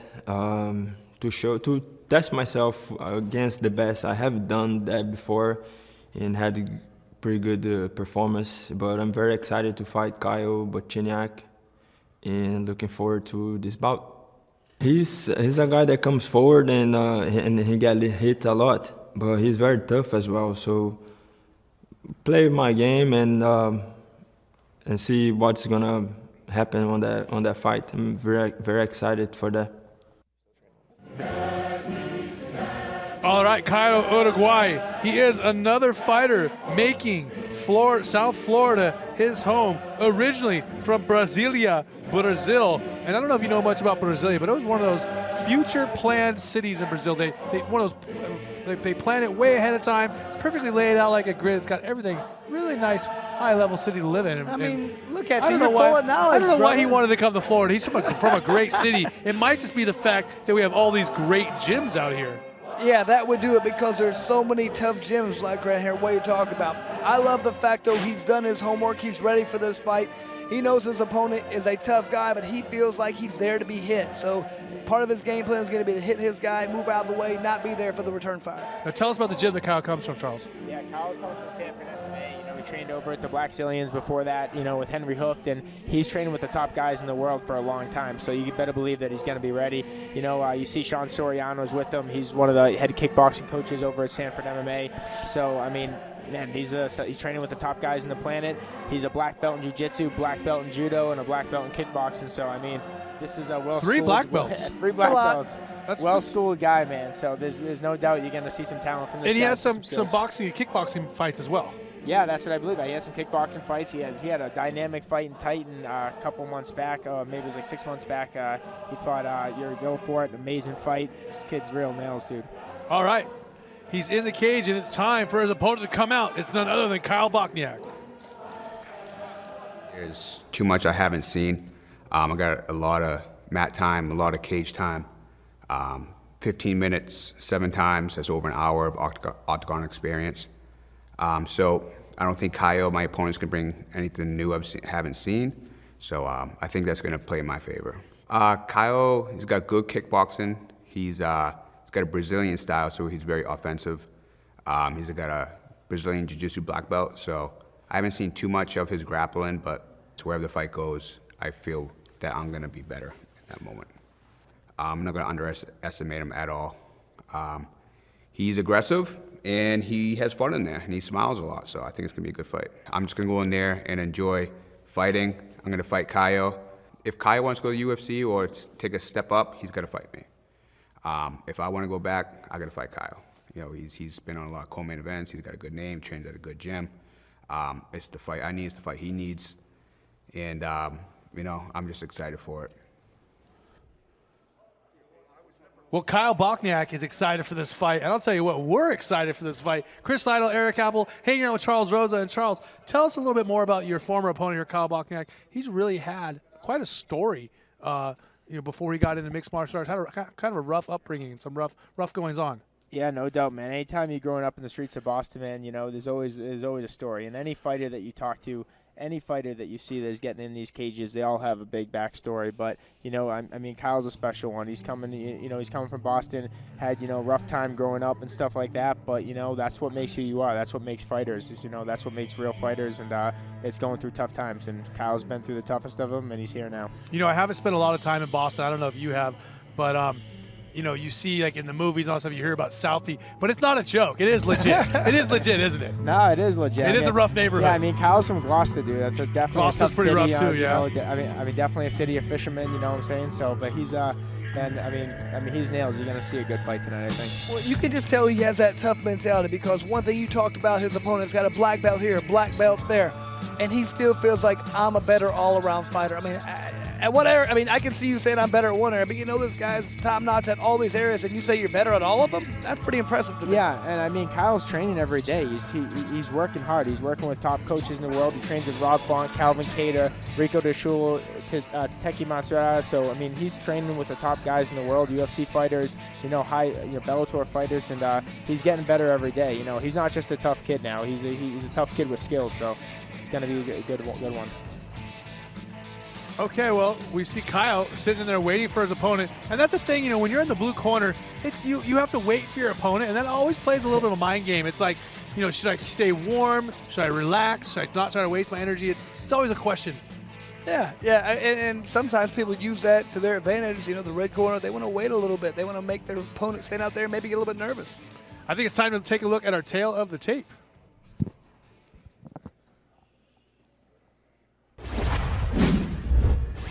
Here he is, Kyle Uruguay, 7-3. 8-5 is Kyle Bochniak.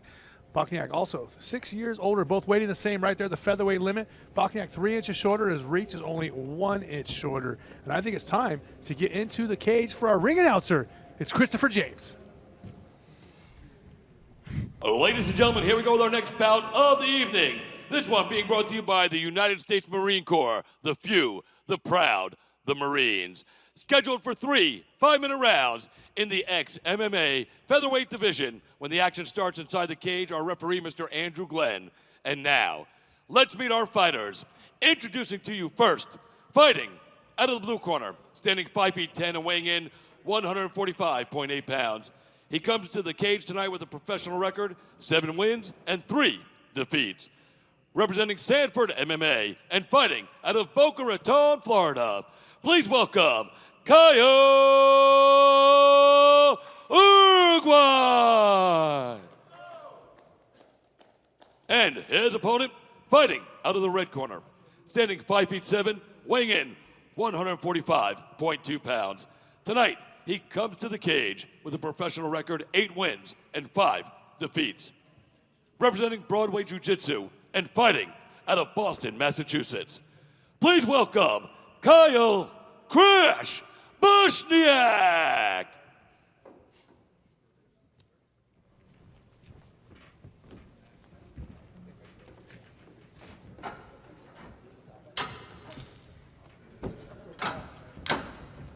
You ready? 3 rounds of the featherweight division here at XMMA. 3 5-minute rounds ready to go. Kyle Bochniak and Kyle Uruguay. Let's get this rocking, guys. This should be a good one. Yeah, like one of the things that Kyle said, one of his keys is to stay cool. Did you say Kyle or Kyle? Kyle. Kyle, no, it's very difficult. Kyle. Start saying last names on this one. He said he wanted to stay nice, cool, relaxed. That's one of the keys for him, is to keep his pace, but to not waste energy. You know, Bochniak has a different kind of style. He's not a traditional type fighter. He doesn't really adhere to the rules or do the things that he's supposed to do, does he? Yeah, I mean, Kyle has a mean right hand. That's something that we trained for when I fought him, and he comes from a good, you know, I mean, he comes from a good boxing gym, you know, down at with Walsh down in Welch. Is that with Welch? Yeah, Welch. Yep, Welch in Boston. So I mean, he works with the top guys down there, and throws a good kick. Got a mean right hand. So we'll see if he can land it tonight. Uruguay with some good kicks there so far here in the first round. But I know what I was saying, you know, sometimes there's fighters who aren't, they don't move in a traditional way or throw the traditional types of combinations, and it makes it difficult. Yeah, what it is he's a pressure fighter. You know, he likes to come forward and he likes to throw hard punches, and you know his nickname's Crash, so he likes to come forward, man. He likes to create that contact and step forward. And when you're backing up the whole fight, it's very difficult to land good shots. I don't know if that's a nickname you want. Is that a good one? That sounds cool. I mean, I think he played football, and he was a football player down in Boston, so probably got that nickname for, you know, laying some licks on some guys. Uruguay showing some relatively sharp striking thus far as he went for that single leg. Chris, that's your department. What do you think about his boxing and his kicks? Boxing's looking very crisp right now, clean. Both these guys look very good. Like you talked about earlier, Kyle looks like he's a little bit unorthodox. He's switching from right-handed to southpaw, going back and forth. Kyle's getting more of a traditional stance. Kyle's been pretty good with those left hooks and those low leg kicks. And those are pretty sharp as leg kicks. Yeah, Uruguay also throwing some really good kicks. He's throwing some really good kicks. He's going low. He's going high. He lands a nice calf kick there. He's really mixing it up, and he's starting to get Kyle to guess. He has been mixing up his striking. And that's Sanford, right? Yeah, Henry Hoof, Sean Soriano. What is it about Henry Hoof that he's been able to really bring out striking prowess in all his fighters? I mean, Henry Hoof is a Dutch kickboxing legend. So he is, but he's just able to bring it out of his guys. As we see Kyle really striking and hurting Bochniak. Bochniak is hurt. I don't care how tough he is. You can't take too many of those shots.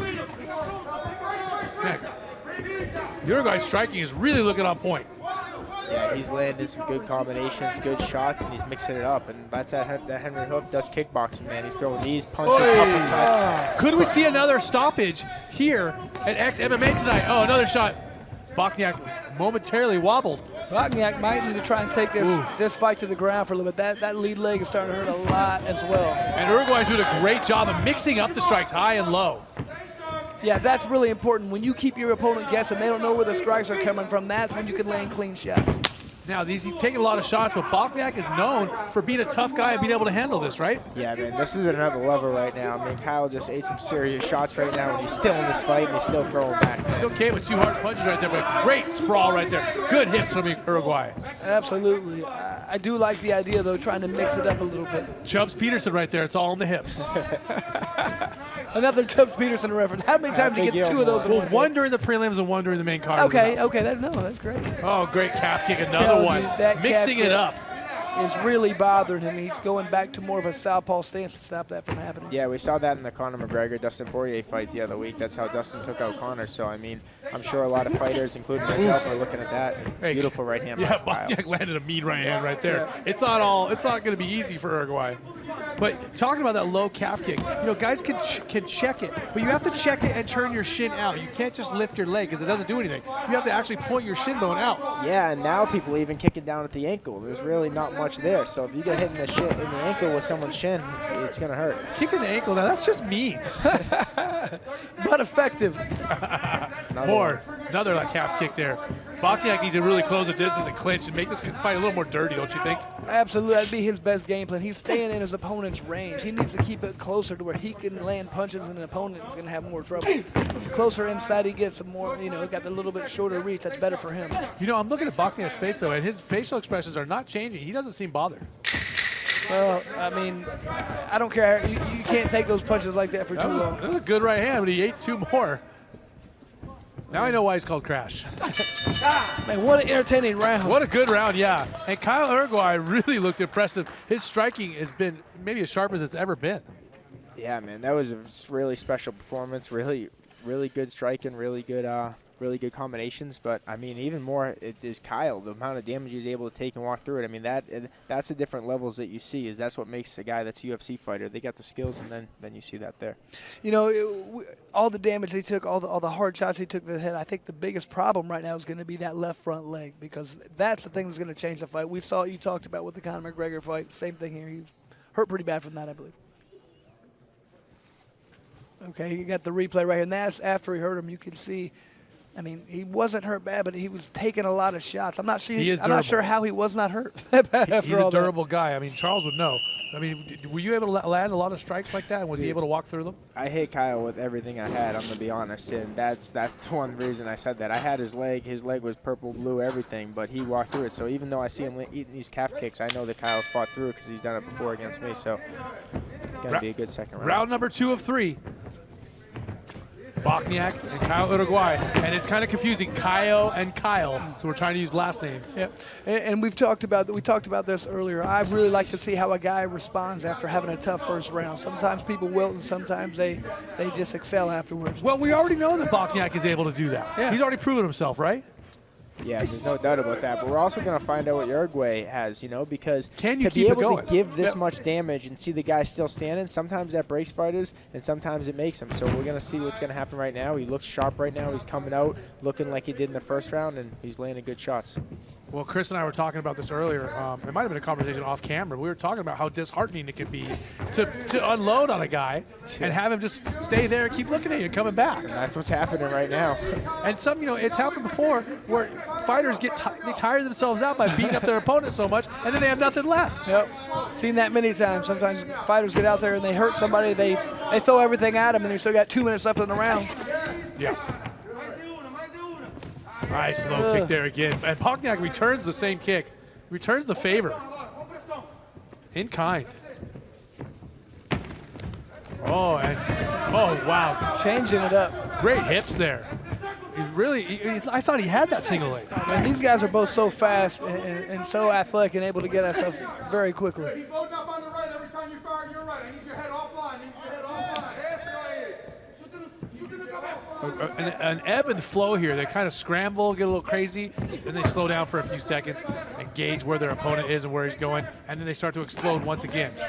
Yeah, but even when they're slowing down, they're still throwing a lot of hard punches in there. You know, I mean, they're just not able to slow down at all, really. Yeah, we just saw that big right by Kyle. And this is what makes Kyle who he is. This is what makes him so special. The fact that he's able to walk through this, keep coming forward, and take this damage and take it to the next level. I mean, he's still in this fight, and this is, you know, we're just about halfway through the fight. Oh, another mean low kick there, and Kyle switched stances right away. You know, I would have thought the Bochniak would have looked for more takedowns. Are you surprised, Charles? Yeah, I mean, I think so, but it's also very difficult because the way Uruguay's fighting with the distance striking, he's throwing kicks from outside, so you can't just shoot in on that because then you get sprawled on like that. And the problem is that Kyle's starting to shoot these takedowns later in the fight, but it's after his legs already been affected and, you know, effectively weakened. Yeah, you can, if you can see his leg. I don't know if you can see it through the camera, but he has a big lump on his leg. I'm sure he does. Oh yeah, I see it, and it just got bigger. Yeah, he's not able to push his opponent up against the fence. Uruguay's got too much good movement. He's keeping his back away from the fence like that. You know, I actually broke one of my opponent's legs with low kicks. Really? I broke his tibia and his fibula, but it wasn't in the calf kick. I was actually kicking the regular kick right at the knee. But man, these seem more effective.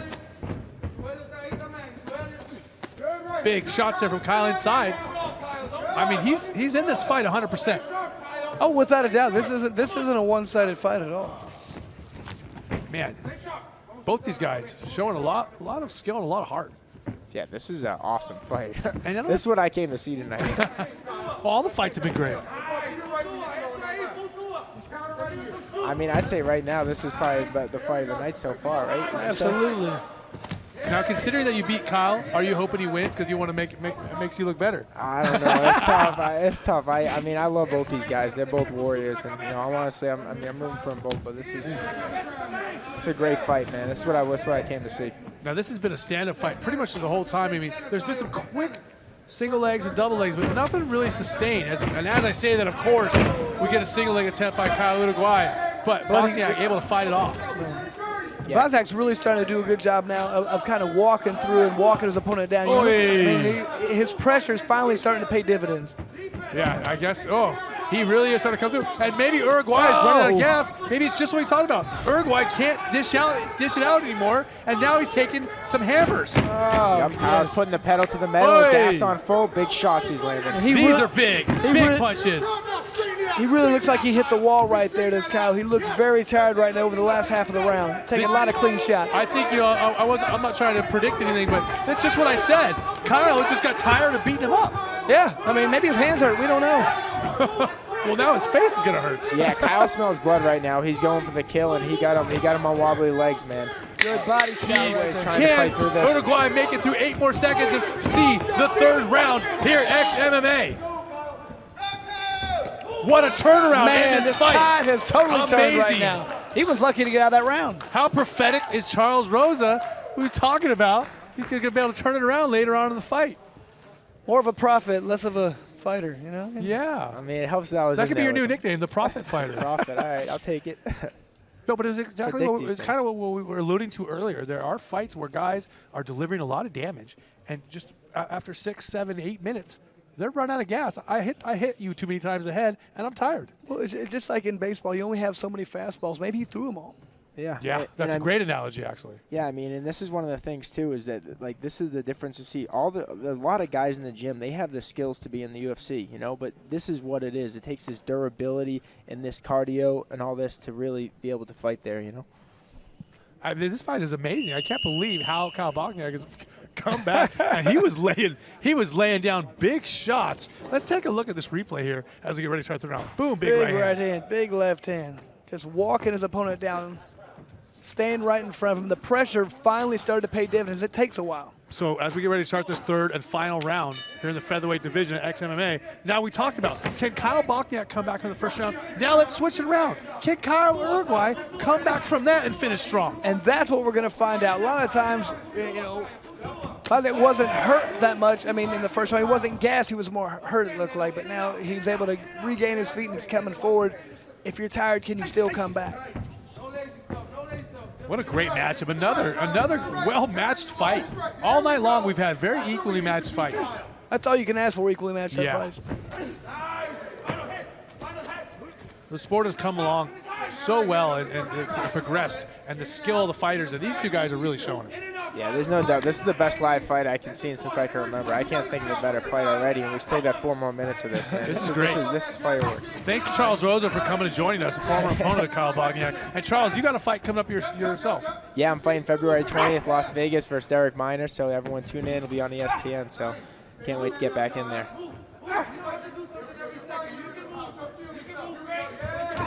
Man. Oh, another calf kick, and Kyle fires back with a head kick.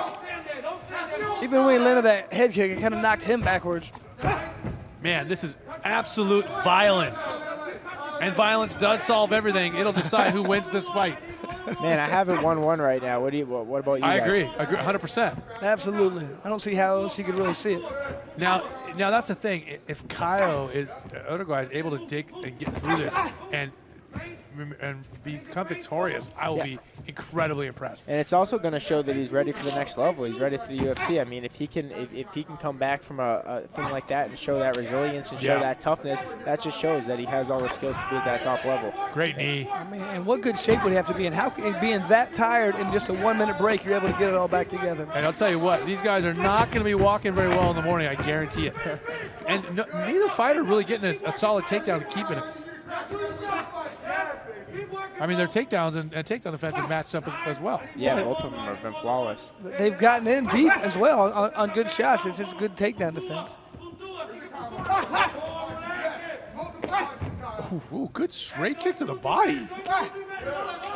You know, for a guy who's known for jiu-jitsu, Bochniak's got some effective kicks.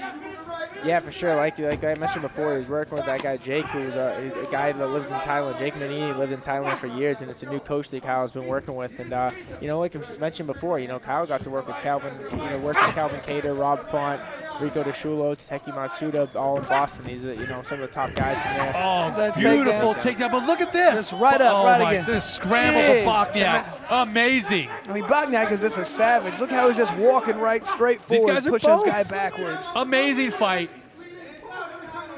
I mean, no matter what, congratulations to both these guys. These guys have really dug deep and shown a lot of skills on top of that. Yeah, and skills, heart, a little bit of everything. This is exactly what you want to see in a fighter. Okay, we're getting into that last minute 45, and Uruguay is starting to slow down again. Yep, seems like he keeps hitting that wall right about this point. And you can't blame him. Yeah, it's coming down to who wants it more right now. This is the last minute and a half of the fight, last 90 seconds. Who wants it more? You know, who? At the moment, it looks like it's going to be Bochniak, but we'll see if Uruguay's able to pull something out of a hat. And this is where every time that you're in the gym tired, this is what it comes down to. This is what you do it for, this last minute and a half of the fight. So we're going to see who worked harder. We're going to figure it out in this next minute. Here we go. Oh. I think one of the good things right now, too, is it's usually whoever's winning the last part of the round that the judges remember. So if you can win any part of the round, you want it to be the last part. Both corners screaming, begging their fighters for some more output for the last 60 seconds. That's easy for them to say. Look how much output they've already put in. Yeah, these guys have, I mean, I would love to see the strike numbers on this. It's got to be high. And also the landing percentage. They're not missing. Yeah. 45 seconds ago here in the third and final round of Kyle Uruguay and Kyle Bochniak. 2 more fights to go after this here at XMMA. Eric Apple joined by Chris Lytle and Charles Rosa, and we're seeing some great action finishing up the last 30 seconds of this fight. Bochniak looks fresher. He looks like he's coming on stronger. He's getting a second win. He doesn't get tired. I'm not sure how he's able to do this. Charles, how did you beat this guy? Decision. That's how I beat him. What did you do to him? I know, man. My goodness. I fought my heart out against him, man. I was the most tired I think I've been after a fight ever. I mean, look at he's a walking savage, straight forward the entire time, never taking a step backwards, just stalking his opponent. What a fight, and that's it. Third and final round over here at XMMA. I'll tell you what, I think Kyle Bochniak might have pulled out the second and third rounds, but man, Kyle Uruguay showed some great skills. His striking was so mean and so devastating in the beginning. Oh man, he did a lot of damage, especially in that first round. Second round, he started off really well, but I was really impressed how he was able to come back in the third round. Yeah, man, I really was impressed too by Uruguay's mixing his kicks up. He's going low calf kick. We thought he had him almost, he almost dropped Kyle a couple times with that low calf kick, and then he's going high head kick, knees, showing that Dutch kickboxing. You see Sean Soriano, another guy also fought in the UFC. Great and beat Sean Soriano in there, but he has that beautiful Dutch kickboxing, fought in Glory a couple times, fought in the UFC. So, man, this great is embrace some high-level right there. striking. Amazing fight with these guys. Great embrace. Let's look at replays. Low kicks coming from Bochniak after he was the one getting low kicked. Man, this is a lot of good takedown attempts for a thrown by both guys. I could not believe that nobody was really able to sustain the takedown. They got up immediately. Just great defense by both guys. And that was a real dynamic takedown attempt by Kyle Uruguay. That was a beautiful trip that he did right there, but it didn't even matter. I mean, Bochniak got up right away. Man, this is a tough one, but I'm going to say Kyle Bochniak pulled out the second and third rounds. And Uruguay just ran out of gas halfway through the fight and couldn't really deliver as much damage as he could at the beginning. Although he didn't just drop off the cliff. He faded slowly as he was throwing the punches and kicks. But I mean, like you said earlier, I'm not sure how you don't get tired if you're punching a guy that many times. That's a lot of output to put out there, unless you take a lot off your punches, but he wasn't. He was trying to knock his opponent out. Well, our judges are tabulating. We talked about it earlier. They got their calculator out. They got their abacus out. They're adding up all the scores. They're going to figure it out, and they're going to let us know here momentarily. We're going to throw it into the ring to Christopher James. Ladies and gentlemen, every once in a while, Great fight. I feel fitting to walk out in front of two men that put on a hell of a show and give them a round of applause. Give it up for these guys. Yeah. No doubt fight of the night so far, man. Incredible performance. Great to meet you. Thank you for doing it right here in the XMMA cage. After 3 rounds of absolutely incredible action, we go to our judges for a decision. All 3 judges score the bout identically, 29-28. For your winner, by unanimous decision, Kyle Crash Bochniak. Fight there, Kyle Bochniak pulling it out. He was really taking a beating the first 6-7 minutes of the fight, and he was able to dig deep and find a way to be victorious. And we're going to get Chris Lytle in there to talk to Kyle Bochniak and maybe even Kyle Uruguay as well. Maybe we can get him to talk to both, because these guys have had some great action, and they both deserve the recognition.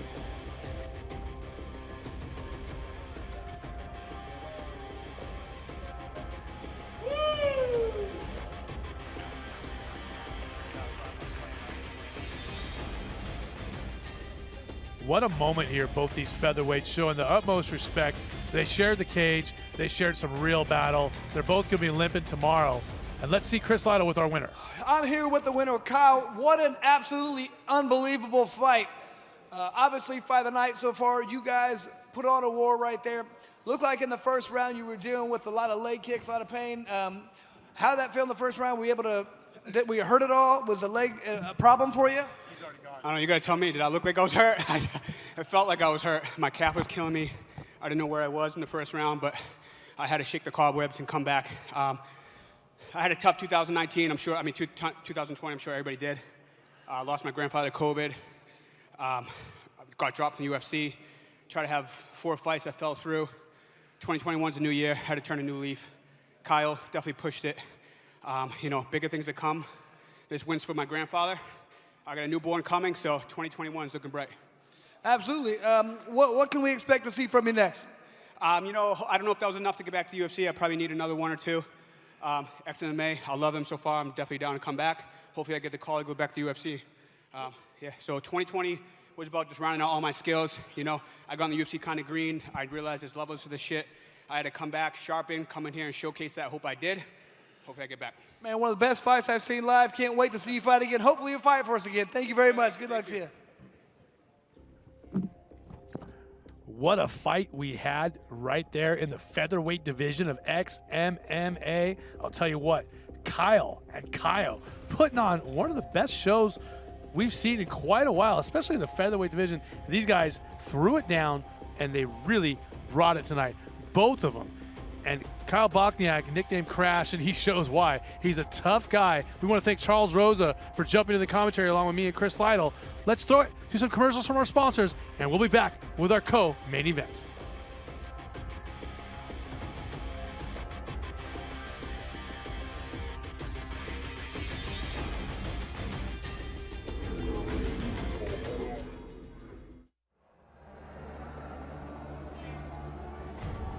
There are those who play the game.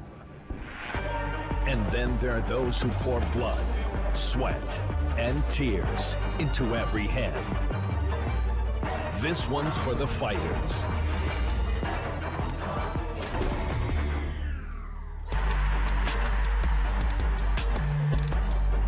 Progressive Knockouts at America's Card Room.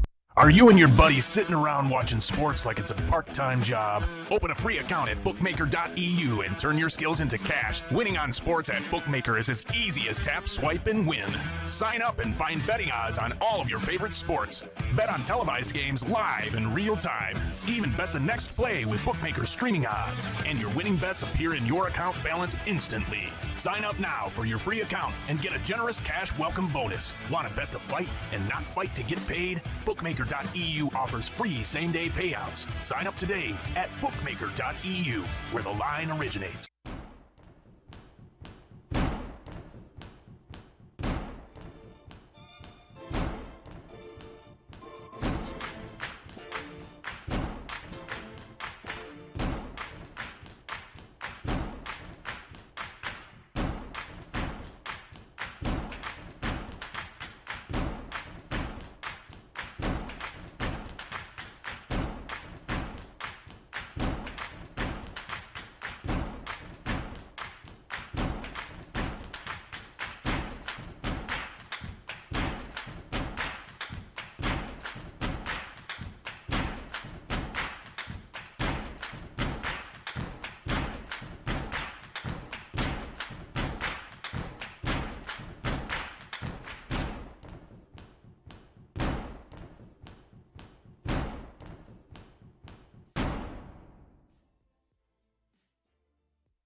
If I lost, I lost. I'll be a man and I'll admit it. I'll take my loss like a man.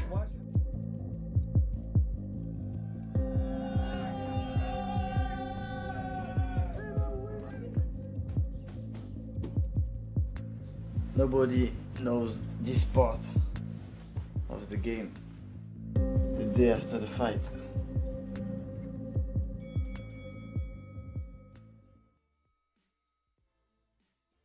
Do we both get that one? Welcome back to XMMA.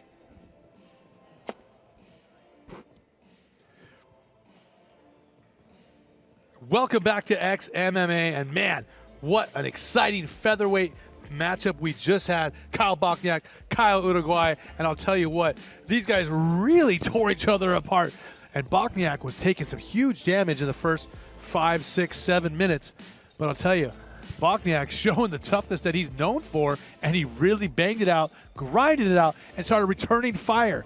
And man, he was able to pull out that win with 2 rounds out of 3. I mean, not only was he able to fire back, he was stalking his opponent. He was walking through his opponent's punches at the end. It seemed like the better conditioning won there. Like the last 2.5 minutes of each round, he was able to dominate. I'll tell you what, that nickname Crash is certainly earned, and it makes a lot more sense now. It was one of the best fights we've seen in quite a while. We hope we have more coming up for you. We have a co-main event and a great main event coming at you. Let's take a look at our first fighter from the co-main event. It is Ryan Lilley. Yeah, I definitely see the fight starting right in the middle of the cage. You know, I don't move back, and I don't see him moving back. So whoever moves back first is the one who's, you know, his back will most likely be against the cage. But I see both of us both coming forward and putting pressure on both of us. I think I'm going to be a lot quicker, younger, smoother, and newer technique. My skills versus his skills, I think we're very similar. We're both stand-up guys. We like to bang, get in the clinch, and, you know, throw bombs. I think it's hard to say right now because he hasn't fought in a long time, so there's not much video on him, and I don't really like going back until 2014 or 16 to think that he's that same fighter. Just have to keep my hands up at all times. If I'm throwing, you know, he's going to be throwing bombs. So he likes to, like I said, get close and just swing big, wild punches. So as long as I'm throwing straight punches and beat him on that hook and then keep my hands up as I'm throwing my straight punches, I think I'll be just fine. But I think it's going to be a banger of a fight. You know, hands are definitely going to be thrown. And, yeah, I can't wait. Some DMX, son. This is life. Yeah. Getting fired up. Let's get a little change up here going. Ryan Lilley, he's coming out of Thousand Oaks, California. That's where Boss Rutan's gym is. That's Boss Rutan's Elite MMA, and he actually does train with Boss. Boss is still teaching classes there, believe it or not. Man, Boss is one of the great guys from this sport. If you ever get 5 minutes to talk to him, you'll be an instant fan of Boss Rutan. But I mean, really looking at what Boss Rutan has done in the past, I mean, he's a great fighter, a great trainer, has great fighters around him. So I can't wait to see what we have here. My first coach, Marco Huas, trained with Boss at Beverly Hills Jiu-Jitsu back in the day. Those guys are very, very well respected, have a lot of love for each other. And when I first met Boss, I told him, I come from Marco's gym. And immediately he took me in like I was a part of his. And he's a great dude. And you know that he has a great strategy and a great teaching technique that hopefully Ryan Lilley is able to show here in this fight tonight against Francisco Rivera. Well, he just being in there with a veteran like that, a guy who's been around since the beginning. Amazing. Boss was like mainly self-taught for a long time and just has gotten so good at all aspects. After he really learned the ground, I don't think he ever lost again. He's just one of the unbelievable talents that the sport's ever seen. Let's take a look at his opponent, Francisco Rivera. I'm getting paid. I'm glad to just be in the cage again. It doesn't matter who it is. This is just, you know, another fight for me. You know, I don't really look at it like that. I kind of just, you know, stayed in the gym and training for a fight. A fight's a fight, no matter where you fight at. Yeah, I think he's probably thinking, well, I'm going to fight Cisco. He's from the UFC. If I get this win, it's going to be better on my record. And I don't look at it like that. I look at it as just whoever's in front of me, I'm going to fight the way I fight, you know, bust my butt in the gym and put on a show for everyone. I was always active these last couple of years. Doesn't mean just because I didn't fight, I wasn't doing anything, sitting on the couch. I've been putting in the work. You know, he's a dangerous guy. You know, I'm not underestimating him. You know, I've seen a couple of fights where he caught the guys. You know, he has good hands. But I feel like I'm more technical. You know, he thinks that I'm going to come out and be a brawler like I used to. But, you know, being in the gym and getting back to learning and doing what I do best, I'm going to be more technical and I'm going to put on a show and kind of show, you know, that just because I wasn't fighting for the last couple of years that I wasn't doing anything.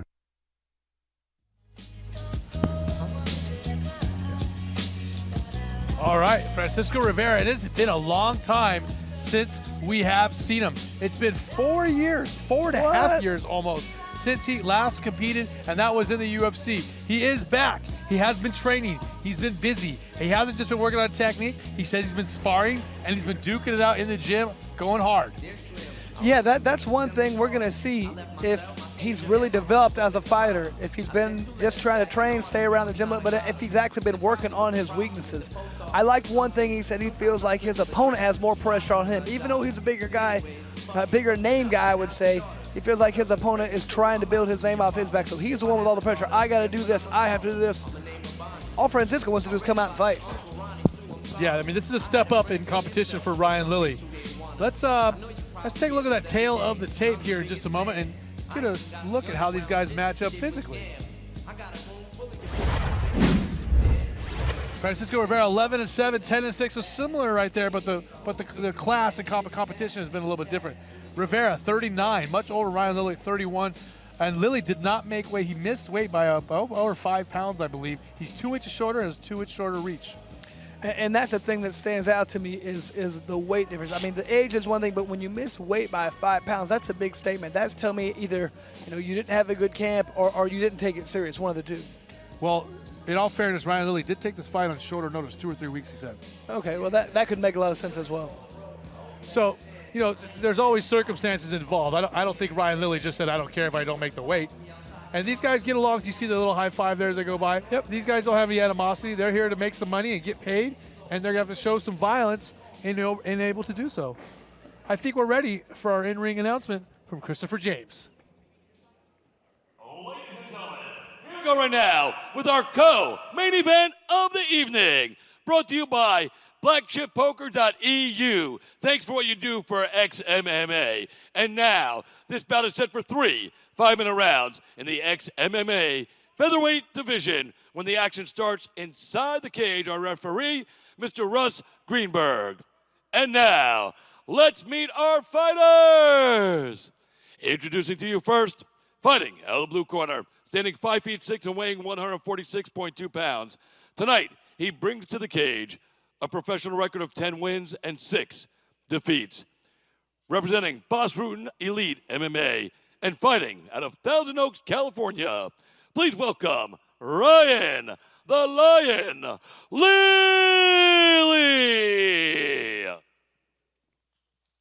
His opponent fighting out of the red corner, standing 5'8" and weighing in 139.8 pounds. Tonight, he brings to the cage a professional record, 11 wins and 7 defeats. Representing All In MMA and CSO Academy, fighting out of Buena Park, California, please welcome Francisco Cisco Rivera.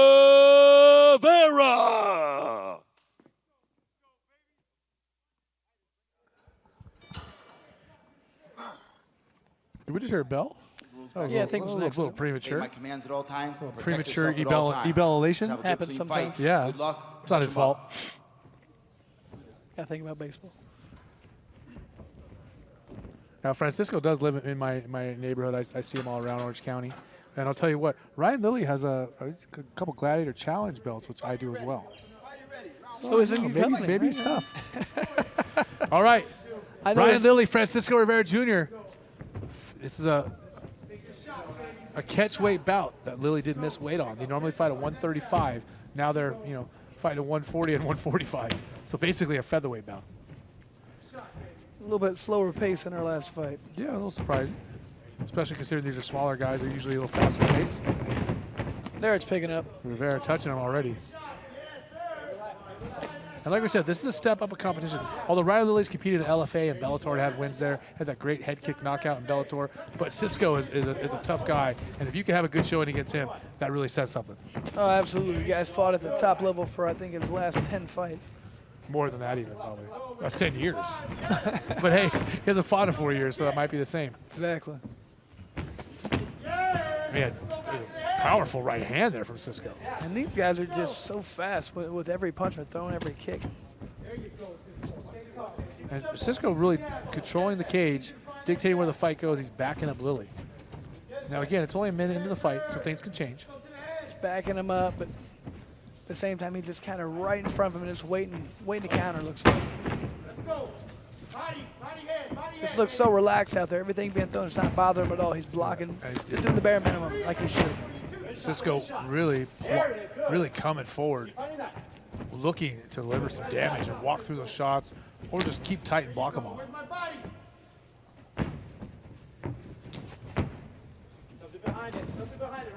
Now the question is, can Ryan Lilley have 15 minutes of high output with only a couple weeks of training? Now he was training before, he said, but obviously it wasn't a real fight camp. Yeah. Oh, big right hand. And the way he's fighting, I mean, it looks like he's using a little bit more energy than it looks like. Who is? Ryan Lilley. Those are 2 calf kicks in a row. Lilley did not like that, I'll tell you that right now. He felt those, 100%. Just look how relaxed right now, Francisco. He's just very calm. I mean, he just has that demeanor. He's not afraid. He's going to come in. He's going to get it done in his mind. I mean, that's just that veteran, that wily veteran experience he has. He doesn't waste any energy. He's like, I'm this old. I train for a reason. I don't want to waste any of my energy. Another good low kick. Oh, he touched him. Lilley did touch him with those hands. He threw 6 punches in a row or so. But yeah, right hand there from Cisco. You saw that coming. Oh, these guys are trading shots now. Another fight delivering some damage here and great shots here at XMMA. And we see a single leg attempt from Ryan Lilley. Is he going to get it, or can Francisco defend?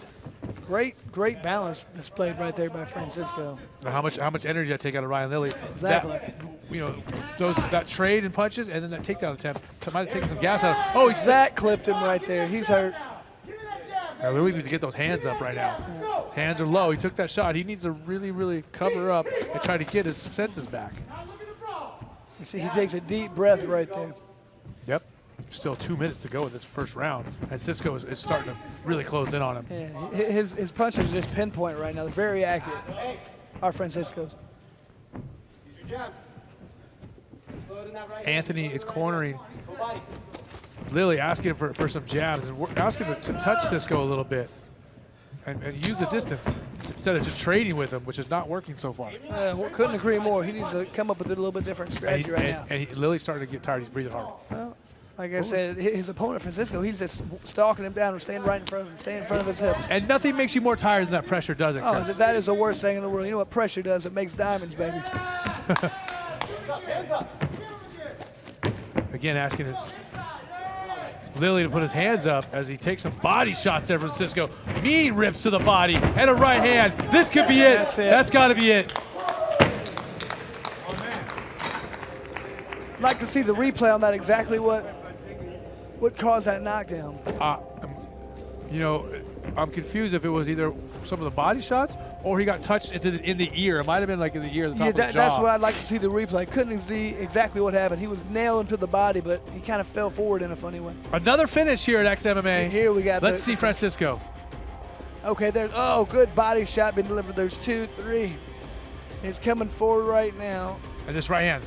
In the ear. Kind of hit him kind of on the top of the head right there, the ear maybe. Sometimes those ear shots, you lose all your equilibrium, you go down instantly.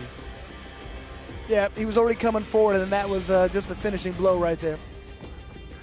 All right, these fighters are going to shake and hug in the middle of the ring. You know, no animosity, what I said. Francisco Rivera able to finish Ryan Lilley here in the co-main event in the first round. Ryan Lilley not able to answer the call here to the step up in competition. But he didn't look bad. Again, he took this fight on 2 weeks' notice, so definitely hard to keep that pace going against a veteran. And, you know, one of the top guys in the sport, really, in his time. And his time might still be going, says Francisco Rivera. He's looking good over there. Well, once again, we do not need our judges to tabulate anything because we have a finish. And Francisco with the backflip to boot. Let's throw it into the ring to our announcer, Christopher James. Ladies and gentlemen, our referee, Russ Greenberg, calls a halt to the bout at 4:03 of round number 1, declaring your winner by TKO, Francisco Cisco Rivera.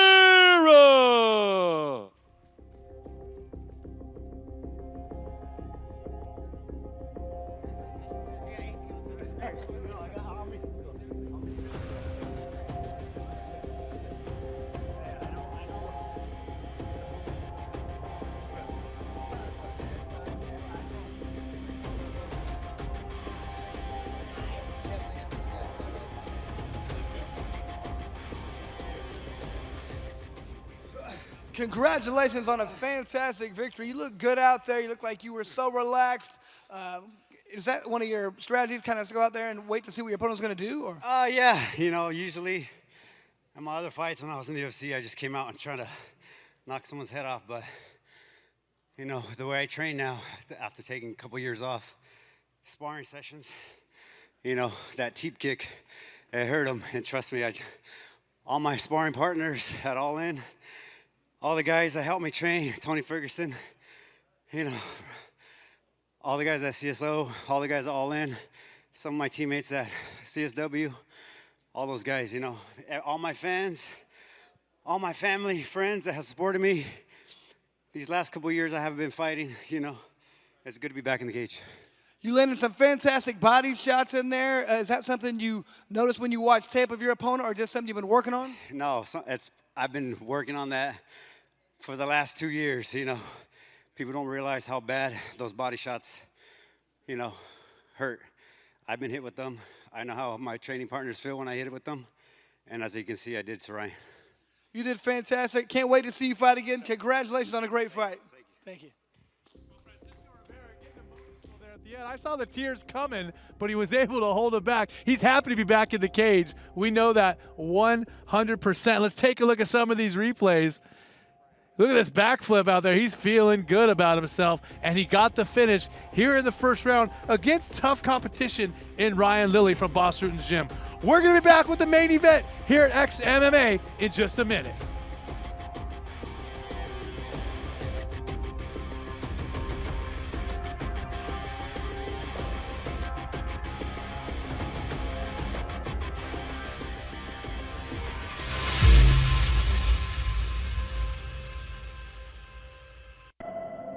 If I lost, I lost. I'll be a man and I'll admit it. I'll take my loss like a man.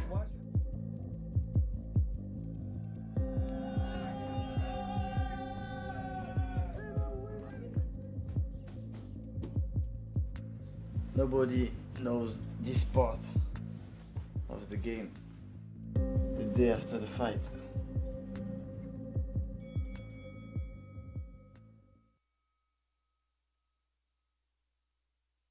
Are you and your buddies sitting around watching sports like it's a part-time job? Open a free account at bookmaker.eu and turn your skills into cash. Winning on sports at Bookmaker is as easy as tap, swipe, and win. Sign up and find betting odds on all of your favorite sports. Bet on televised games live in real time. Even bet the next play with Bookmaker's streaming odds. And your winning bets appear in your account balance instantly.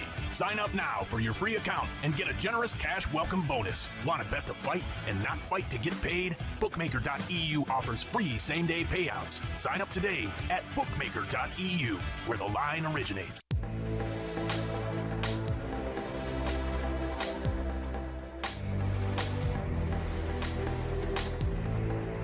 We're not just America's card room.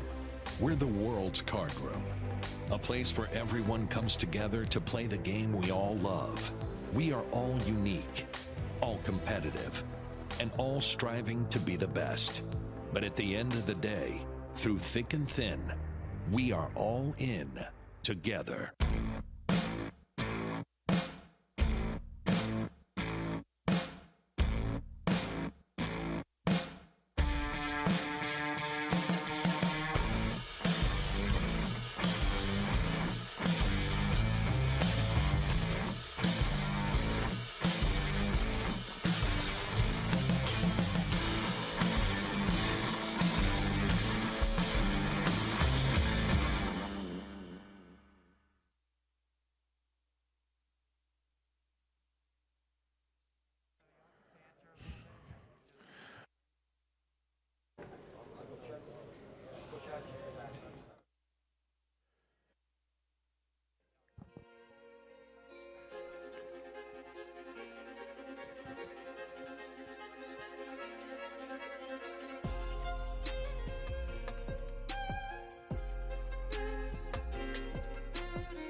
And the action has continued here at XMMA. It is non-stop.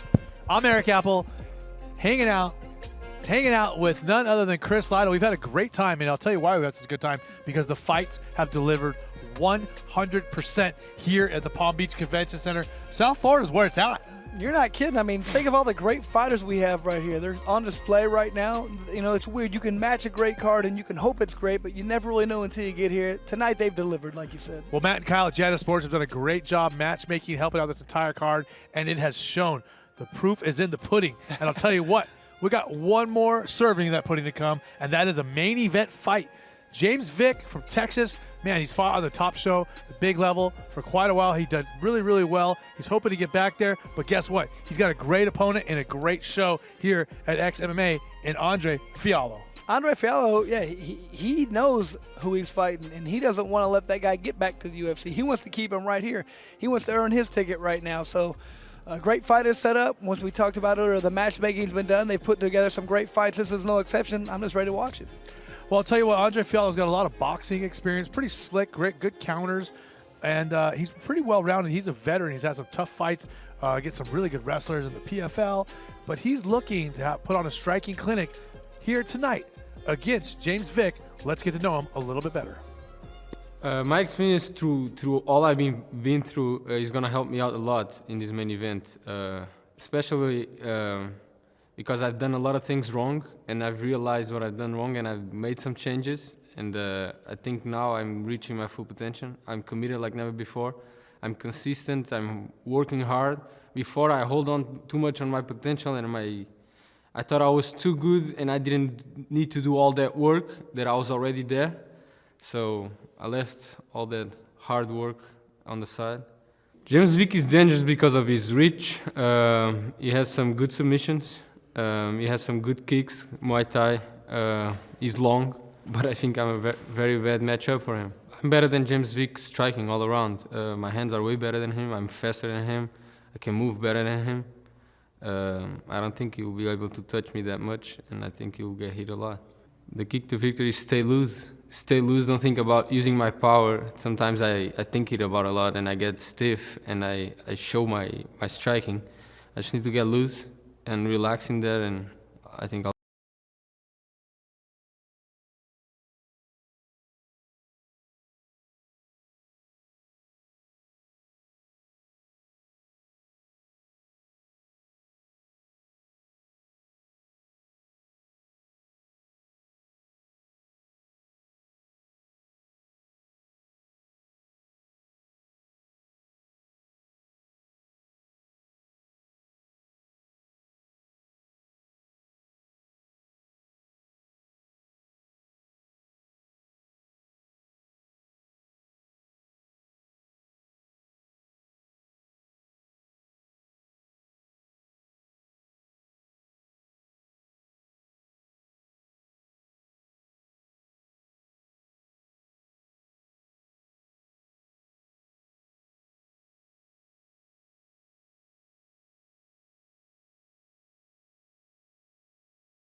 Lost to a traditional style boxer like this.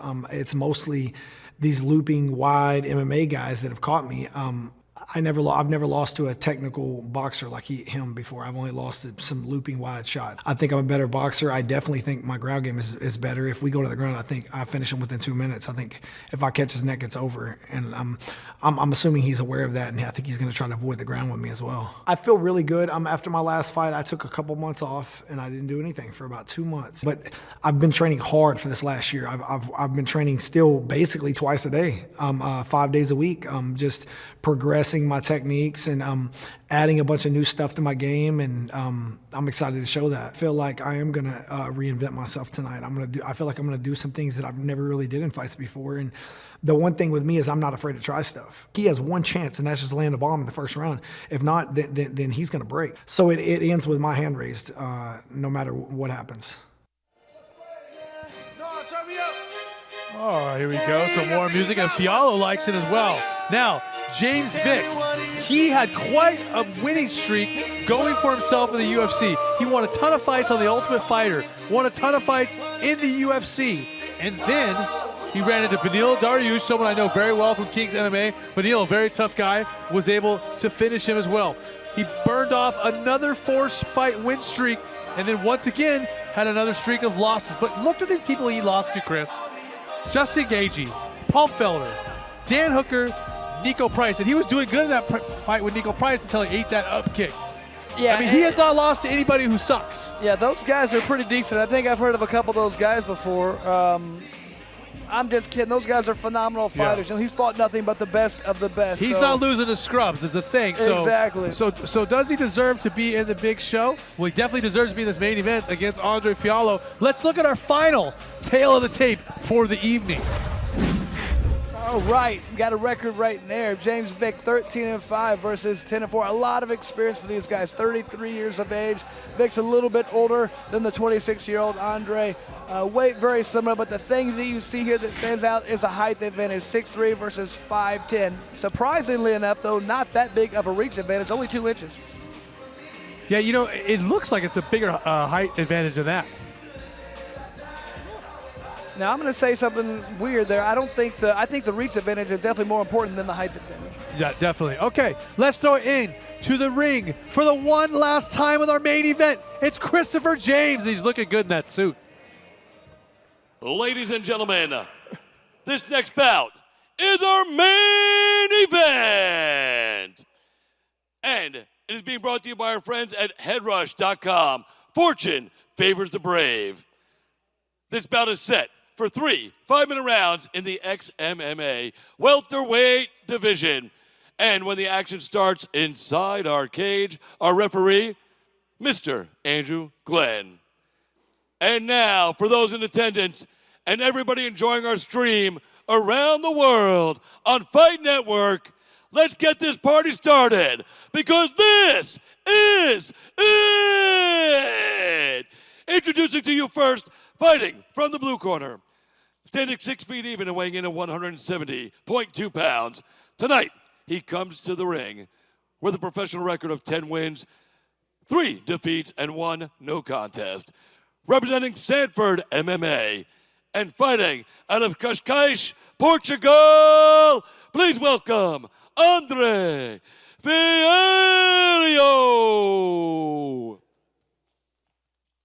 His opponent, fighting out of the red corner, standing 6 feet 3 and weighing in 168.8 pounds.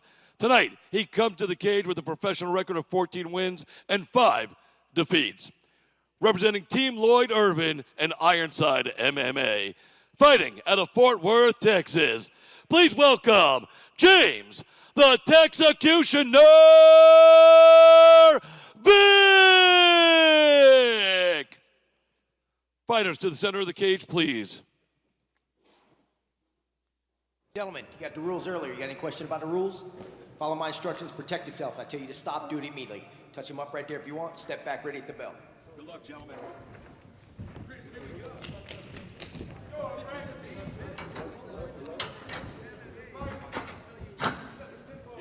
You ready? You ready?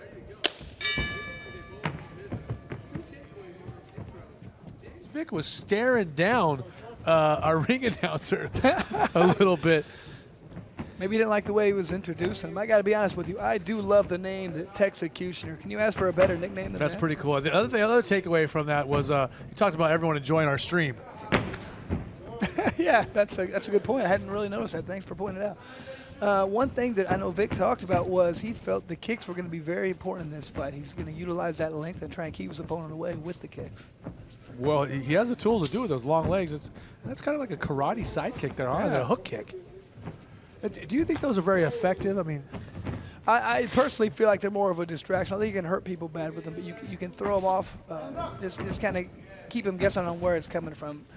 That's very good if you can keep them not knowing where things are, and you can hit them with other strikes, punches, kicks, anything. Well, this is the first of 3 scheduled 5-minute rounds here in the welterweight division at XMMA. Our last fight of a great night of fights. All the prelims and the main event fights have been incredible. Eric Apple joined by Chris Lytle. We are having a great time watching James Vick and Andre Fialho. And Andre is looking pretty slick so far on the feet, isn't he? Yeah, he's doing a really good job. He's really not taking too much damage. He's staying right in his range. And we talked about that James Vick believes he has a lot more ways to win the fight than Fialho does. Well, he felt like there was only one way Fialho wins is by landing a big punch. Yeah, by countering with a big punch, correct? Yeah. Yeah, so, I mean, Vick's game plan is to not let that happen. Now, Vick, obviously, we talked about, he's looking for sort of like a rebirth or like a, pressing restart in his career. Yeah, and that's what this fight's about to him, coming in here and taking care of business, ending the night early of his opponent. Man, Fialho is pretty slick and comfortable on the inside. Did you see that roll out of there? Oh, well, we talk about, he trains with Henry Hoof and those guys. So, I mean, everybody from that gym is going to be tougher than nails. Just very good on their feet, very comfortable on their feet, I should say. Oh, good. That reach is just something so impressive. And if you've never been in there with a guy who has a big reach on you, it's very disheartening when you're trying to do something. You counter two strikes and you throw a punch, you end up an inch or two away from their face. Very frustrating. You don't feel like you're anywhere near being able to make a difference, and they're touching you. Yeah, it's tough. I mean, you just have to you have to spend a lot of energy to get inside to throw a punch. It's been a very cerebral first half of a round, hasn't it? Absolutely. And you can tell the difference right here. These guys are not just coming straight forward. They want to measure their opponent. They want to know exactly what they're throwing. They're not wasting any energy. I'm just impressed you with cerebral men. I don't know. I just quote other people sometimes. These guys in the center of the cage here, the welterweight main event. Nice head high kick. And Vick looks like he's maybe just warming up a little bit. He's looking to start firing. You can see him twitching, getting ready. Here comes that calf kick that we see so often these days in our sport. Man, it's just funny, the evolution of the sport, how things go in different ways. It used to be always thigh kicks. Now people know they get caught too much when they do that. They get the leg grab. They're going for the calf. Yeah, it's smaller like muscle too. It's like I said, I broke Ray Elby's leg in a fight before, but it wasn't with those calf kicks. But I'll tell you what, I'm kind of happy that those kicks weren't around when I was fighting. Yeah, you're not kidding.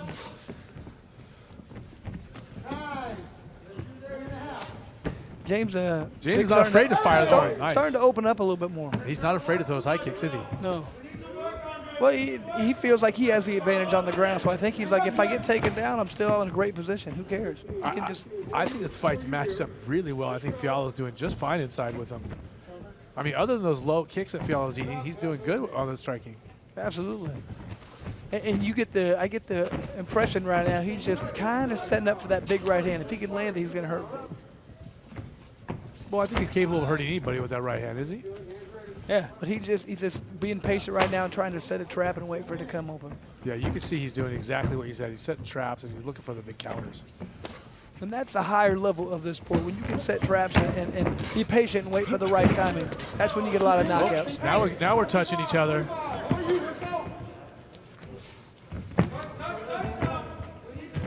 Oy! That ducks right into that. Fialho blocked that kick beautifully with his face. Nice. Yeah, he might hurt his leg with that one. Oh, another high kick there. Fialho caught it. Getting the takedown. Oh, he doesn't want to jump into the guard, does he? Oh, you hear Vick, he said, come on. Now, come on. I disagree with this completely. Why would you let him up? Why would you not stand over him and throw leg kicks? You could finish out the round standing on top, kicking that leg. Yeah, there's no reason. Sure. I've never been a fan of that theory of letting your opponent up. I mean, there is something when maybe you can score some points for the judges, thinking this is where I want to be. I'm controlling the pace. I don't know. Well, we're going to look at some replays here in just a moment, but to continue on that, I mean, if you're on top of your opponent standing up and he's on his back, I don't care if there's 4 minutes left around, you could stand right there close enough to him where the referee won't separate you, and you can just kick those thighs and legs for the next 4 minutes, and you will 100% win that round, and you will do damage to those legs. Yeah, I mean, makes sense to me. I've been in that position. I don't want the other guy to get up something, both. Look at that reach really playing there, straight right, left hand. That high kick right there. There's the head kick. And there's been a whole bunch of them. And Vick's being Is this one where he catches with his face? He does. There it was. Got him more with the knee to the face, but Yeah. it didn't seem to bother him. Vick's being true to his word, though. He's using those kicks an awful lot in this fight. And Fialho threw that body shot right after he caught that high kick with his neck and his head. We got 10 minutes to go in this fight. James Vick looks to be in great shape, not really breathing very hard. And his opponent, I would say the same thing. Both look in great shape.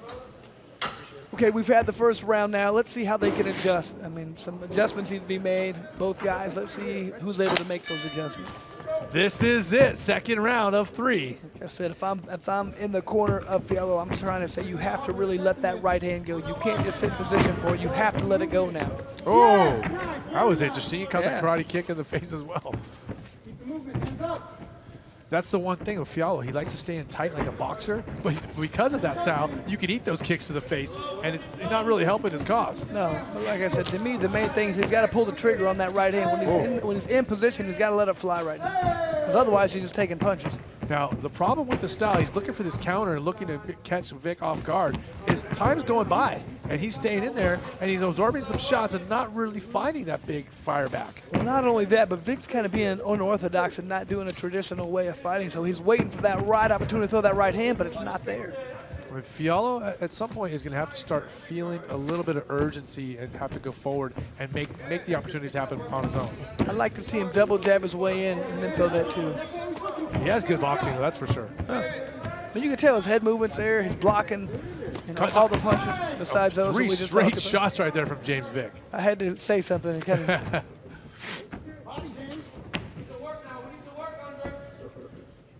Yeah, Andre Fialho's corner telling me he needs to work, and they are absolutely right. He needs to start pressuring, and he makes these opportunities present themselves.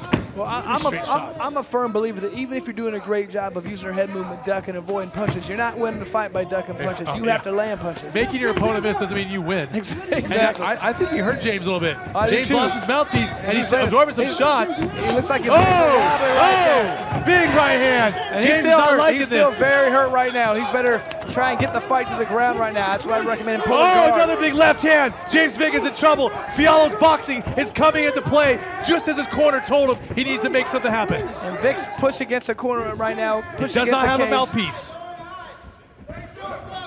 Could this be an upset in the making, Chris Lytle? Absolutely. Those are some devastating punches right now. It is really happening here. James Vick is seeing a nightmare unfold between his eyes. Can he survive it? The referee's very close to jumping in right now. He's getting one more good punch, and that's about it, I Big think. left hook there. Vick, more uppercuts. That's it. That's it. Unbelievable stoppage. Andre Fialho, a Portuguese fighter, the grizzled veteran, has made it happen and beaten James Vick here in the main event of XMMA. What an impressive showing from Fialho. And look at the damage to Vick over here. I mean, he ate a lot of punches right there. This is devastating punches thrown by Andre right there. You can tell he did exactly what his cornerman asked him to do. He waited for the right time, and he landed that big punch. And that was the end of the night for James Vick. Man, James Vick was looking so good. And man, Fialho was patient, and we talked about it. He was patient, he was waiting for these chances to come back with big punches, and it didn't seem like it was coming so quick. But I guess Andre Fialho knows better than me. He was patient and waited for his chance, and when it came, he really grabbed a hold of it. He capitalized on it, exactly. He was waiting for that right time. It happened, and now look at the result. Look at James Vick right now, laying on his back. James Vick has some real damage. He had a good amount of blood we saw coming out, and he's going to have some issues there. He probably has a broken nose or some broken orbital bones probably. Could have some issues with the jaw. He absorbed several uppercuts and hooks. And, I'm not a doctor, but I'll tell you right now, you don't take 10, 15 of those punches without having some real damage. That's true, but I mean, I'm really impressed with James Vick's ability to take those punches. He didn't go down from them, really. I mean, he was eating them all. He stayed on his feet. He stayed on his feet. He went out on shit. I would have liked to see him after he got rocked a couple of times, try to figure out a way to get the fight to the ground. Pull guard if you have to. Give yourself a couple minutes to take a break. Man, some real damage being laid down right there by Andre Fialho. Man, violence is what he brought here in the second round. Looks like Vick's got to probably break his tooth or break a jaw. Well, his mouthpiece got knocked out early, that's so right. in that whole exchange, he took 10, 15 punches, no mouthpiece. and explain to everyone at home why he didn't get his mouthpiece put back in. If the action is still going on, it doesn't save you. If there's a break in the action, the ref will give you your mouthpiece back. Is that correct? And that's exactly what they talked about in the rules, man. They said, look, if your mouthpiece comes out, you better find a lull in the action, because if there's action going on, I'm not stopping it. I'm going to let you fight for 4.5 minutes if I have to, if that mouthpiece is not in. You have to make a break in the action before I'm going to put it back in. Man, and you really feel for James Vick, because you don't want to see somebody take 10, 15 shots from somebody who knows how to throw hands like Fialho. You don't want to see someone take that many shots with no mouthpiece. That's no bueno. I don't want to see him take that many shots with a mouthpiece. Yeah, that's for sure. Man. James Vick is really rocked over there. Glad to see him back up on his feet. He's on the stool. We certainly hope that he's going to be better and he'll be back. We know he's not done with his MMA career. He's got a couple losses in a row, but we hope he'll bounce back here real soon. Very impressive from a well-rounded veteran, though, when Andre Fialho. Andre talking about how unorthodox that James Vick was, saying that he's hard to find the distance and he was kind of weird to fight him. But that's what we talked about. That's exactly what we said. We said he's in there, he's got that trigger pull, but he hasn't been pulling the trigger yet. Why not? Well, because it's awkward. And here's another replay. There was the first one, looked like it got him with a good little left hand of the jaw. And that second one knocked his mouthpiece out. And then he just starts unloading and landing, even if he's not landing, right there, hit him right in the ear. And Vick, to his credit, bounced right back up. Just tough, but you can tell he's slowed right now, so that led to a lot more punches. Look at that uppercut, another uppercut. Those inside uppercuts that Fialho is throwing as he steps in are really clean and really crisp, and they're incredibly effective, aren't they, Chris? You can just tell by the way James Vick's head goes flying up that they're landing clean. And then the body shot makes it as well. Now we see the blood start coming out of the mouth and the nose. He must have a broken tooth or a broken jaw. Oh, he's got something because he had no mouthpiece in there. Okay, for our official particulars, let's get into the ring for the last time. It's Christopher James. Ladies and gentlemen, our referee, Andrew Glenn, calls a halt to this bout And 2 minutes and 21 seconds of round number 2. Declare your winner by TKO, Andre Fialho.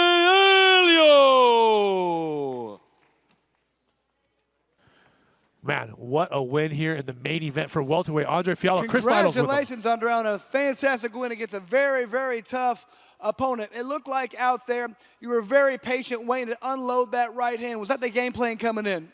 No, I just wanted to stay loose and show my skills. It was hard to find the distance at the beginning, but I stayed patient and I believe in my work. I just want to say thank you to all my sponsors that believe in me through all this bad stuff I had going on. To my team, Sanford, coaches, teammates, and everybody in Portugal. This is for you. Tamo junto, Portugal. He looked like he was very awkward in there. It was hard for you to get your timing and figure out the distance. Is that what took a while before you were able to land tough punches on him? Yeah, he had some weird kicks, and he's long, so at the beginning it was hard to find it, but after a while I saw the jab was always there, and once I started unloading and seeing the things better, I caught him.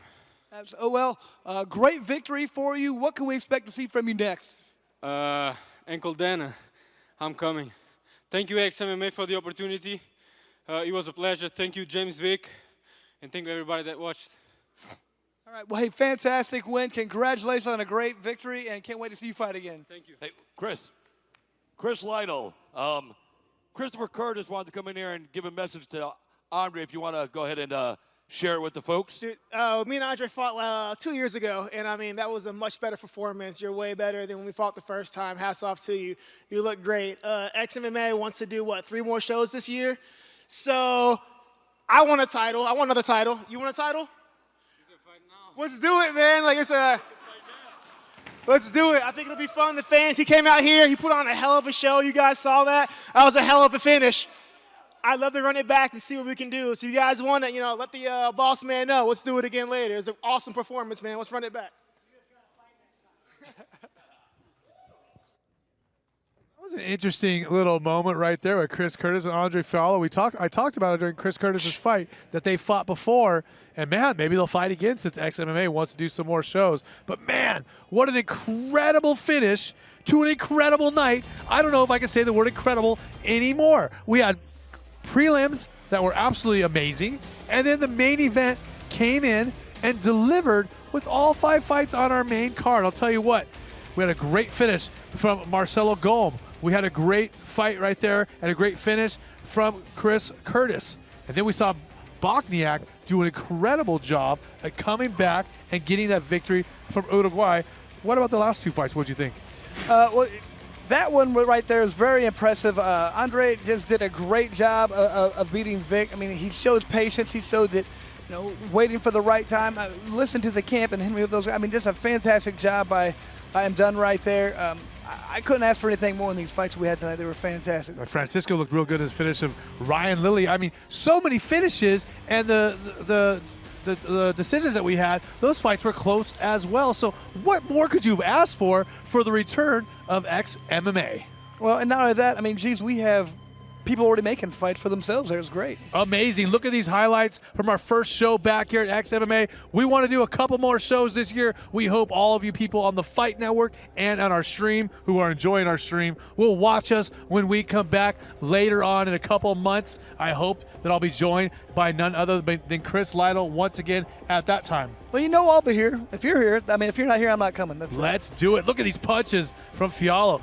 These performances were absolutely amazing. We want to thank everybody, Bert, Gates, everyone here at XMMA and Head Rush. These guys have done a great job. The matchmakers, Matt and Kyle at Janus Sports, and I want to personally thank my hero, Chris Lights Out Lytle.